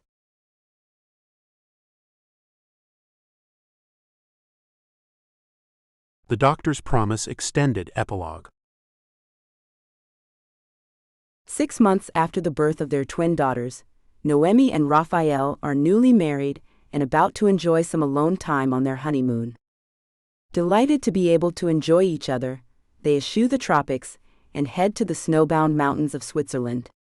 In a secluded cabin, they explore physical pleasures as they take their love to the next level. When a visitor from another cabin arrives, Rafa is suspicious of the man's motives and questions whether their love nest really is the safe haven they had been promised. After almost losing Noemi twice before, Rafa is taking no risks with her safety.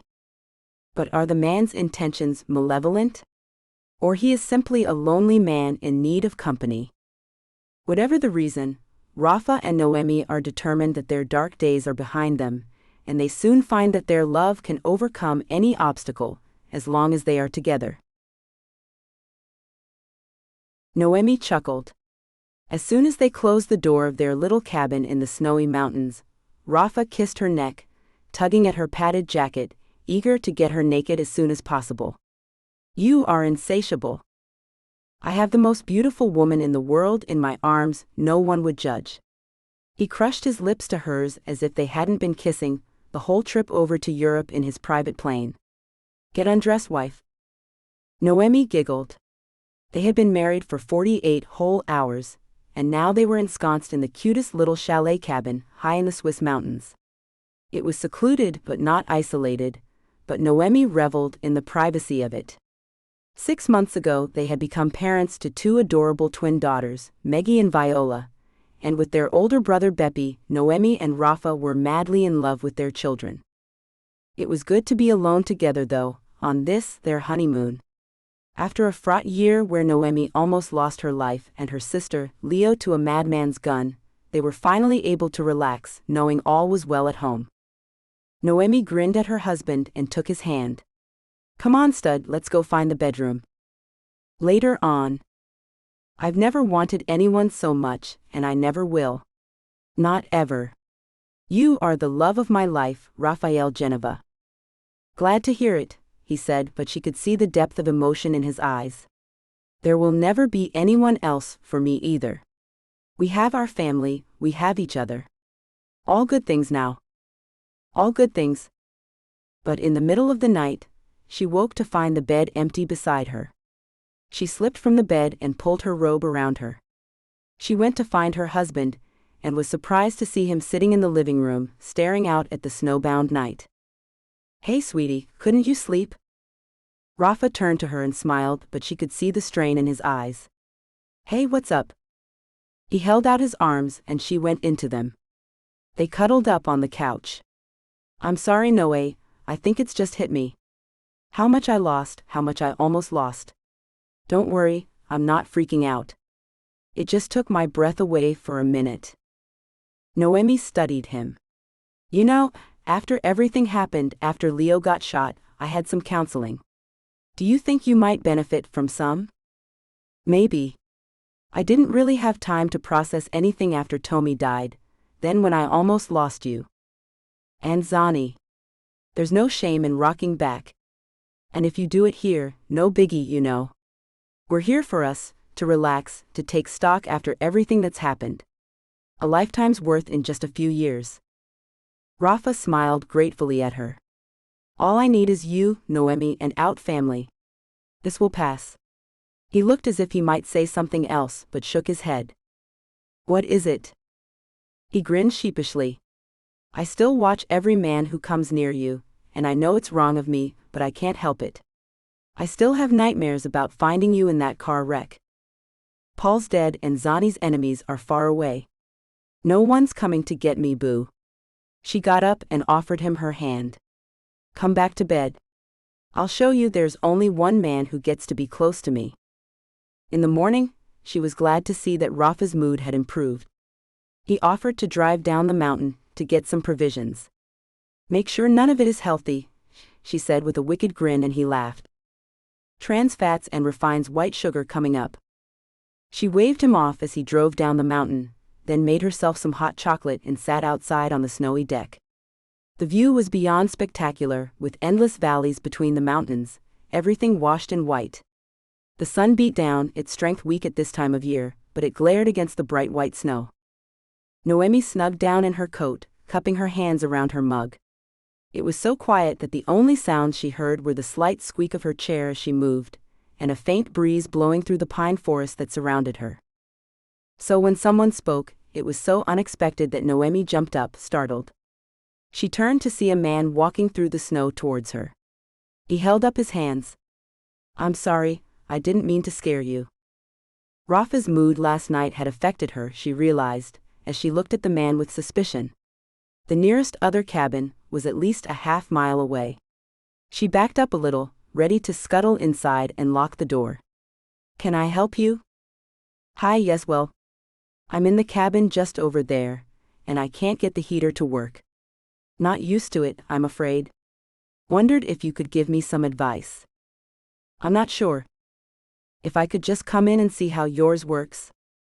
Ha. No freaking way. My husband is on his way. He might be able to help you, if you want to wait. The other man, not much older than Raphael, she guessed, smiled pleasantly. No problem, I don't want to cause you any inconvenience. First time here? Noemi nodded cautiously. He didn't appear unfriendly, But then again, nor had Paul, who had shot her sister, had planned on getting rid of Noemi and her unborn twins. Honeymoon. Congratulations, ma'am. I'm just here on my own, his time. I used to come here with my wife. I'm sorry. The stranger laughed. Oh no, she's not dead, we're divorced. This is my first time here alone, and well, I don't know why I'm telling you all this. He laughed sheepishly. You have a kind face. She gave him a half smile. You come here a lot. At least once a year. The peace, the silence. I thought I needed it, but, well, I always had Cheryl to go back to talk to. Now, it takes some getting used to the solitude. To Noemi's vast relief, she heard Rafa's SUV arrive and the door slam. She looked around as he approached, his eyes riveted to the newcomer. Hey. Raphael Geneva. He stuck his hand out to the man, who shook it without hesitation. Archie Clements, good to meet you, sir. I was just talking to your lovely lady. He explained his predicament to Rafa, who nodded. No problem. Noe, there's a bag of groceries in the car, would you mind fetching them while I show Archie how the heater works? She nodded, and as she passed him, he leaned in as if to kiss her cheek. If I yell get in the car, lock the car, drive and don't stop. Noemi rolled her eyes. As if she'd leave him there. Rafa read her mind. Noe. Fine. She went to fetch the brown paper bag with the groceries in, listening carefully. No yelling, no shouting. She carried the groceries into the cabin, and saw the two men standing by the wood burner. Their discussion was purely about the burner, and Noemi began to relax. Gosh, they were so paranoid. Archie thanked Rafa. Thank you. I'm only here for a day, and I didn't want to freeze. They've changed the system since I was here last with Cheryl. Well, I leave you lovebirds alone. Thanks again, great to meet you. He moved towards the door, and suddenly Noemi felt sorry for him. Archie, stay and have lunch with us. She looked at Raphael, who nodded and smiled. Please do. Oh, I don't want to interrupt. But Archie's flushed cheeks told Noemi he was delighted and flattered to be asked. Later, after Archie had left, Rafa wrapped his arms around Noemi as they sat together in front of the open fire. You, Mrs. Geneva, are the sweetest thing. Not really. At first, I was on my guard with him. Rafa chuckled softly. I admit when I saw you talking to a strange man, I nearly barreled out of the car and took him down. Paranoia much? No, I'm with you there. I guess we both have some relaxing to do. There are good people in this world. I hope Archie finds happiness. What a sweet guy. Rafa kissed her. Damn it, now I have competition. Noemi laughed. Never. Never ever. You are my world. Rafa smiled. Then come to bed and show me, beautiful one. And Noemi did just that, all day and all night. The end.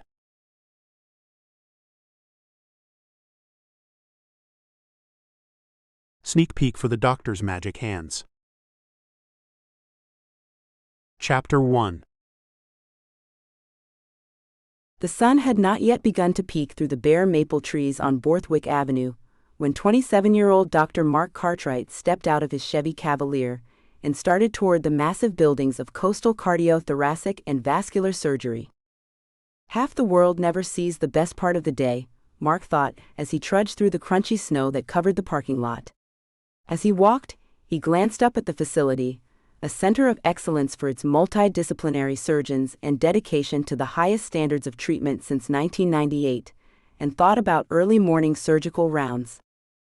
Mark shivered in New Hampshire's frigid December air, stuffed his hands deeper into the pockets of his heavy down coat, and mulled over the weeks to come.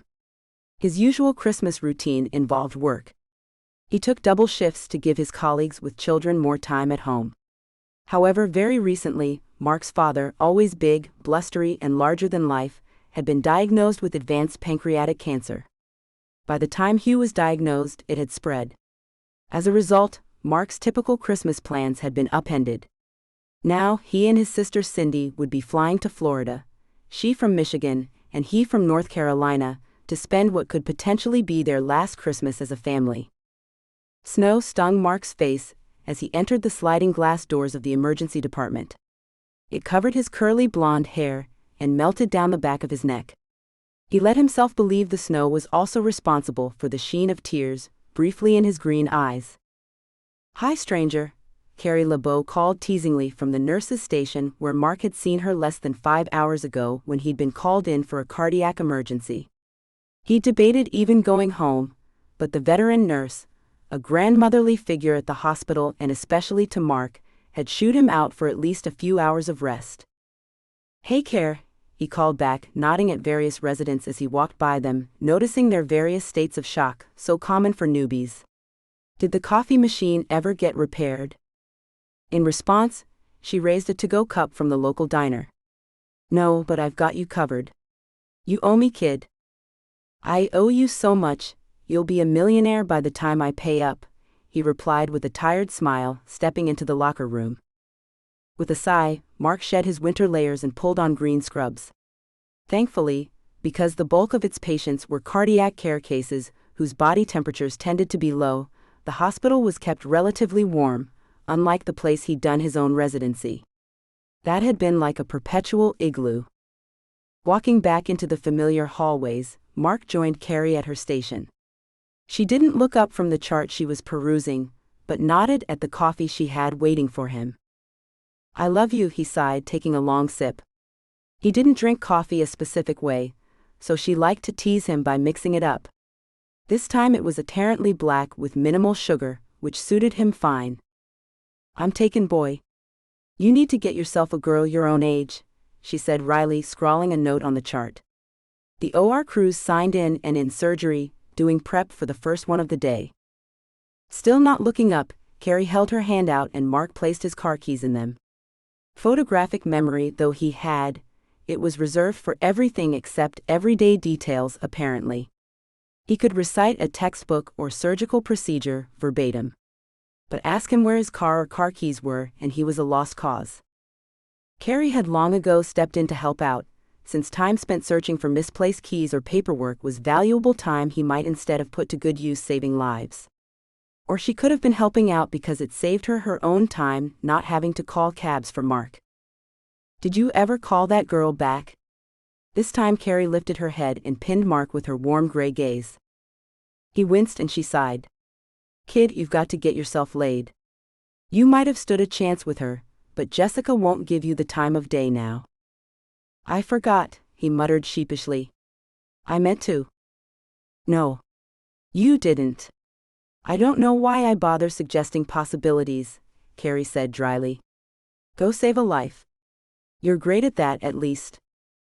"Sorry," he apologized as he started toward the OR. Except he wasn't. Not really. Social relationships had always been a puzzle to Mark. Since childhood, Mark had always had trouble making friends. He missed social clues and was often brutally honest, alienating others unintentionally. His sister had tried to help him, but he just didn't get it then, and he still didn't get it now. He might be a star surgeon, a medical prodigy who had graduated medical school when most were barely graduating college, but people were a mystery. Especially women. As he scrubbed for surgery, a fellow surgeon, Jim Owens, walked in and joined him at the sink. Owens was the antithesis of Mark, who was friendly and popular with both sexes. "Talk me through who's on the table today," Mark requested. He already knew every pertinent surgical detail, but Owens would know other stuff, things that would help humanize the patient. Mark knew that was important, even if he wasn't always entirely clear on why. "Good morning to you too, Mark," Owens reminded him, ever patient, before starting in as they both scrubbed carefully. "Richard Marshall's our guy today. You know his company, right?" "No." "Dude." Owens shook his head. "He's the billionaire who donates millions to this hospital. Maybe learn the names of the people who sign your paycheck?" He held up a hand, before Mark could respond in confusion.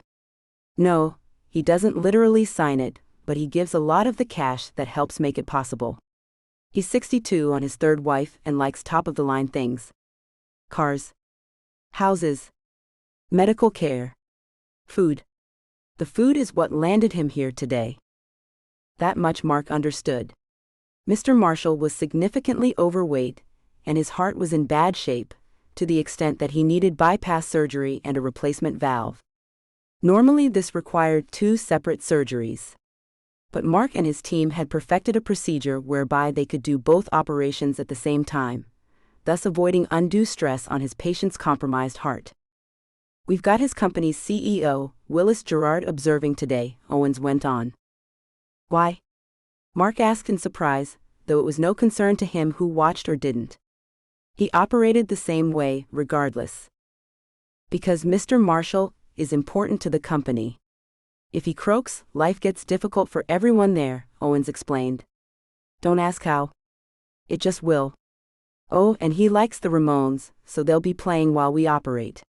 I know you don't usually do music, but he specifically requested background music." "But he won't hear," Mark protested. "True, there's evidence of some consciousness while under anesthesia, but he pays the hospital bills," Owens repeated, backing into the OR with his hands held up and waiting for Mark to follow. "So we play whatever he wants." Disconcerted, but still not concerned, he tuned almost everything out as he worked, so music would be no impediment to his performance. Mark joined Jim in the OR and waited as a nurse helped them both with gloves. The unfamiliar music was indeed playing in the background, and Mark ignored it and focused instead on his team. His head surgical nurse, Honey Braswell, was checking trays and instructing the rest of the nursing staff. Leon Garrett, his anesthesiologist, was monitoring his patient's vitals. He gave Mark a thumbs-up sign to indicate his patient was ready. Mark glanced over at the window. As Jim had said he would be, Willis Gerard stared down into the operating theater, his brows furrowed and his jaw set. "He looks worried," Nellie Gary, Mark's intern, commented. "Because his boss is on the table." "I got that," Mark replied with a low chuckle. His team had a tendency to think he needed babysitting on even the most blatant of social cues. He liked to remind them that he was oblivious, not blind, but they didn't usually agree that there was a difference. "Gerard's afraid of losing his golden goose," Nellie added. "Then we'd better make sure he doesn't," Mark said simply. "His family might also appreciate it." Nellie gave him a surprised look, and he stifled a sigh. He really wasn't the emotionless robot he was reputed to be. He just wasn't great at showing affection in the same way other people did, apparently. If he liked someone, he was blunt about it to a point that seemingly made others uncomfortable. And if he didn't like someone, well, he either avoided them or was just as blunt, and none of those reactions ever went over particularly well. "Okay, team," said Owens. "Let's make Willis proud of us," he said, opening the intercom between the observation deck and the surgery. "You're on candid camera," he chirped. Surgery began as it always did. The team performed like a well-rehearsed ballet troupe. Each had his own space and tasks. Each knew instinctively what others would do before them, and how others would grab the baton and carry on after they'd completed their jobs. The team conversed casually, with a familiarity born of many surgeries worked together. They worked their way through a variety of topics as surgery progressed. Until several hours in, the conversation worked its way back around to Mr. Marshall, or at least Mr. Marshall's immediate family. "Did you see his daughter?" Phil asked. "She's a hotshot criminal lawyer," he added. "She could take my case any day. What do you think, Mark?" Mark thought back to the moment a few days earlier when he'd caught a glimpse of Mr. Marshall's daughter, right after speaking with his wife. Truthfully, she was beautiful. So beautiful that he'd actually noticed, which rarely happened. "I heard she's a long-distance runner." "That's what you noticed about her?" Phil asked in disbelief. "That's all you noticed?" "What did I miss?" Mark asked just to tease the man. "How about she's attractive and wants your body?" "I'm sure you imagined that," Mark said, hiding a smirk. "Suction, please." "Yeah, right," Honey commented, handing over the suction pump. "Like I imagined that Maserati she drives parked outside my house." Her shoes cost more than the mortgage payment I can barely scrimp together. That loser ex of yours hasn't come through with back child support? Asked Nell. Why don't you take him to court? Because I can't afford the legal costs, admitted Honey. He knows he's got me over a barrel. Let's talk about something else. Are we about ready for the valve replacement, Mark? Just closing on the bypass, Mark responded. Get the valve ready.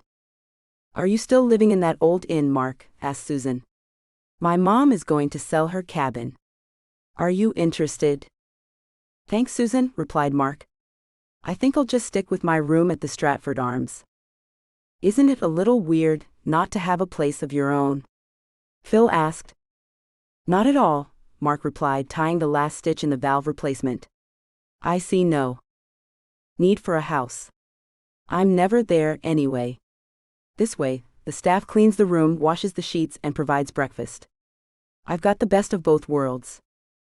I guess there's a lot to be said for a staff that's always there to do your bidding. Mrs. Loudon seems to like that you're there. She talks about you as if you're visiting royalty, noted Jim. Mrs. Loudon was another motherly figure in Mark's life. While he appreciated the older women who seemed to appear in his life at the exact moment he needed their assistance with something or other, Mr. Marshall's daughter had brought to mind something he usually avoided, his single state. He honestly didn't mind it. Or he usually didn't. But one look at Mr. Marshall's daughter's beautiful face, what was her name, and suddenly his nights weren't as peaceful as they used to be. But is being a permanent hotel guest really living? Asked Honey, cutting into Mark's mini fantasy. It suits my needs, Mark shrugged, glad for the interruption. However beautiful Sandra was, he had no place in his life for anything other than work. No point pretending. You can close now, and we'll get Mr. Marshall into recovery. Good work, team, said Jim. Are you going to talk to Mrs. Marshall and her daughter, Mark? Asked Jim. Or are you going to leave that to Mr. Gerard? No. I'll do that, Mark said immediately. His daughter is here? Of course his daughter is here. You just operated on her father. Maybe it's a different daughter. But as he closed and washed up after the surgery, his thoughts, always laser-focused, kept drifting to the beautiful woman whose name he badly wanted to remember.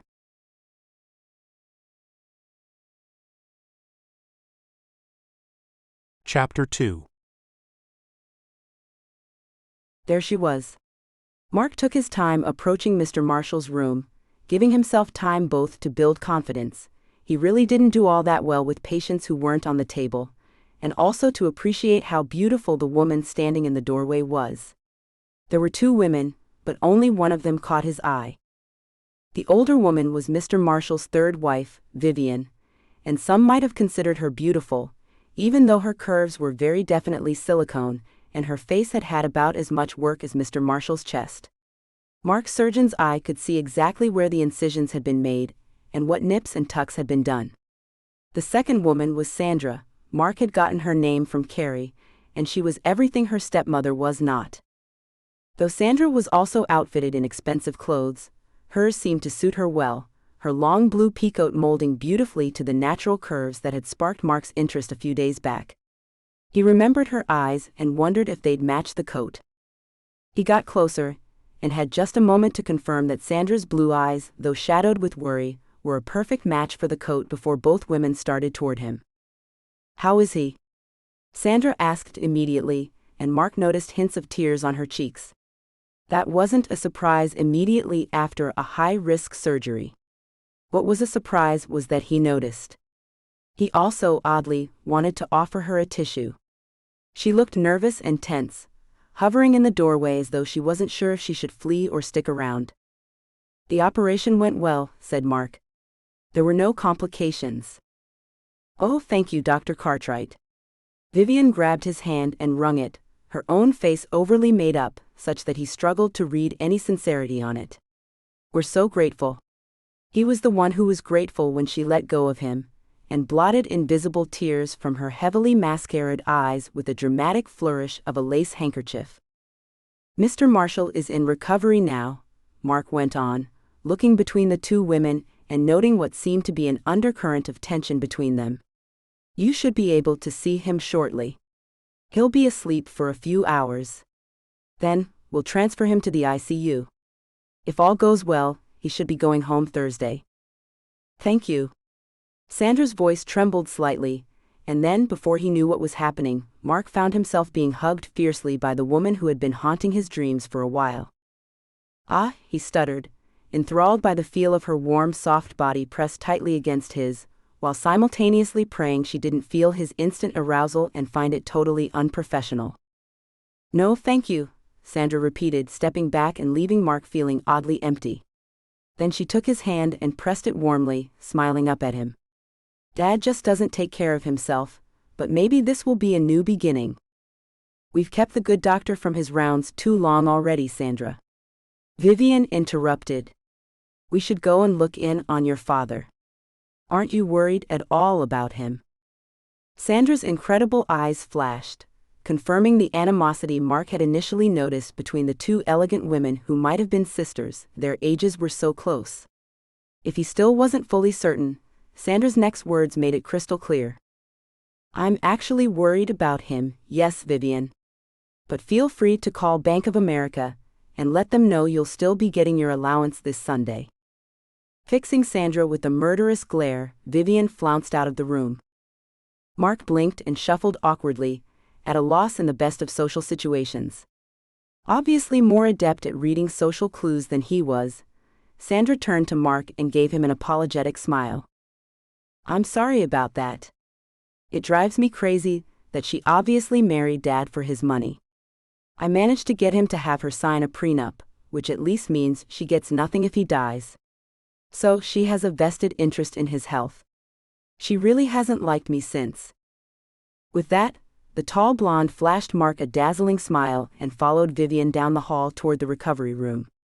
And Mark's eyes followed Sandra, tracing her long legs as they walked away from him and sliding slowly upwards. "You didn't notice her at all, huh?" Mark jumped and turned to see Phil watching him from a few feet away, a wide grin on the bald man's bearded face. "Don't even try it this time, Cartwright," Phil cut in. "I saw. Better yet, you saw. Ladies and gentlemen, the superstar surgeon has more than just a brain." Pumping a fist in the air, he walked away, leaving Mark flushed and foolish mid-hallway, thinking about Sandra's voice, her eyes, her lips, legs, and her shapely backside.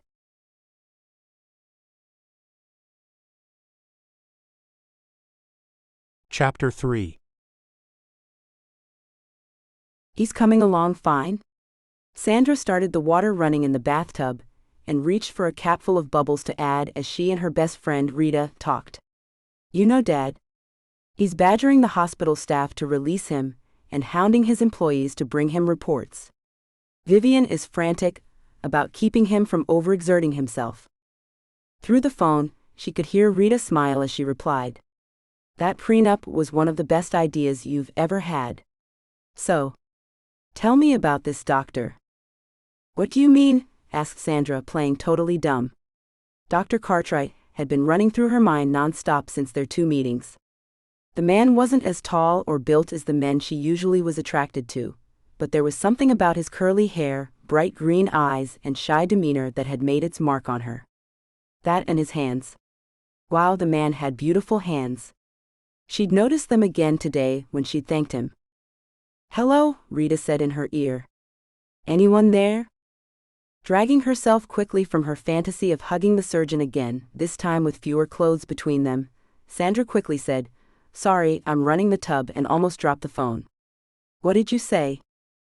"I said, tell me about the doctor." "Who have you been talking to?" Sandra stalled. "It was Vivian." "Wasn't it? Are you going to believe anything that gold digger says?" "She just said your father's doctor was young and good-looking," Rita replied. "I was hoping you'd notice for a change." "Well, Vivian never misses a man with looks or money," Sandra sneered. I, on the other hand, noted that he was competent and well-spoken. "Come on, Sandra," Rita said in total exasperation. "You're not going to tell me you didn't notice that he was attractive. Don't play that game. You're not blind." "I noticed," Sandra said grudgingly, peeling off her jeans and tossing them aside. But I placed no priority on the doctor's appearance. What mattered was that he saved Dad's life. Yeah, right. Start talking or I'm hanging up. As Sandra started to pull off her clothes, Mark moved through her mind again, along with the thought of those hands doing the job for her. He was attractive, all right? Really attractive. And weirdly shy for a superstar surgeon. It was sweet. Oh my, you like him. Rita cheered. There is a God. You've got to call him. Why? Sandra finished undressing and dipped a toe into the water, swirling the bubbles around. Why not?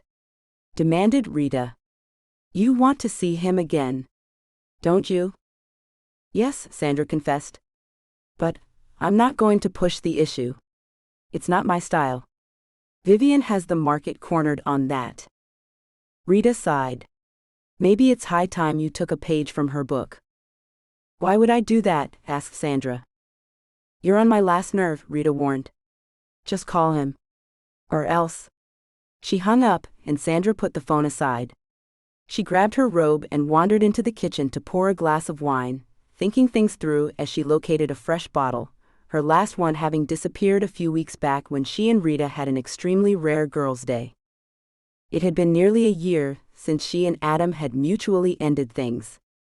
Though Rita did go overboard with the melodrama, maybe it wouldn't be a bad thing to try stepping back into the dating game. Should I call him? Will he think I'm totally out of line since Dad is his patient? Sandra sighed. Why did relationships have to be so complicated? Compared to dating, law was a walk on the beach. You could always refer to the law books or look at precedent-setting cases. Not so with relationships. Before they'd gone their separate ways, Adam had informed Sandra that she had always been better in the courtroom than the bedroom. Much as that had hurt, it probably was true. Oh well, she said aloud, abruptly coming to a decision as Mark's handsome face came to mind again. That was the way Sandra worked. She overthought things way too much, and then jumped in all the way, for better or for worse. In for a penny, in for a pound. What's the worst he can say? She picked up the phone and dialed Mark's number, flushing a little at the thought that she'd practically stalked him online, discovering he had no social media presence at all in the process. But her lawyer's research skills were second to none, and she'd eventually discover his number, just for emergencies, she'd told herself at the time. Rita thinks a year of celibacy counts, Sandra mused. Good evening. Stratford Inn. How may I direct your call? A pleasant voice announced. Ah, Sandra fumbled, slightly startled. I think I have the wrong number. I was looking for Mark Cartwright. One moment please, came the chirpy response. Stratford Inn? The phone rang several times, and then the woman was back on the line. Dr. Cartwright is unavailable at this time. Please call again or leave a message. Why does he live at a hotel?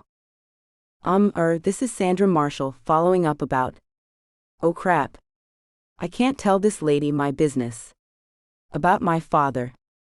I can be reached at any of the numbers on my business card. Thank you. Sandra hung up and groaned. Oh gosh. I sounded like I was 16. He's going to think I am such an idiot. I don't blame him if he never calls me back. She took the bottle into the bathroom and drained a good part of it before she finally emerged from the tub. Just as she was wiping away the suds, the phone rang. Figuring it was Rita, she wrapped a towel around her hair and put the phone on speaker. Hey. Hello, this is Dr. Mark Cartwright, returning Sandra Marshall's call. This time, Sandra almost dropped the phone in the tub. She dove for it and caught it before it hit the suds. Hello, Dr. Cartwright, Sandra said breathlessly. Thanks for calling back so soon. I never expected you to interrupt your free time. It's no interruption. His soft voice dragged over her damp skin, and Sandra shivered, imagining his hands once again. I checked on your father today. He's recovering well, and should be able to go home by the end of the week. But the nurses very likely told you that, when you visited today? She turned bright red and grabbed for her robe, talking to her fantasy guy. They did. I guess I just wanted to hear it from you directly. A daughter's worry, you know. Certainly. There was a long, awkward silence before he spoke again. Miss Marshall, I apologize, but my surgical skills are far better than my small talk. Did you? At the same time, Sandra had started speaking. Look, I'm really sorry. The reason I actually called you. They stopped at the same time, and to her immense relief, he laughed. You first, please. Here goes nothing. I was wondering if you would like to go get coffee one day. I mean, if that's not totally violating doctor-patient confidentiality. Or something. You're not my patient, he replied, and there seemed to be a smile in his voice. I'd like that. I will warn you though that my, dating skills are minimal. Date. He called it a date. Grinning from ear to ear, Sandra managed a reply. Mine are rusty, so I think we'll figure it out. What day works for you? Can we do it sometime after January 2nd? I'm going to visit my parents over Christmas week, and I'm booked pretty solidly until then. She glanced at her calendar. What about January 6th? Maybe at 8. I work late most days, sorry. So do I. That works well. It's a date, Miss Marshall. Sandra. Please. Her face ached from the huge smile stretched across it. I'll see you then, Doctor. Mark. Merry Christmas in advance. They chatted awkwardly for another moment before hanging up, and then Sandra shed her robe and dove straight back into the bath. I have a date. End of sneak peek for the Doctor's Magic Hands. Thank you for listening to this audiobook. Audio copyright 2024 BFA Publishing. Please like and subscribe to support this channel, it helps more than you know.